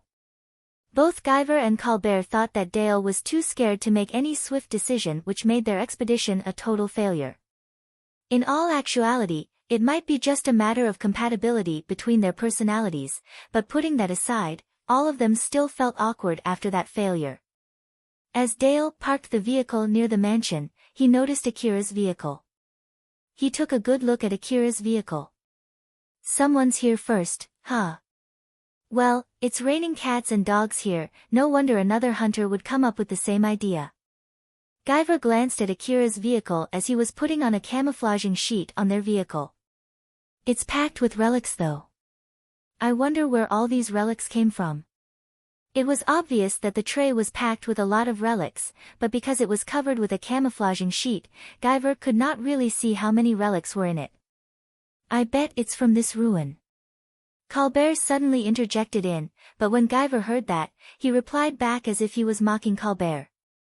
There are only garbage relics left in this ruin, you know. There's no way someone would even go as far as preparing a detachable cart just to carry relics out from this ruin. Colbert annoyedly replied back. Then where do you think all of those relics come from? Like hell if I know. Guyver snapped back at Colbert. They then checked the area around that mansion. There were dead monsters around the area, but there was nothing suspicious. They then noticed Akira by the end of a hallway. Akira was standing near the entrance of one of the rooms. He was watching the surroundings with CWH anti-material rifle and DVTS minigun in his hands. He also noticed Dale and the other hunters the moment they came in sight. Akira walked a few steps toward them before opening his mouth. I'm sorry to tell you this, but can you take any other room? We're using this room to take shelter from the rain. Dale raised both of his hands, trying to tell Akira that they were not hostile. Calm down, we're also hunters. We're only here to take shelter from the rain on our way back home from the ruins. Are you also on your way back from a ruin? Just so you know, I have no plans to cause any trouble. Guyver and Colbert lowered their guns. When he saw that, Akira also lowered his guns. He then said, I'm also a hunter, but I'm here today for an escort request. If you have no business with us, I hope that you would take shelter somewhere else. Since Akira wanted to reduce any unpredictable factors, he hoped that Dale would take his friends somewhere else. But Dale did not step back. Don't say that. This must be some kind of fate. Let's at least share information. Dale wanted to have someone to talk to about his expedition, or to be more precise, he wanted someone that could help him vent his stress by complaining about Guyver and Colbert. Moreover, making connections was essential for hunters, and that was doubly true when it came to a hunter like Akira who was nice enough to be there as an escort and not for hunting relics. Thus Dale wanted to make some connections with Akira if it was possible. Guyver threw a friendly smile at Akira. I don't mind if you want to exchange relics too, you know. Moreover, if you're here as an escort, it's your employer who will decide to meet us or not, right? Guyver could not forget about the relic pile that was on Akira's cart. He thought that if he could somehow ask the owner of those relics to exchange some of it, he might be able to see what kind of relics were in that pile. Akira hesitated for a bit, he then decided to ask Cheryl. After all, getting more connections with the other hunters might be a good thing for Cheryl. That was why Akira decided to ask her rather than making his own decision. I'll go and ask then, wait here for a sec. After saying that, Akira went back to the room where Cheryl and her gang were. Cheryl heard about the situation from Akira and decided to meet with Dale and his friends. Akira was a bit surprised by that, but since Cheryl decided to do so, he had no plan to criticize her at all. He then let Dale and his friends into the room. After that, Dale and his friends introduced themselves to Cheryl and continued talking with her. While they were doing that, Akira was just standing silently next to Cheryl with both CWH anti-material rifle and DVTS minigun on his hands without lowering his guard at all. Among the three of them, Dale was the one who was talking the most with Cheryl. From their conversation, it felt like they could get along well with each other. Cheryl smiled while listening to Dale, it was as if her eyes were sparkling, showing her interest in what the other person had to say. She enthusiastically encouraged Dale to continue his story, sympathized with his complaints, and praised his hard work. She already understood how much effect her beauty had when talking with others, that was why she thoroughly took care of her skin and hair every day. She was also wearing an old-world dress that looked expensive and was using it skillfully as if she was familiar with such dresses. While on the other hand, since the other children present were only wearing clothing that was a bit better than most of the children in the slum city, it boosted Cheryl's appearance even more. Cheryl continued her silly talk with Dale while trying to convey that she was not hostile. Because of that, Dale could not stop venting his stress from his failed expedition that day. As a result, their conversation dragged longer and longer. Dale, who seemed to be interested in Cheryl, stopped boasting about himself and asked about her and her gang. So then, are you some kind of representative or something? Yes, I'm the representative of a small gang in the lower district of the Kagamaima city, or more like, I'm the head of that small gang. That's a pretty impressive feat considering that you're still so young. What's the name of your gang? It's still a small gang, so we don't have a name yet. Not to mention that it'll attract more attention if we have a name and it might cause needless conflict. We're trying to lay low and avoid any problem right now. I see. It sounds rough. Not at all, compared to the hard time that the hunters have when facing the monsters out in the dangerous wasteland, our problem is not that bad. We don't have anything that can be compared to the rewards that the hunters get from hunting monsters or from selling relics. By the way, what kind of relics did you find lately? Well, let's see. Dale tried to remember the relics that he sold lately as they continued their conversation. Say, Alpha. This might be just my imagination, but... Akira, who was standing silently next to Cheryl, was a bit surprised and somehow a bit terrified, but he tried his best not to show it outside as he asked Alpha for a confirmation. Cheryl is trying to probe information out of those hunters while keeping her own information a secret. I agree with you about that point, I think that she's doing it intentionally, that I thought so. The conversation between Cheryl and Dale was mostly about Dale's team. Although the conversation shifted to about Cheryl from time to time, she was always able to subtly steer the topic back about Dale and his friends, and it seemed that Dale did not notice that at all. Dale and Cheryl talked about a lot of things. When the topic was about the ruin, they would talk about the monsters that Dale had encountered or about the relics that he had found in the past. Although all of them were information that a hunter would not normally share with the other hunters except when they were getting paid, thanks to Cheryl's sympathy and praises, Dale started blurting out those information for free. And even after that, Cheryl would still occasionally show her sympathy or throw some praises exactly when he was expecting for them, thus Dale just could not stop himself. As he was watching Dale continue blurting out those sensitive information, Akira tried to remember all of his exchanges with Cheryl and asked Alpha. I didn't leak any information when I talked with Cheryl up until now, right? Don't worry, I'll properly warn you when you're about to make that blunder. I see. Well, the only sensitive information that I have is about you, so I guess it should be okay, huh? Well, Akira, you sometimes lowered your guard and turned at my direction.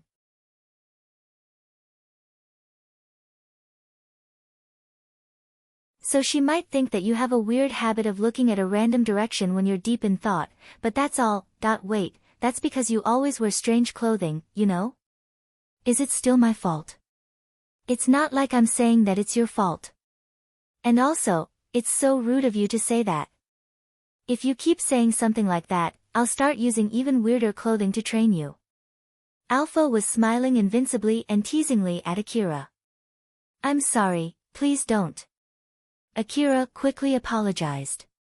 He did not want to see Alpha in any super strange clothing that would even take him by surprise. As Dale was boasting about his adventurous story to Cheryl, Guyver was keeping distance while silently observing them. Guyver was surprised when he entered that room since the scene inside was so much different from what he was expecting. He thought he would find hunters resting inside the room. Since there was only one vehicle with its cart filled with relics, judging from that, he expected to find at most 6 hunters. He also thought that Akira was guarding the entrance since he was the weakest among those 6 hunters.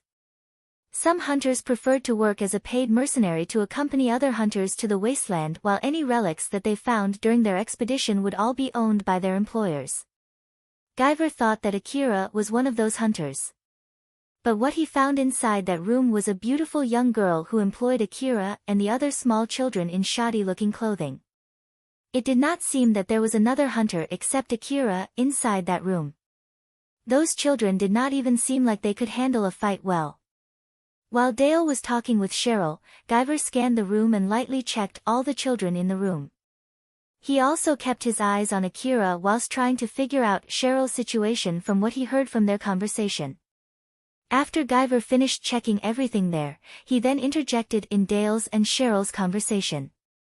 Can I say something for a bit here? I have a suggestion. This must be some kind of fate that we met each other here. We're both on our way back from hunting relics. So how about we exchange relics? Although we don't have that many, we got ourselves some good relics, you know? There were not that many hunters who would sell all of the relics that they found in the ruins to the hunter office. So in order to adjust the relics that they collected according to the type of the relics preferred by the merchants that they sold those relics to, hunters sometimes exchanged relics between each other. Usually, Guyver's suggestion was a profitable one for both sides. But Cheryl looked apologetic as she declined that offer. I'm really sorry. The relics that we gathered are nothing more than cheap relics. I don't think we have anything worth exchanging.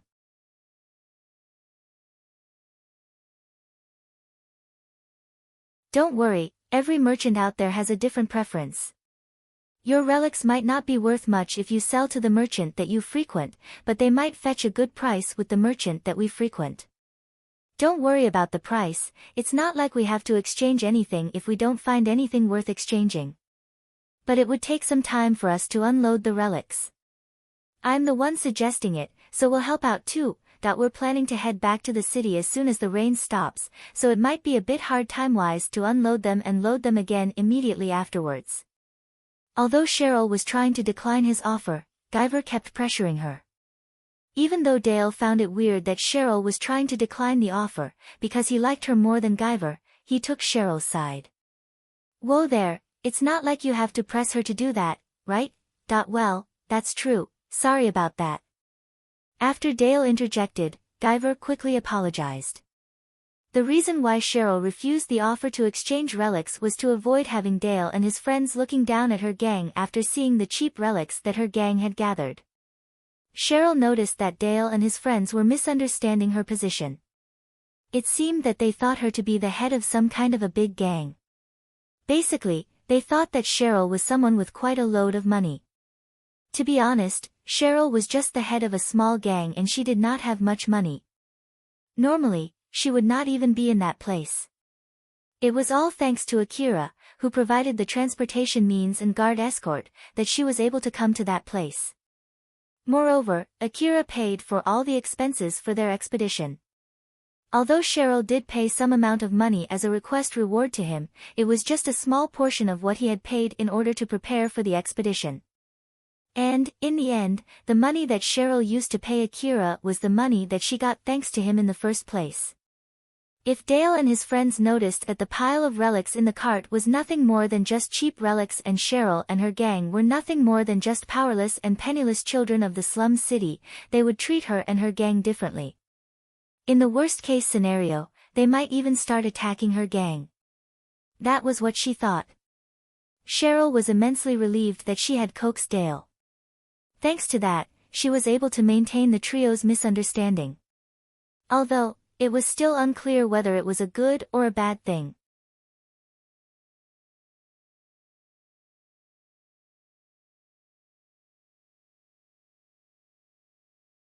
Chapter 79, Hunters in Debt.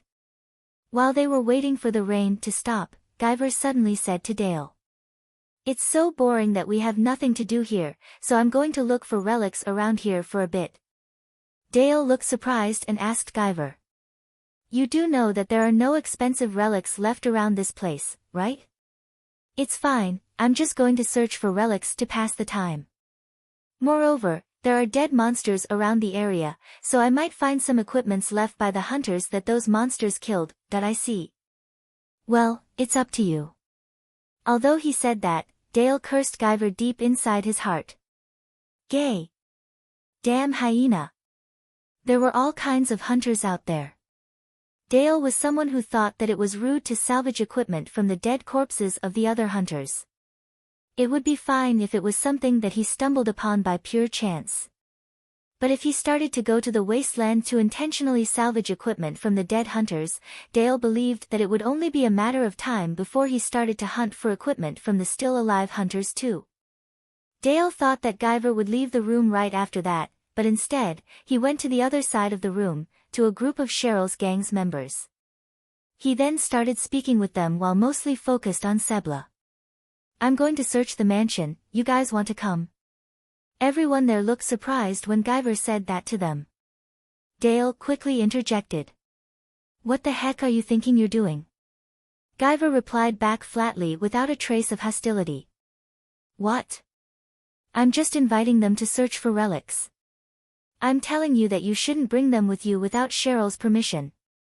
Or more like, do you think they can hold a fight in the first place? It's not like I'm forcing them to come. Moreover, I don't expect them to help me fight monsters, I'm inviting them to help me carry relics. I'll do the fighting." "Ah, are you worried that we might cause a dispute when dividing the loot?" "I'll just give them the relics if they're just cheap relics. Like I said before, I'm just looking for a way to spend time." The children that Guyver invited glanced at Cheryl's direction. Although Akira's expression did not change at all, Cheryl who was beside him obviously looked a little angry. They wanted to search for relics in that mansion, however, they hesitated to take Guyver's offer since it might cause Cheryl to get even angrier at them.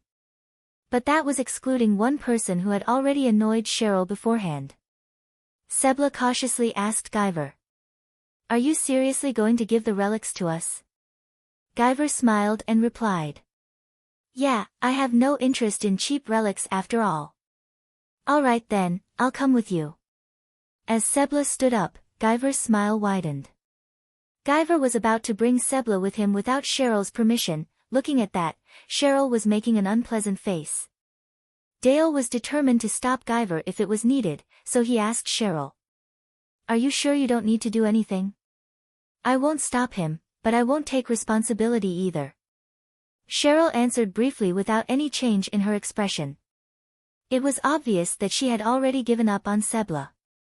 She did not mind if Sebla died after going with Guyver. She also planned to leave him behind in case if the rain stopped and he had not returned.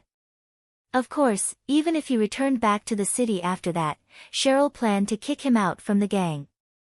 And if Sebla caused any trouble for Guyver, she had no plans to listen if Guyver came to her to complain, nor she planned to apologize to him. Guyver and Sebla then left that room. For some reason, Cheryl looked slightly relieved. Now that Guyver was no longer in that room, Dale quickly vented his irritation about Guyver by complaining about him to Cheryl. After Sebla and Guyver left that room, rather than starting to look for relics around that mansion, they quickly moved to another room away from where they were. After Sebla entered that room, Guyver checked his surroundings before closing the door. Guyver then pulled a battered chair and sat on it with its backrest to his front. He then reached to his back and signaled Sebla with his head to take the other chair. "Well, just take a seat." Sebla looked confused as he obediently took a seat while Guyver just kept smiling at him. Guyver actually invited Sebla to come with him since he knew that Sebla also wanted to look for relics in that mansion but did not have the ability to do so alone, and to top it off, he seemed to be displeased with Akira and Cheryl. This was because Sebla was unconsciously looking down on Akira and Cheryl. He thought that Akira was only a boy who got a little lucky, which allowed him to buy powerful weapons, while Cheryl was only a girl who got ahead of herself after getting Akira's support. That was why Sebla was not really scared even when Cheryl and Akira were next to him. And although Akira was someone who might kill him in a single snap of a finger without any hesitation, his hatred and prejudice toward them dulled his sense of danger. While on the other hand, unlike Akira, Guyver, who was in front of him right now, was simply a stranger with enough strength to kill him. He was someone that Sebla just met, so he did not know anything about the other person. That was why Sebla felt a little scared. But in order to hide his fear, he asked Guyver, "Aren't we going to look for relics?" "Well, just calm down for now." Guyver was still smiling at him, but that smile did not even have the slightest trace of goodwill. "There's one thing that I want to ask you." "Don't worry, it's nothing bad. I just want to know your honest opinion about those guys." From the start, Guyver had no wish to search the mansion for relics at all. He was only interested in picking a random kid to gather more information about Cheryl and Akira. He was actually having some problems with money. To be more precise, he had a huge debt. Although the deadline was closing in, he still had no idea how to pay his debt. Today, he had actually lost his hope of repaying that debt. He had bought expensive information about a certain ruin where he might be able to discover expensive relics, and so he was planning to find some expensive relics today to pay for his debt. Although that information came from a questionable source with questionable accuracy, it was enough for him to place his bet on that information. Although there was a lot of frauds like that, fortunately enough, Guyver hit a jackpot. He got the information of several unexplored ruin sites where he might be able to find expensive relics.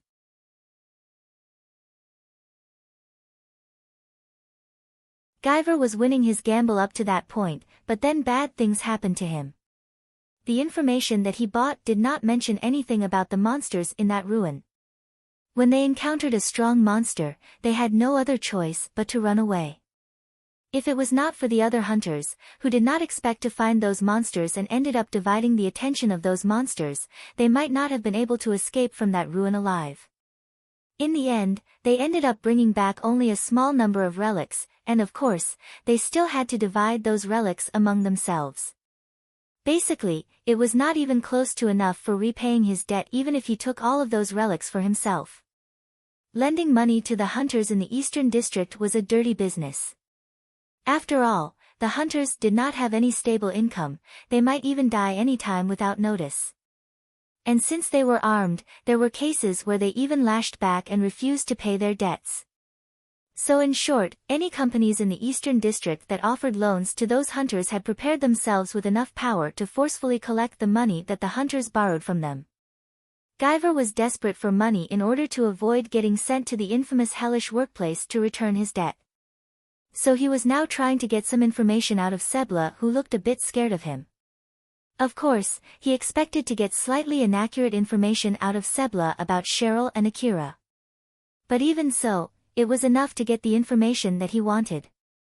Guyver's desperation of money had already twisted his mind.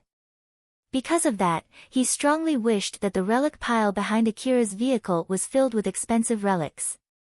Rather than deciding based on the information he would get from Sebla, he already made a guess that they were indeed expensive relics. That was why he started to gather more information in order to confirm his guess.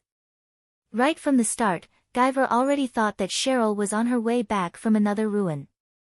And that ruin was an unexplored ruin, and the information about which had not spread among the hunters. He thought that Cheryl was trying to secretly carry out relics from that particular unexplored ruin. There were two ways to make sure that certain important information would not leak to the public: either only tell the people that one absolutely trusted, or make sure that other people who also knew that information are dead. Guyver thought that it was the former case for Akira. According to what he heard from Cheryl, it seemed that she placed a lot of trust in Akira. That was why she only took Akira to escort her. While the other children were the latter case. Guyver was sure that the other children were the children of the slum city who had no idea of the value of the relics that they gathered, and even if she killed those children once they did their job, it would not cause any ruckus at all. Basically, they were the perfect expendable pawns for secretly carrying out relics. That was why Guyver was sure that Cheryl was there to secretly carry out relics from an unexplored ruin. But unlike what he expected, according to Sebla's information, those relics were gathered from Higuraka Residence ruin. Although that took him by surprise, Guyver quickly returned back to his sense and made another guess to make everything click together. He guessed that Cheryl used Higuraka Residence ruin as a hidden stow, or maybe a delivery place for sensitive relics that should be handled carefully. Guyver thought that Cheryl did that to disguise those relics as cheap relics. According to Sebla, Cheryl was the one who decided which building to loot and what relics to take out from each building. And if she used Slum City's children to help her and also prevented them from knowing what they were carrying, then everything would make sense.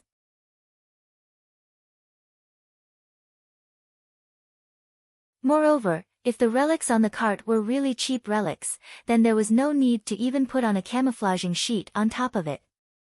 So it must be those relics that would give Cheryl profit even after deducting the price of the escort, transportation, and the ammo expense. Among all the children in that room, Akira and Cheryl had obviously better equipment than the rest of the children. Cheryl's dress also seemed to be an old-world dress, which was way better than the common dress. So basically, she must be someone who had enough money to buy old-world dresses. Even though Cheryl brought with her an escort, Guyver refused to believe that she would intentionally go out to the dangerous wasteland herself if it was not for something that was worth that risk. Guyver's twisted money sense because of the debt that he was shouldering caused his guess to lean more towards the direction that the relics on Akira's cart were expensive relics. Say, Sebla. Was it again? Ah, I'm Guyver, I forgot to tell you my name before. So then, Sebla. Sebla was overwhelmed by the ominous vibe from Guyver. What? Guyver was still smiling at Sebla as he continued. It was obvious from his voice that he had made his decision. I have a good idea, wanna listen?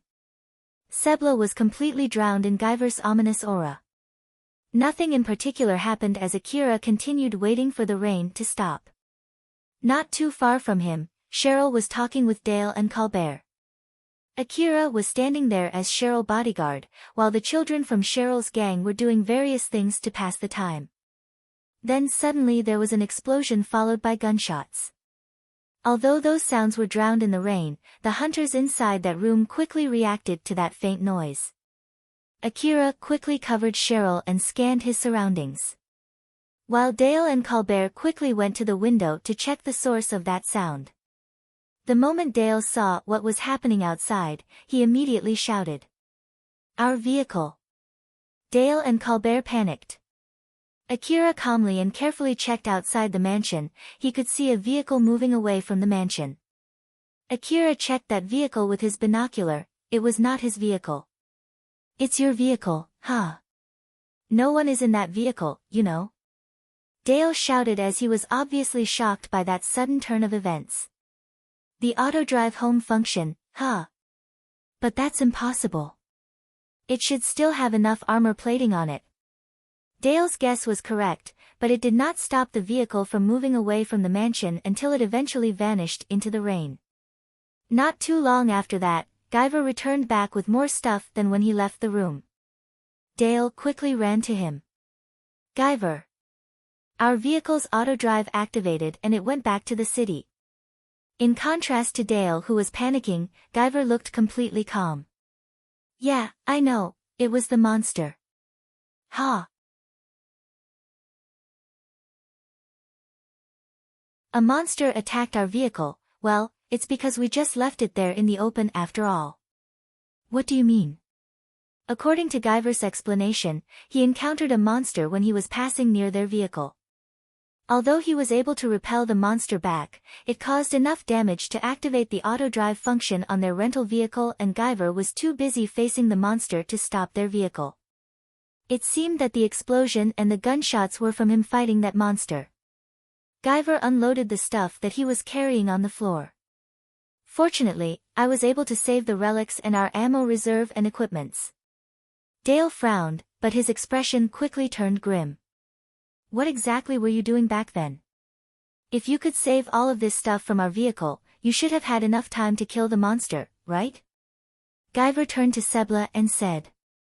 This guy said that he wanted to see our equipment, that was why I took these out of the vehicle. And as I was showing it to him, the monster suddenly came at us, you know. So it's not like we were taking them out while fighting that monster. But even so, you should have been able to protect our vehicle. Guyver hesitated as he glanced at Sebla again. Well, I know that it's my fault, but I can't really protect the vehicle while also protecting this guy. So I ended up fighting that monster while using the vehicle as our cover, you see. It was also because I was caught off guard since I couldn't detect that monster thanks to the rain. Sebla looked apologetic and said, that I'm sorry. He then bent his neck so deep that no one there could see his face. Because of that, Dale chose not to reprimand him any further. Since he thought that it was not a good thing to strongly blame Sebla in front of Cheryl, Dale just clicked his tongue and decided to hold himself from asking him to take responsibility.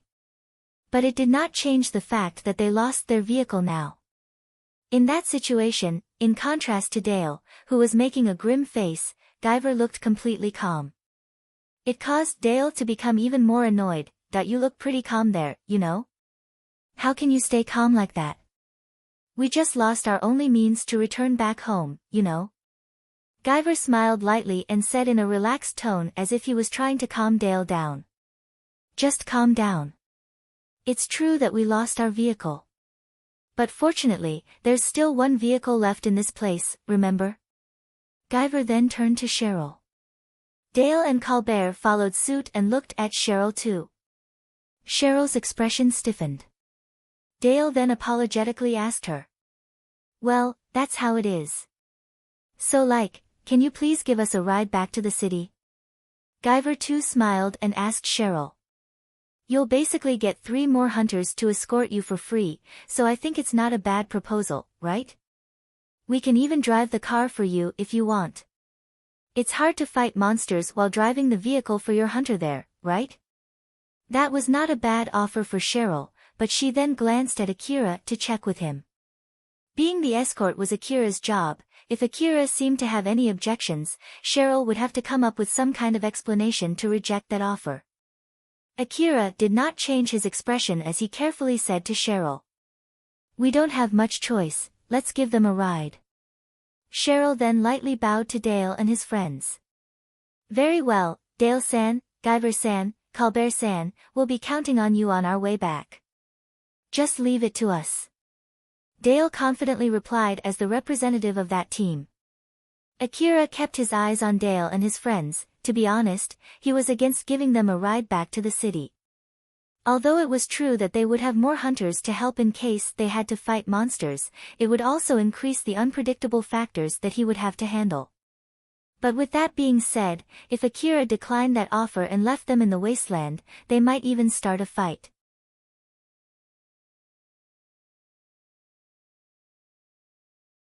So to be honest, it was not like he had any other choice as he reluctantly agreed with their offer.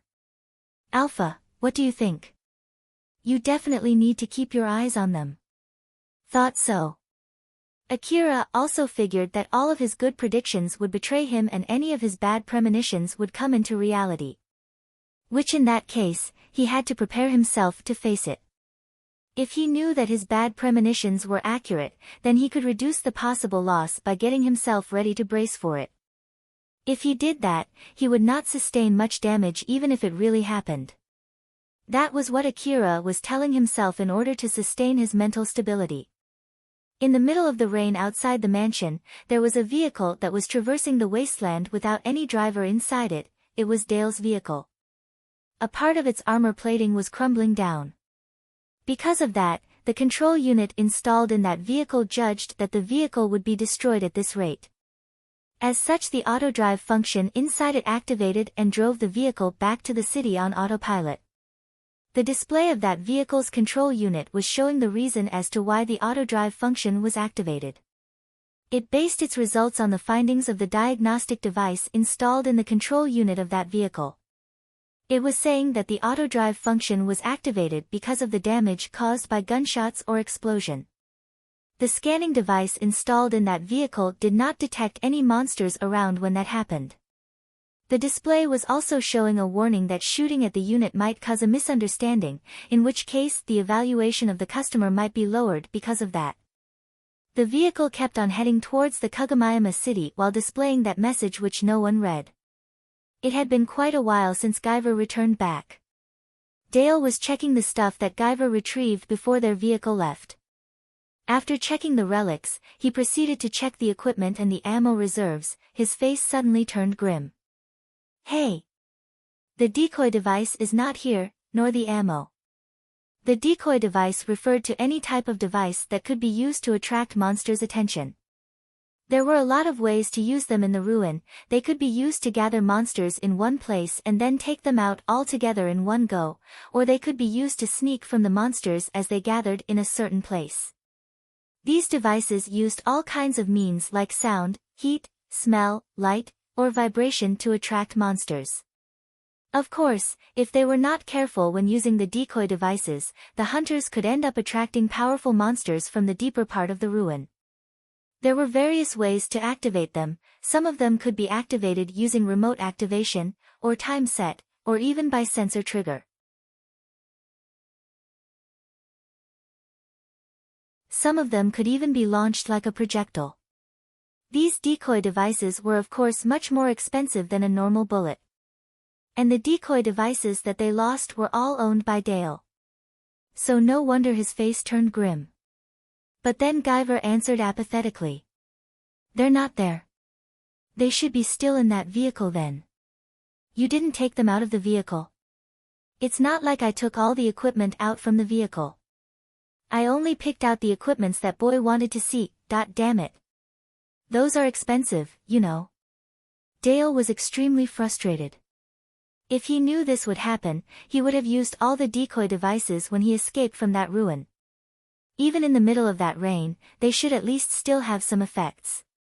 If he had used the decoy devices to fool the monster back then, he would have had no need to take shelter from the rain in this mansion. While Dale was still lamenting his loss, Guyver suddenly stood up and was about to leave the room again. But Dale annoyedly shouted at him. Where do you think you're going? I'll patrol the area while looking for relics in this mansion. After all, there might still be some monsters around. But then Dale snapped back at him, isn't it because you roam around aimlessly that the monsters easily spot you? Isn't that also the reason why our vehicle got attacked? Dale was basically blaming him for loitering around their vehicle and getting their vehicle attacked. Guyver just laughed it off as he said. Even if you say so, there might still be some monsters around, you know. So it's better if we keep our guards up, ain't I right? Don't worry, I won't go near Cheryl's vehicle. After all, I too don't want to have to walk back to Kagomayama City. Guyver left the room after he said that. Sebla then followed behind him afterwards. When Dale saw that, he shouted at Guyver. Are you seriously going to bring that boy too? This boy also feels guilty about what happened and he's trying to make it up for that blunder.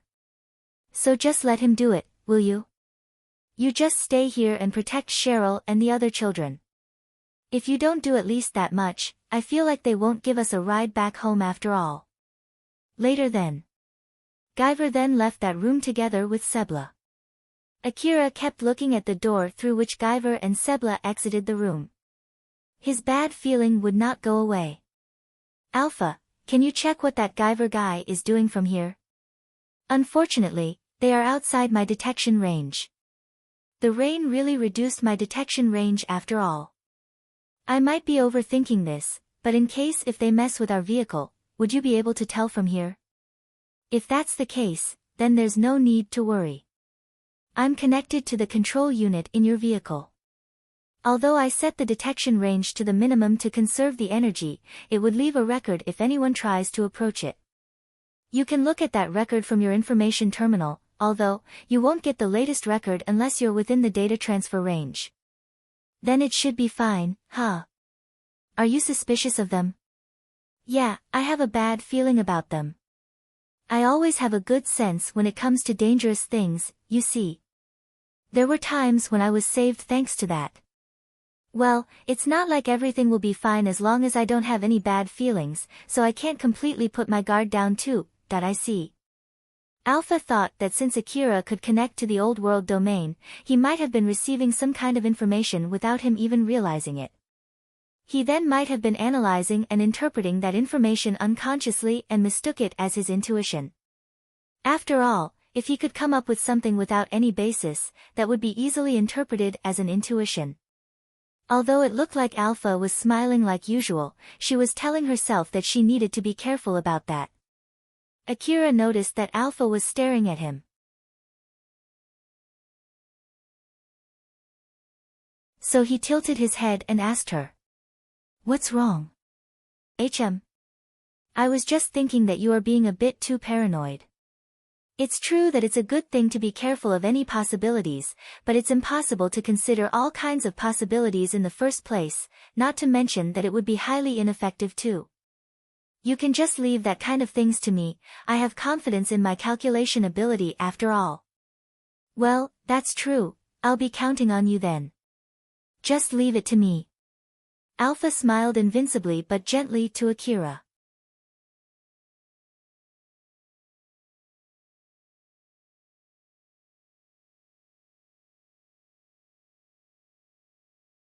Chapter 80, Traumatized Hunter.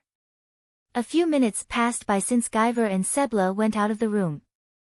While in the room, Dale was showing the relics that he gathered that day. Both Cheryl and her underlings were looking at those relics with full interest. Dale proudly told them the tale of those relics. Of course, the people during the old world did all kinds of jobs and it seems there were similar companies compared to the current age.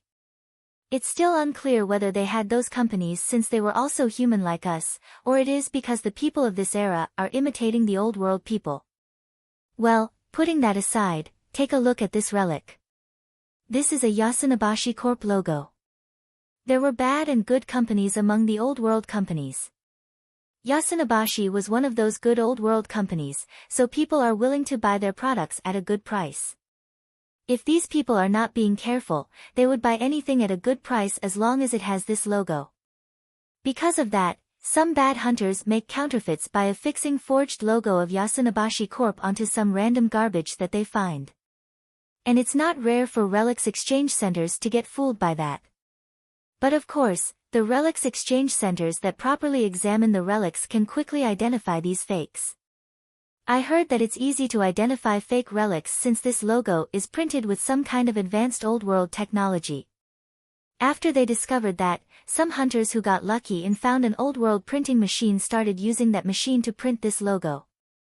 And that's how these relics fakers and the people from the exchange center are trying to outwit each other.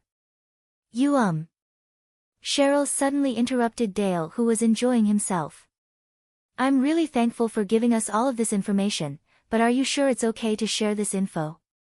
Although Cheryl did intentionally encourage Dale to leak out information, she was rather worried since he just could not stop blurting information. Cheryl thought that she should calm him down first, and so she interrupted him there. After Dale calmed down a bit and looked back at what he said, he also noticed that he might have said too much. But after he saw Cheryl's worried expression, he quickly came up with excuses to balance out all the information that he gave. Well, it's not exactly a secret after all. So I think it's fine. Moreover, you can just take it as my payment for giving us a ride. I don't want to be left in the wasteland without any means to go back to the city after all. If that's the case, thank you very much for sharing them with us. Cheryl lightly bowed and smiled at Dale, who blushed and started talking again. Akira was observing them not too far away from them. He then asked Alpha while carefully trying to make sure that his expression did not change. That guy just blurted out secret information like it was nothing. So this is Cheryl's ability, huh? To be honest, it's a bit scary. If you ask me what exactly is scary about it, it's the way she makes that guy happily leak information. From Akira's point of view, the information that Dale was giving was valuable information. If Akira tried to get that information by normal means, it would take him a lot of money and time. Even the price of that information would put a dent on Akira's savings. But Cheryl was able to extract those information through simple conversation. No wonder Akira felt a bit scared of her. Alpha then told Akira her evaluation about Cheryl. She adjusted the way she said her evaluation in order to give Akira a warning at the same time. It's because Cheryl knows her strength well and she's using that to its fullest extent. She has the talent and now she's the boss of a gang. I'm sure she made a lot of effort to sharpen that talent. Akira, you should be careful about her too, you know? And of course, this is not limited to Cheryl only.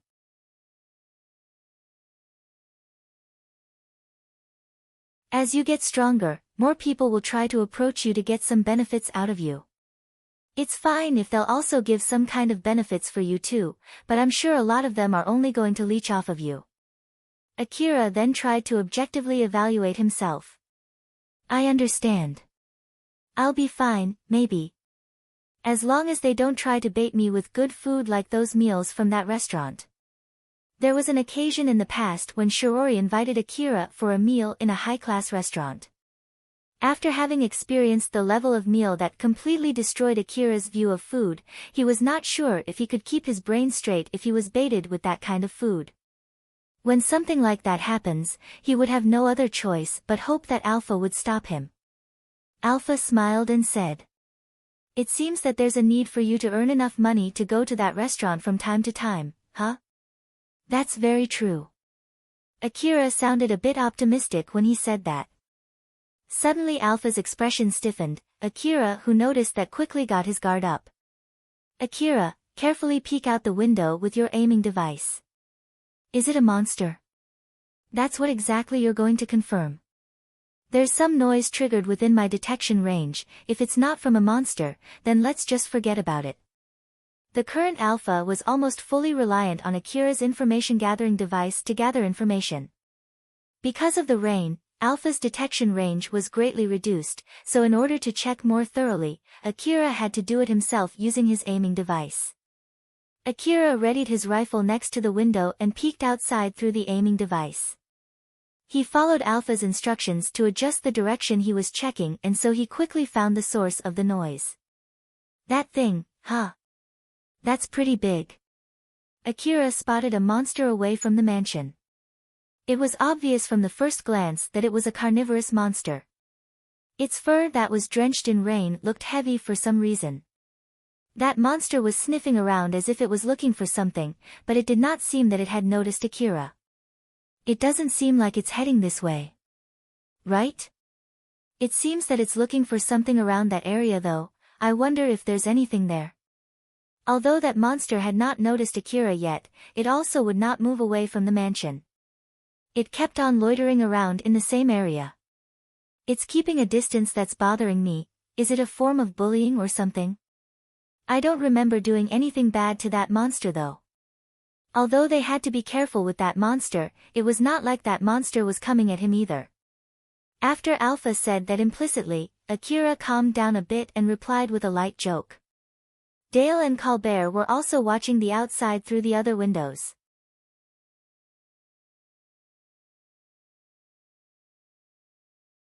Dale was watching the situation outside without the help of any equipment, and so he did not find any monsters. He then asked Akira, "Did you find anything?" "Yeah, a monster. A big one, it's just loitering around that empty building over there." Dale pulled out his binocular and looked at the direction that Akira told him. "That monster, huh? You're pretty good to be able to spot that monster. You weren't really checking the outside while you're staying in this room, right? It's a high-tech after all." Akira lightly smiled when he said that. Alpha, who heard that, smiled smugly. Akira was basically saying that Alpha was high-tech, while Dale thought that Akira was talking about his equipment. Leaving his skill aside, he's basically saying that he has good equipment, huh? Is it because this boy is strong enough to protect Cheryl alone that she did not bring anyone else with her? Don't tell me that his body is a cyborg body. When he said that, does he mean not only his information-gathering equipment but also his cyborg body? Or he means more about his own skill? From Dale's point of view, Akira's age and aura did not give any impression that he was a strong hunter. But his evaluation changed now that he knew Akira was able to find a monster sooner than him. How strong is this boy? If I know how strong he is, I can at least guess how much reward he gets from escorting these kids. Then from there, I can guess how much money his employer, Cheryl, has. Well, I guess I'll get a chance to find out on our way back. Unlike what Dale expected, the chance to see Akira's ability would come way sooner than he thought. Colbert was also using the aiming device on his rifle to check the situation outside just like Akira. It did not take long for him to find the monster that Akira just spotted. The moment he spotted that monster, Colbert's face distorted with fear, his hand that was grabbing his rifle was slightly trembling. Very soon his trembling stopped, but his expression turned grim. His face was obviously showing a deep hatred toward the monster that his rifle muzzle was pointing at. Something snapped inside Colbert that made him pull the trigger of his rifle. Gunshots reverberated throughout the room. The bullets flew out from his rifle and accurately hit that monster. But it did not inflict any serious damage to that monster. That monster noticed Akira and the other hunters as it roared. It immediately started running toward Akira. Die! Die! Die! Colbert kept shooting at that monster while cursing it. Due to Colbert's shooting skill, all of his shots hit that monster. After showering in those bullets, that monster started to move slowly, it eventually dropped down and stopped moving. But Colbert did not stop shooting at it with a desperate face. It took some time before he started slowing down and eventually let go of the trigger. Everyone in that room was directing their gazes at Colbert. Akira was just surprised by that sudden outburst, nothing more. But Dale was obviously looking angry as he was sending his gaze to Colbert. "Why did you do that?" Colbert shouted back at Dale with more or less the same volume. "Of course, because I want to kill it. It didn't notice us until you shot, you know. Are you going to wait until it attacks you? You kill them before they have the chance to kill you." As Dale and Colbert started to argue, a gunshot suddenly interrupted them. It was from Akira. Both Dale and Colbert immediately turned to Akira, who then calmly said, "Can you do that later? To be more precise, after you guys take care of the rest." After he said that, Akira started shooting. The bullet that he shot hit another monster that was running at his direction and blasted that monster's head off to small pieces. Around the dead monster that Colbert just killed, there were already some monsters gathered around.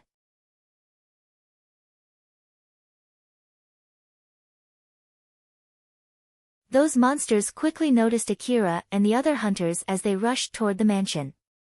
Colbert quickly started shooting too. Dale clicked his tongue before helping out. Monsters of all sizes started to gather and formed a swarm as they rushed toward the mansion. Two-legged lizard, four-legged beasts, six-legged turtles, eight-legged horses. They had such a distorted form as if someone made them as a pure joke. Their body was half biological and half mechanical, as if they stopped midway from turning into a complete robot. The turtle monsters had a big cannon perched on their shell, and they directed those cannons at Akira. When Akira saw that monster, he could not help but get shocked. The heck is that? That's the Tachka turtle. We're lucky that they haven't reached adulthood yet. Their weakness is their cannon mouth. Don't just look at it, start shooting. Alpha operated Akira's augmented suit. Akira aimed the CWH anti-material rifle on his hand toward that cannon and pulled the trigger. Due to Alpha's advanced calculating ability, Akira was able to shoot the inside of the cannons of those turtles accurately.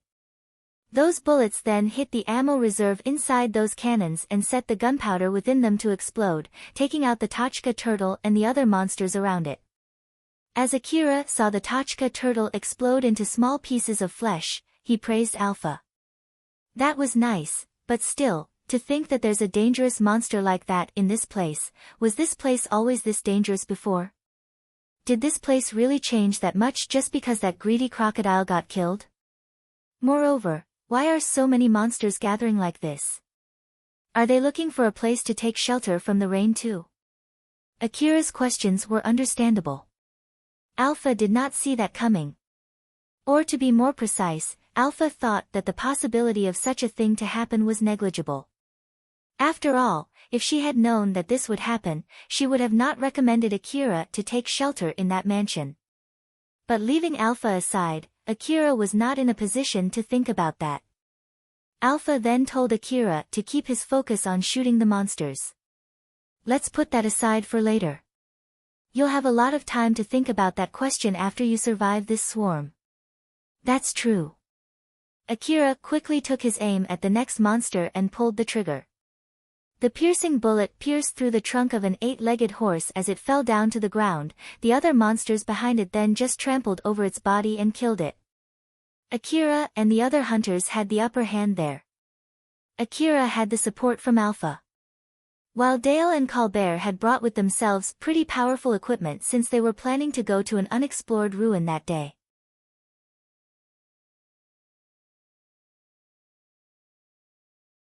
Thus it was to be expected for them to have the upper hand against the monsters in Higuraka Residence Ruin, which had a relatively low danger level.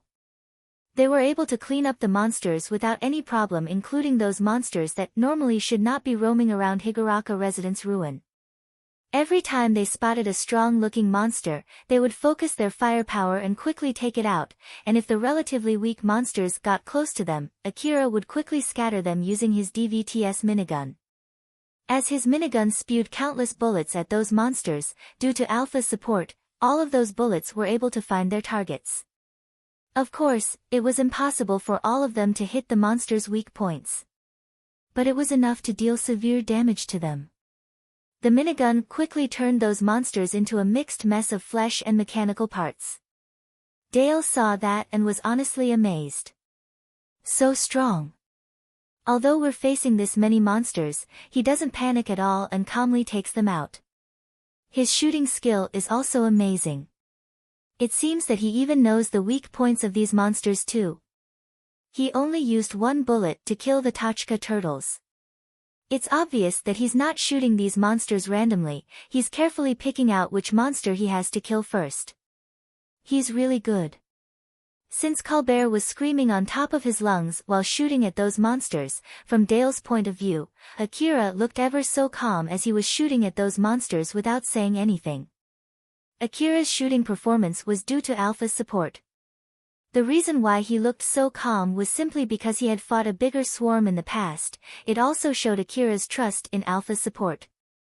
He was silent because he was actually talking with Alpha through telepathy, so Dale could not hear it. But Dale did not know about that at all, thus he could only see Akira as a really skilled hunter. That difference between Dale's evaluation and Akira's real ability would cause Akira some troubles down the road. Cheryl was silently watching Akira from behind him. Even in such a situation, she still looked completely calm with her usual smile. Gunshots echoed through the room, the sounds of cannons from outside the window could be heard even inside that room. Colbert was still screaming on top of his lungs, the monsters could be easily spotted from inside that room, but even so, Cheryl's reaction was completely different compared to the other children that were panicking in that chaotic situation. Ariel, who saw Cheryl's calm expression, approached her and asked her as if he was looking for reassurance. "Are we going to be okay? Don't worry, just calm down." Cheryl smiled as she said that to Ariel. There was not even a shred of fear in Cheryl's smile. Ariel calmed down a bit seeing how relaxed Cheryl was, although it was unnaturally so. He then mumbled to himself. That's right. Akira is strong after all. Yep, that's why you should calm down too. Don't worry. Cheryl looked at the other children and smiled. The children who saw that calmed down a bit. They then started talking to each other as if to avert their attention away from the fear. That's right. Boss is so calm there, so I'm sure it's going to be okay. Is that Akira guy really that strong? Well, I guess he really is, huh? But still, it's amazing how the boss is so calm even in this situation. I guess you have to be that good to be a boss, huh? Boss is amazing on her own, but Akira is extraordinary. A bullet flew into the room from the window from time to time. Every time that happened, all the children would scream and scatter to look for a place to hide, but even in that situation, Cheryl did not move at all. The children who were looking down on Cheryl realized their mistake when they saw the current her. They started to recognize her as not only a proxy of Akira but as the boss of the gang.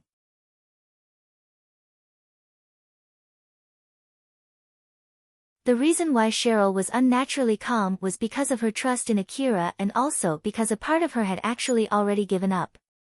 Ever since that day when she asked for Akira's help and he decided to give her a helping hand, Cheryl was always under the mercy of Akira's support. Even right now, Akira was protecting her from the swarm of monsters heading to that mansion. This fact alone made her calm. Even if that level of calmness was like a tranquilizer, even if it had a similar effect to drugs, even if Cheryl knew that herself, she did not mind it at all. That blind faith and full reliance were what built up Cheryl right now. As long as she did not lose Akira, she might stay like that forever. The battle continued with Akira and the other hunters having the upper hand. They first prioritized taking out monsters with long-range weapons. So they started with killing the Tachka turtles and other monsters carrying big cannons or at least rendering them unable to use their cannons.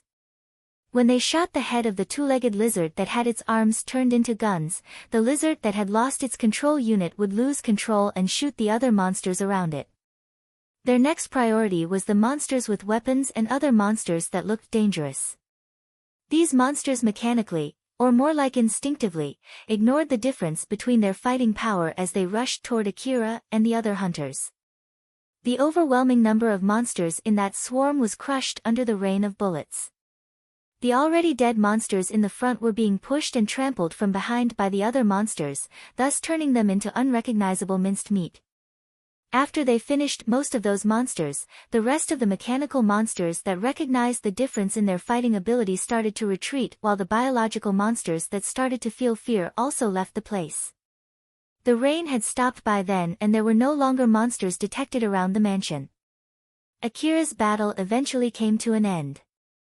The hunters did not suffer any fatal injuries. It was the best outcome, that was of course if they did not account for the expense of the bullets that they exhausted in that battle.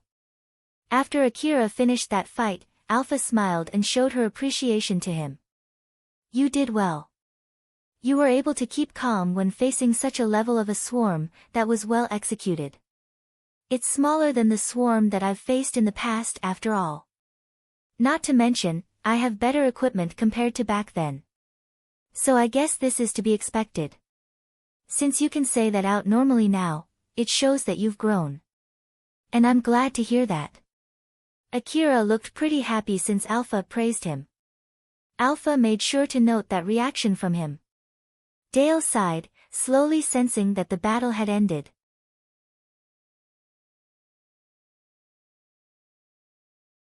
As he started to calm down, he also started to get angry at the same time.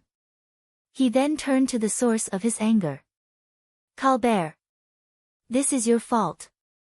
If you hadn't taken that shot, we would have been able to avoid the fight just now, you know. Ha! What's so bad for a hunter to kill monsters? Colbert, who had not calmed down from that fight, shouted back at Dale. Although it felt like a fight would start there, the mood suddenly changed. Colbert suddenly calmed down and took a deep breath. He then looked down apologetically and said, "Sorry.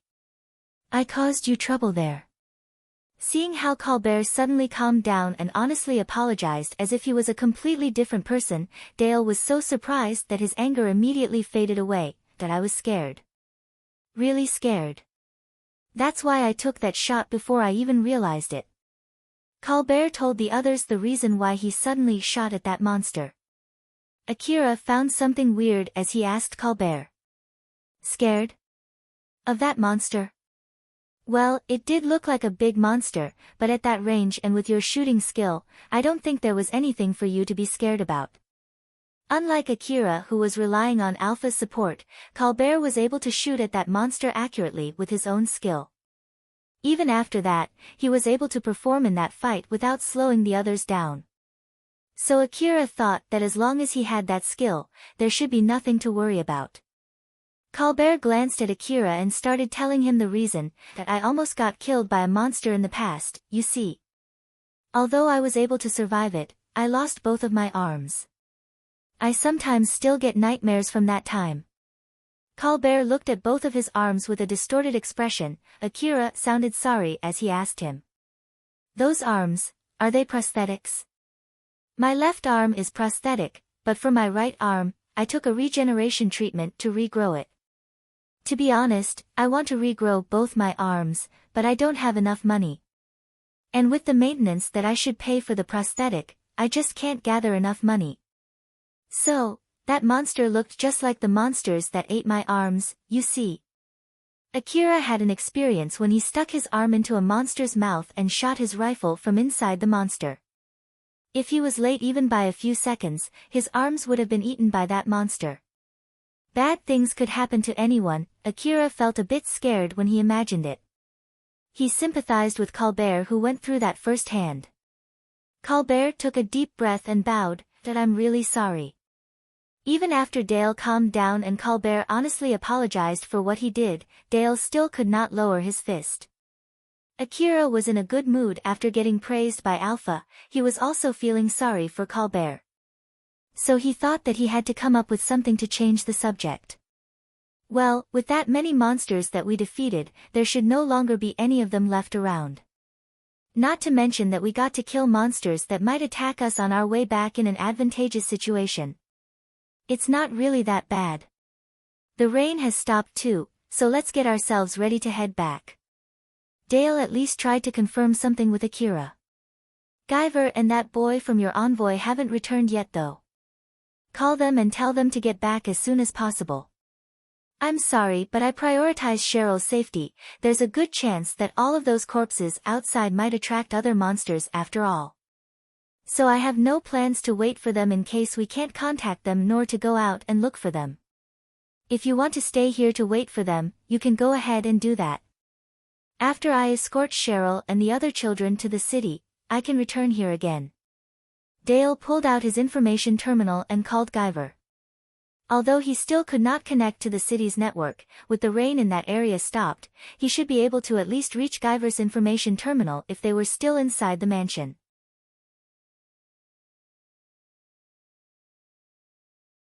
In case if he could not reach Guyver, Dale was thinking of just leaving him behind. Even Dale himself had no plans to stay behind in the dangerous wasteland to look for someone that might already be dead. Not to mention if a monster ate him, then he would not leave a corpse behind. Dale did not have the leeway to just look around the Higuraka residence ruin for a corpse that might not even be there. But his worry quickly vanished. It was because Guyver had returned to that room. The anger inside Dale from that needless fight was still lingering. So he vented his anger at Guyver. Guyver, where were you when we needed extra hands? Guyver just laughed lightly. Calm down, it seems that you guys got attacked too, huh? So you too? Yep, we got attacked too. We somehow survived though. Then I noticed that the rain had stopped when we were done, so we quickly returned back to this room. I bet you guys are planning to go back to the city as soon as possible now that the rain has stopped, right? By any chance, were you planning to leave me behind? Guyver jokingly asked that question, to which Dale annoyedly replied, "Humph, yeah, if you were not back." Whoa, that's just too mean, you know. Guyver laughed when he said that, although he was about to get left behind, he did not show any displeasure at all. After that, they finished all their preparations and left the Higuraka residence ruin to return back to the Kagamaima city. Around the area where the first monster that Akira spotted loitered, there were multiple small cylindrical objects scattered. Those were the decoy devices that Dale lost. The monsters that Akira and the others took out were gathered there because of those decoy devices.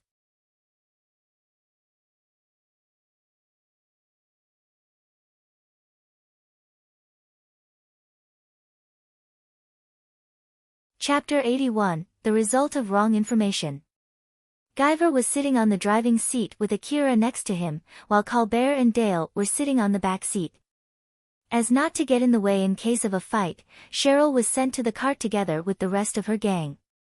Guyver offered to drive, saying that it was to make up for not being present when the mansion was attacked by the swarm of monsters. To be honest, Akira did not mind at all, but since Colbert and Dale were pressuring Guyver to do that, he ended up driving the vehicle. The vehicle was swaying left and right as it traversed the wasteland. There were wreckages scattered around the route that they were taking, with some of them not entirely buried under the ground. The vehicle shook as it bumped with those wreckages. The one who picked that route was the driver, Guyver. So Akira asked him, "Say, why are we taking this route? It's still better than getting stuck on a muddy road, right? This route should not have any muddy roads, but it's a little bit bumpy though." Well, you're right, but still. Although Guyver's explanation was reasonable, Akira was not fully convinced by that. Akira then asked Alpha. "Say, Alpha, about that monster from before though." "Well, we do have time for that now, so let's talk about it. Don't you think that it's weird? I know that I have bad luck, but that swarm didn't feel like a pure coincidence. Let's assume that it was not a coincidence and someone intentionally gathered those monsters there.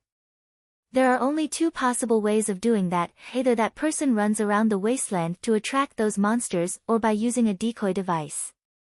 Decoy device? Yep, that's a device to attract monsters. It's usually used to gather monsters in one place.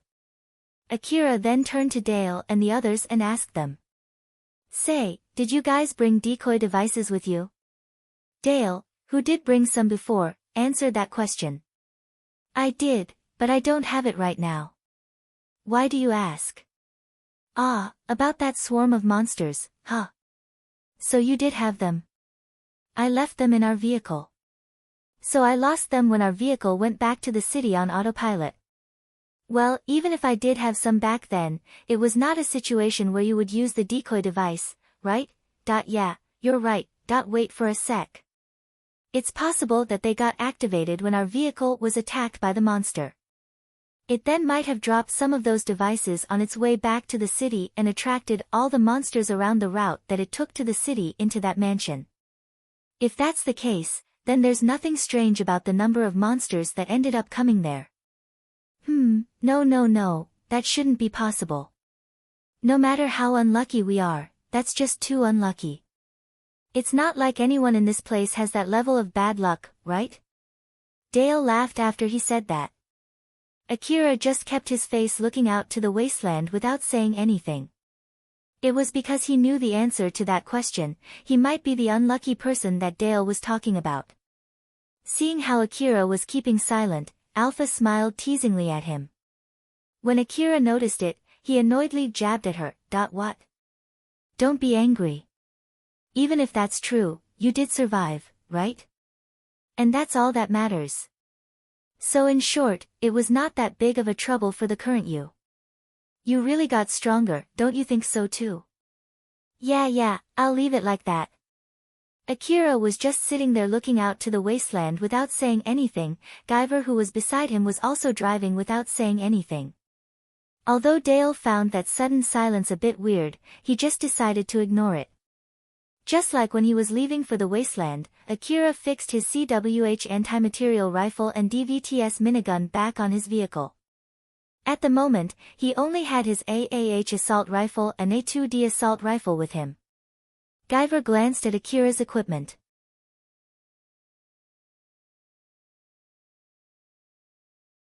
Won't you at least let the children on the back borrow some of those rifles? Why should I? It's better to have more people equipped with guns if another swarm attacks us, right? If you think so, you can just lend them yours. I'm doing that already, you know. I've lent one of my guns to that Sebla guy. You have those big weapons on the back, so it's okay to just lend them those assault rifles, right? Akira peeked back at Sebla, who was in the back cart. It was true that he was holding a gun and some grenades. But even so, Akira did not feel any reassurance from seeing that. Akira then replied to Guyver. No. Why? They're my weapons. Even if we get attacked by monsters again, it's much more useful when they're with me, that I see. Well, I won't force you. Akira did not get to encounter any monsters even after they got out from the Higuraka residence ruin.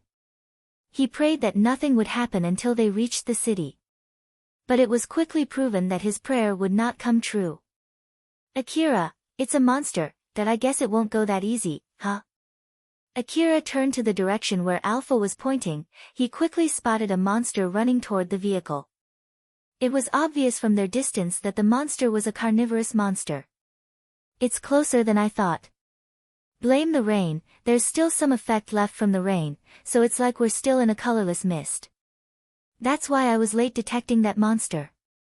As Akira's gaze was fixed in one direction in the wide wasteland, Dale and the other hunters found it weird and followed his gaze, thus they quickly spotted that monster too. Guyver stopped the vehicle. Akira immediately criticized him. Oi, why are we stopping? You won't be able to get a good aim while the vehicle is rocking, right? We can get off the vehicle and take a good aim on that monster now. After he said that, Guyver hopped off the vehicle. Dale and Colbert looked at each other before hopping off the vehicle too. Akira decided to stay in the vehicle just to be safe. Guyver kept his eyes on Akira, who did not hop off from the vehicle. He then shifted his gaze from Akira to the back cart. When he did that, Sebla hopped off from the cart and joined Dale and the other hunters. Whoa there, are you planning to make him fight too? Guyver laughed lightly and said. Isn't that exactly why I'm lending my gun to him? If you're worried, you can just hop off from there and help us too. Akira thought for a bit. Alpha, are there any other monsters? None.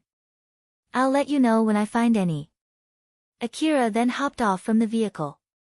It was not for keeping Sebla safe, but it was to make sure that Sebla would not cause extra trouble.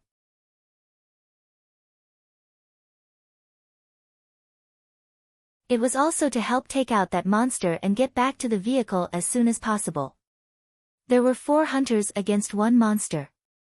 So Akira thought that there was no need to take out his CWH anti-material rifle and DVTS minigun. Thus, he just left them on the vehicle. Colbert readied his rifle and took an aim at that monster. Sebla just stood there in silence. Dale ignored Sebla. He just kept his eyes on the surroundings while making sure that he was not blocking Colbert's aim. Akira kept his eyes on that monster. He was ready to jump in to help if Colbert was having some trouble taking out that monster. Everyone there thought that they just needed to quickly take out their target and return back to the vehicle. But there was a minor difference in what they were calling as their targets. Guyver was being careful of Akira and the other hunters. He was observing them as if he was looking for an opportunity. He suddenly jumped away from that place. The other hunters thought that Guyver jumped out because of that monster's attack, thus they immediately focused their attention on that monster. But the very next moment, a blinding light and deafening ring drowned Akira and the other hunters as they were thrown on the ground. For some reason, Akira was able to keep himself conscious.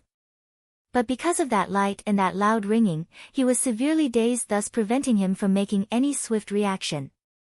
He thought that there was a monster nearby, so he felt the urge to get back on his feet as soon as possible and confirm his situation.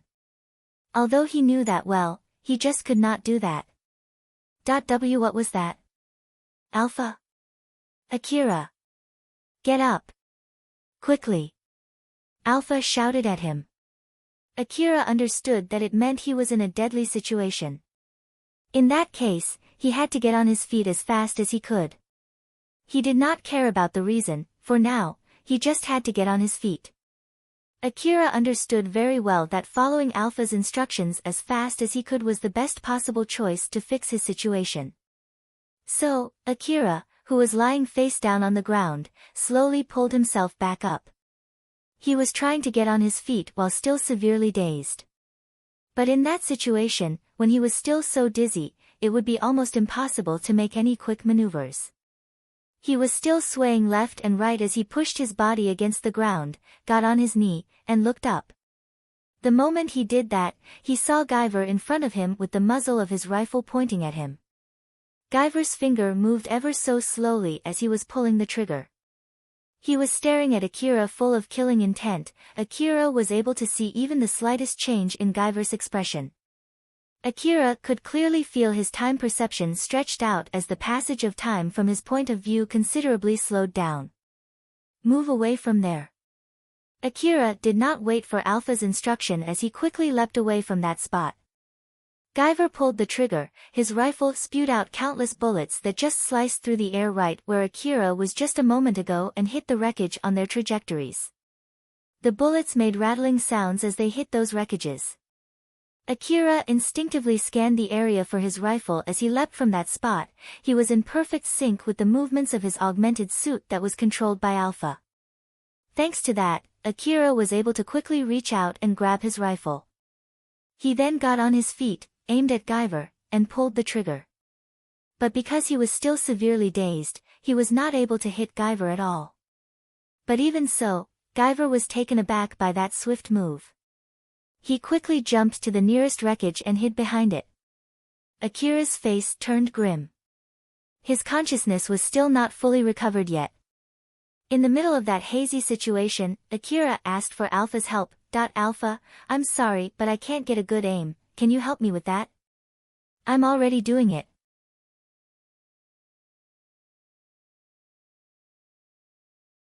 I'm already increasing your accuracy as high as possible in your current situation. And my shot missed even after that, huh? Did that attack damage my augmented suit?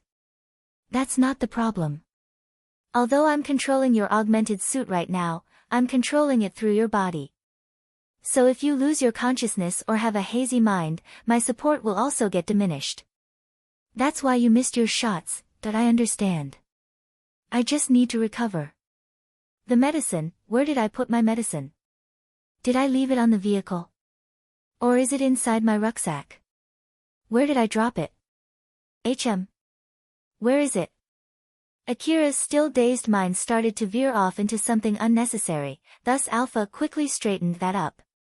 Akira, calm down, I'll give you my instruction. You need to reposition yourself first, alright. Akira followed Alpha's instruction as he repositioned himself. Guyver was still hiding behind the wreckage as he started cursing Akira. Damn it. Not only did he evade my shot in that situation, he even started shooting back at me too, huh? I thought he was just a normal boy with dangerous weapons. This is not what I expected at all. That damn brat. Giving me wrong information like that. After he listened to Sebla's information and decided to take the relics in the cart for himself, Guyver was determined to kill Akira and the other hunters. Guyver was the one who shot at Dale's rental vehicle and activated its autodrive function. There was a good possibility that Akira would move separately once the rain stopped, thus Guyver took out the only means for Dale's team to get back to the city in order to come up with an excuse so that they could go back together to the city with Akira. And in case if Akira refused to give them a ride back home, Guyver was planning to get Dale's and Colbert's help to start a fight against Akira. The reason why Akira had to fight the monster swarm not too long ago was also because of the decoy devices that Guyver set near the area. Guyver took the decoy devices from Dale's vehicle and put them around the mansion after setting it to activate after a few minutes. He intentionally left the decoy devices in the area where those monsters would be able to easily spot Akira and the other hunters, and then he evacuated himself to a safe place. If Akira and the other hunters were killed by the monster, then he just needed to recover the relics from the vehicle later. Even if no one got killed, there was a good chance that the monsters would wound some of them, or at least exhaust their ammo reserve. Whatever it was, it would give Guyver some extra advantage when he fought them. Although none of them were wounded, it was at least enough to provoke Dale and Colbert. Guyver also included Sebla in his plan. Sebla was given a different role and had made him promise to help out. Then in order to win Sebla's trust, Guyver lent some of his equipment to him.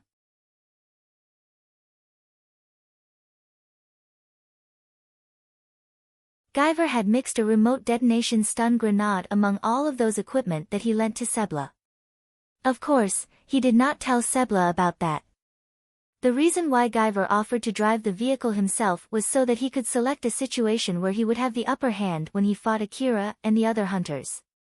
The reason why he suggested Akira to lend his rifles to the other children in the back cart was so that Akira would lose some of his weapons and to check if he still had some ammo left for his powerful CWH anti-material rifle and DVTS minigun. To be honest, Guyver wanted to activate the stun gun after making sure that he was staying away as far as possible from it. But there was a good chance that the leftover effect from the rain might interfere with its activation, thus he could not stay too far away from that stun grenade. Then fortunately enough, Akira and the other hunters decided to stay close near Sebla to make sure that he would not cause any trouble and to give him support when needed. So Guyver did not even take a second guess before he activated the stun gun. And this was the aftermath. He could not kill Akira and he was forced to hide behind a wreckage. Guyver looked grim as he mumbled. Is this because I trusted the information from that boy? Nah, I guess it doesn't really matter now. I just need to kill him and take the relics for myself. I still can fix this. Guyver had to take out Akira and the other two hunters while they were still dazed from the effect of the stun grenade. Once they recovered, it would be 1 against 3 and he would not have any chance to win. He made his decision and leapt out from behind the wreckage. Akira was still hiding behind another wreckage while waiting to recover. But he had no other choice but to cut that short as Guyver was not the only threat present. They hopped off from the vehicle to take out a monster that was running in their direction. The monster had already gotten close to where Akira was, and he could not afford to let that monster too close to the cart attached behind his vehicle. He peeked out from behind the wreckage with his rifle ready on his hand. But his vision was still blurry and he still could not stand up straight. Since he was sure that he would not hit his shots on target, Akira changed his aim from killing that monster to just provoking its attention. Akira scattered bullets around that monster. Although none of them hit that monster, it was enough to attract its attention. That monster quickly moved behind a wreckage to take shelter from Akira's shots. Akira clicked his tongue. It was because even though he shot that many bullets, none of them hit that monster. He had hoped that at least some of them would get hit even if it was by pure chance.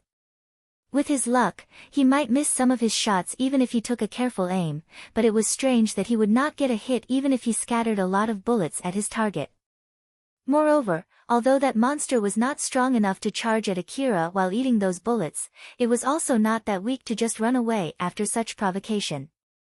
Akira had hoped that it was actually just a weak monster with a scary appearance, but that was not the case either. If it was a strong monster, Guyver would not have done what he just did. After all, if it was really a strong monster, even if Guyver was able to kill Akira and the other hunters, he then would have to face that monster alone. So in that case, Guyver would have waited until 4 of them killed that monster before activating the stun grenade. But unfortunately for Akira and the other 2, that monster was not weak enough to just run away after that barrage and it was not strong enough to make Guyver wait until they killed it. Jump to your right. Alpha shouted at Akira and moved his augmented suit at the same time. Akira did not resist that movement as he followed Alpha's instruction and jumped to his right.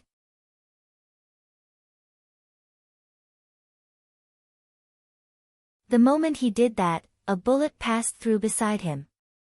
Guyver did not stop shooting as he aimed his rifle at Akira.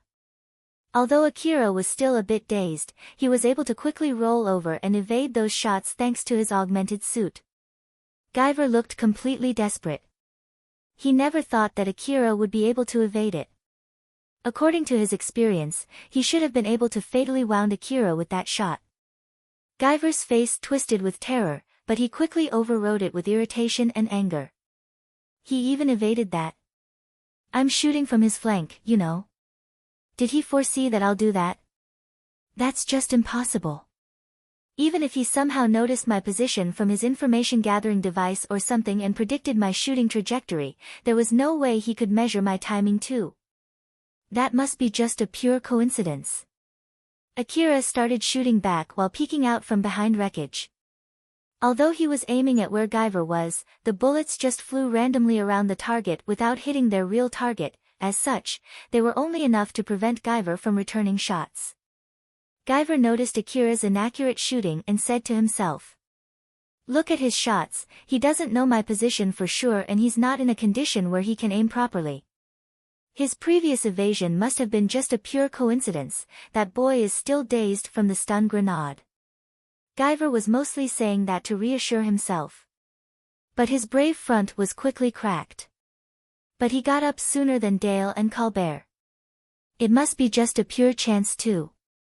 It's also by pure luck that he evaded my shot right after he got up. Guyver wanted to think that it was all just a pure coincidence. Although he did not know the reason behind Akira's actions, he didn't even try to think about it.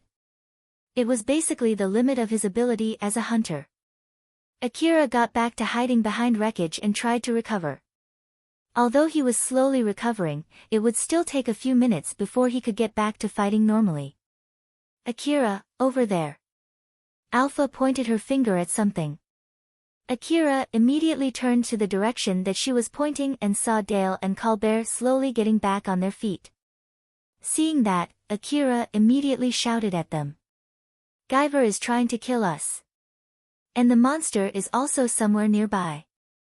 If you guys are not my enemies, then go and kill the monster. I'll deal with Guyver." But both looked confused. Akira did not know whether it was because they could not hear him since they were still recovering, or because they could not process what was going on, or because they were just feigning ignorance. Dale and Colbert noticed Akira. He was pointing his finger at the monster that was close by.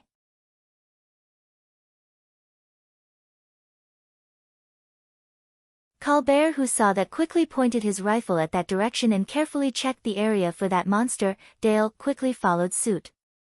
"It seems that they'll take care of that monster." Akira let out a long breath. "All right then.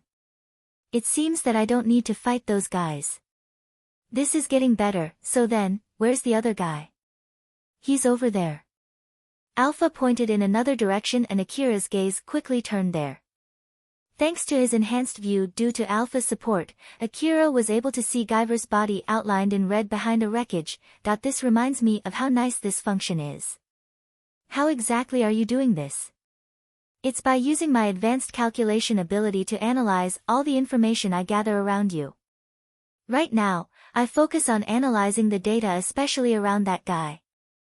"Is it from the information gathered through my information gathering device?" "That's one of them." "Of course, I'm also using the information from your information gathering device too. Other than that, I'm mostly using the information from your 5 senses. It's not an exaggeration to say that the human body is an amalgamation of information gathering devices. I don't feel like I'm gathering that level of information though. Gathering information and understanding the information that you get is not the same. It's crucial to ignore the information that you don't need. If you try to analyze all the information that you receive from all of your 5 senses, it would quickly fry your brain. And you're saying that you can do that, huh?" "Yep, that's the gist of it.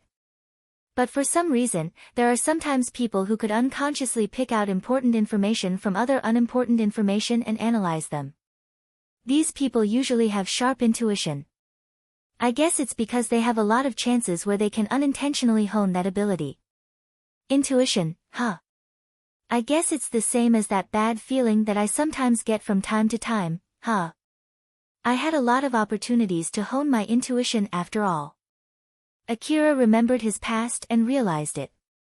Well, as for your good premonition that usually misses, I'll make it up for you so you don't need it anymore. So just hang around with me, okay? For example. Let's see. First of all, I'm giving you my support even right now. This is the best example and it does help you a lot, don't you think so? Because of that, you're able to explore dangerous ruins, find expensive relics, and learn important information as well as fighting skills.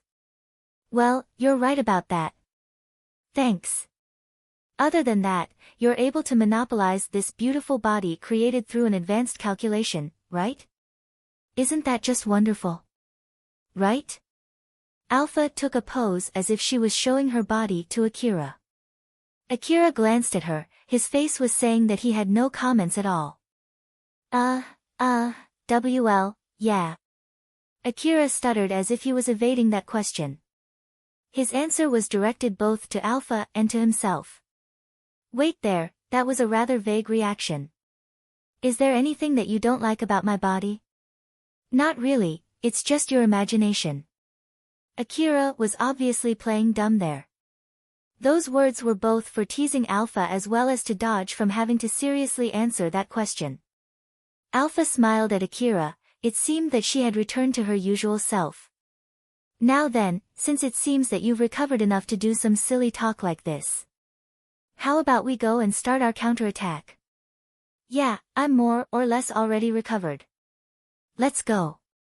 Akira had recovered from the effect of the stun grenade. So, in short, Alpha's support through his augmented suit had returned to 100%. He basically had recovered back to his usual condition. Akira's expression turned sharp, his mind changed from defending himself to aggressively attacking his opponent. He jumped out from behind the wreckage where he was hiding and made a beeline for Guyver.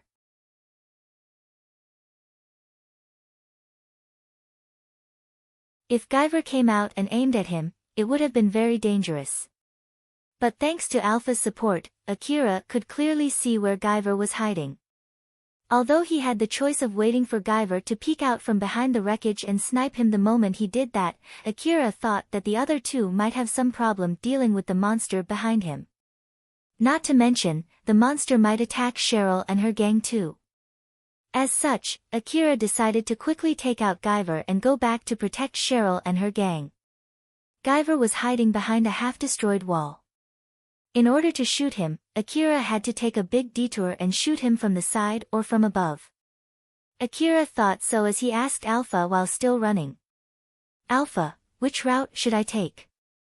Left? Right? Above? Let's take a much safer route, run straight at him. Straight at him? Do you mean shooting through the wall? This rifle is not enough to do that, you know. Akira was carrying an AAH assault rifle with him. Both the magazine and the bullet were not of piercing type.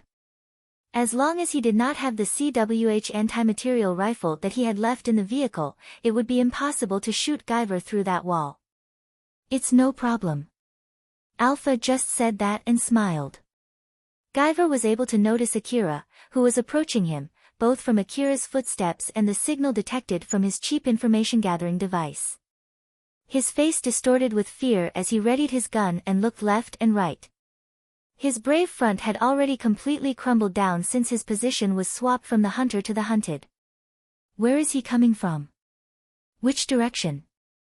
Since he was hiding behind a half-destroyed wall, he could not climb it and shoot at Akira because he felt like he would be showered in bullets and drop dead the moment he did that.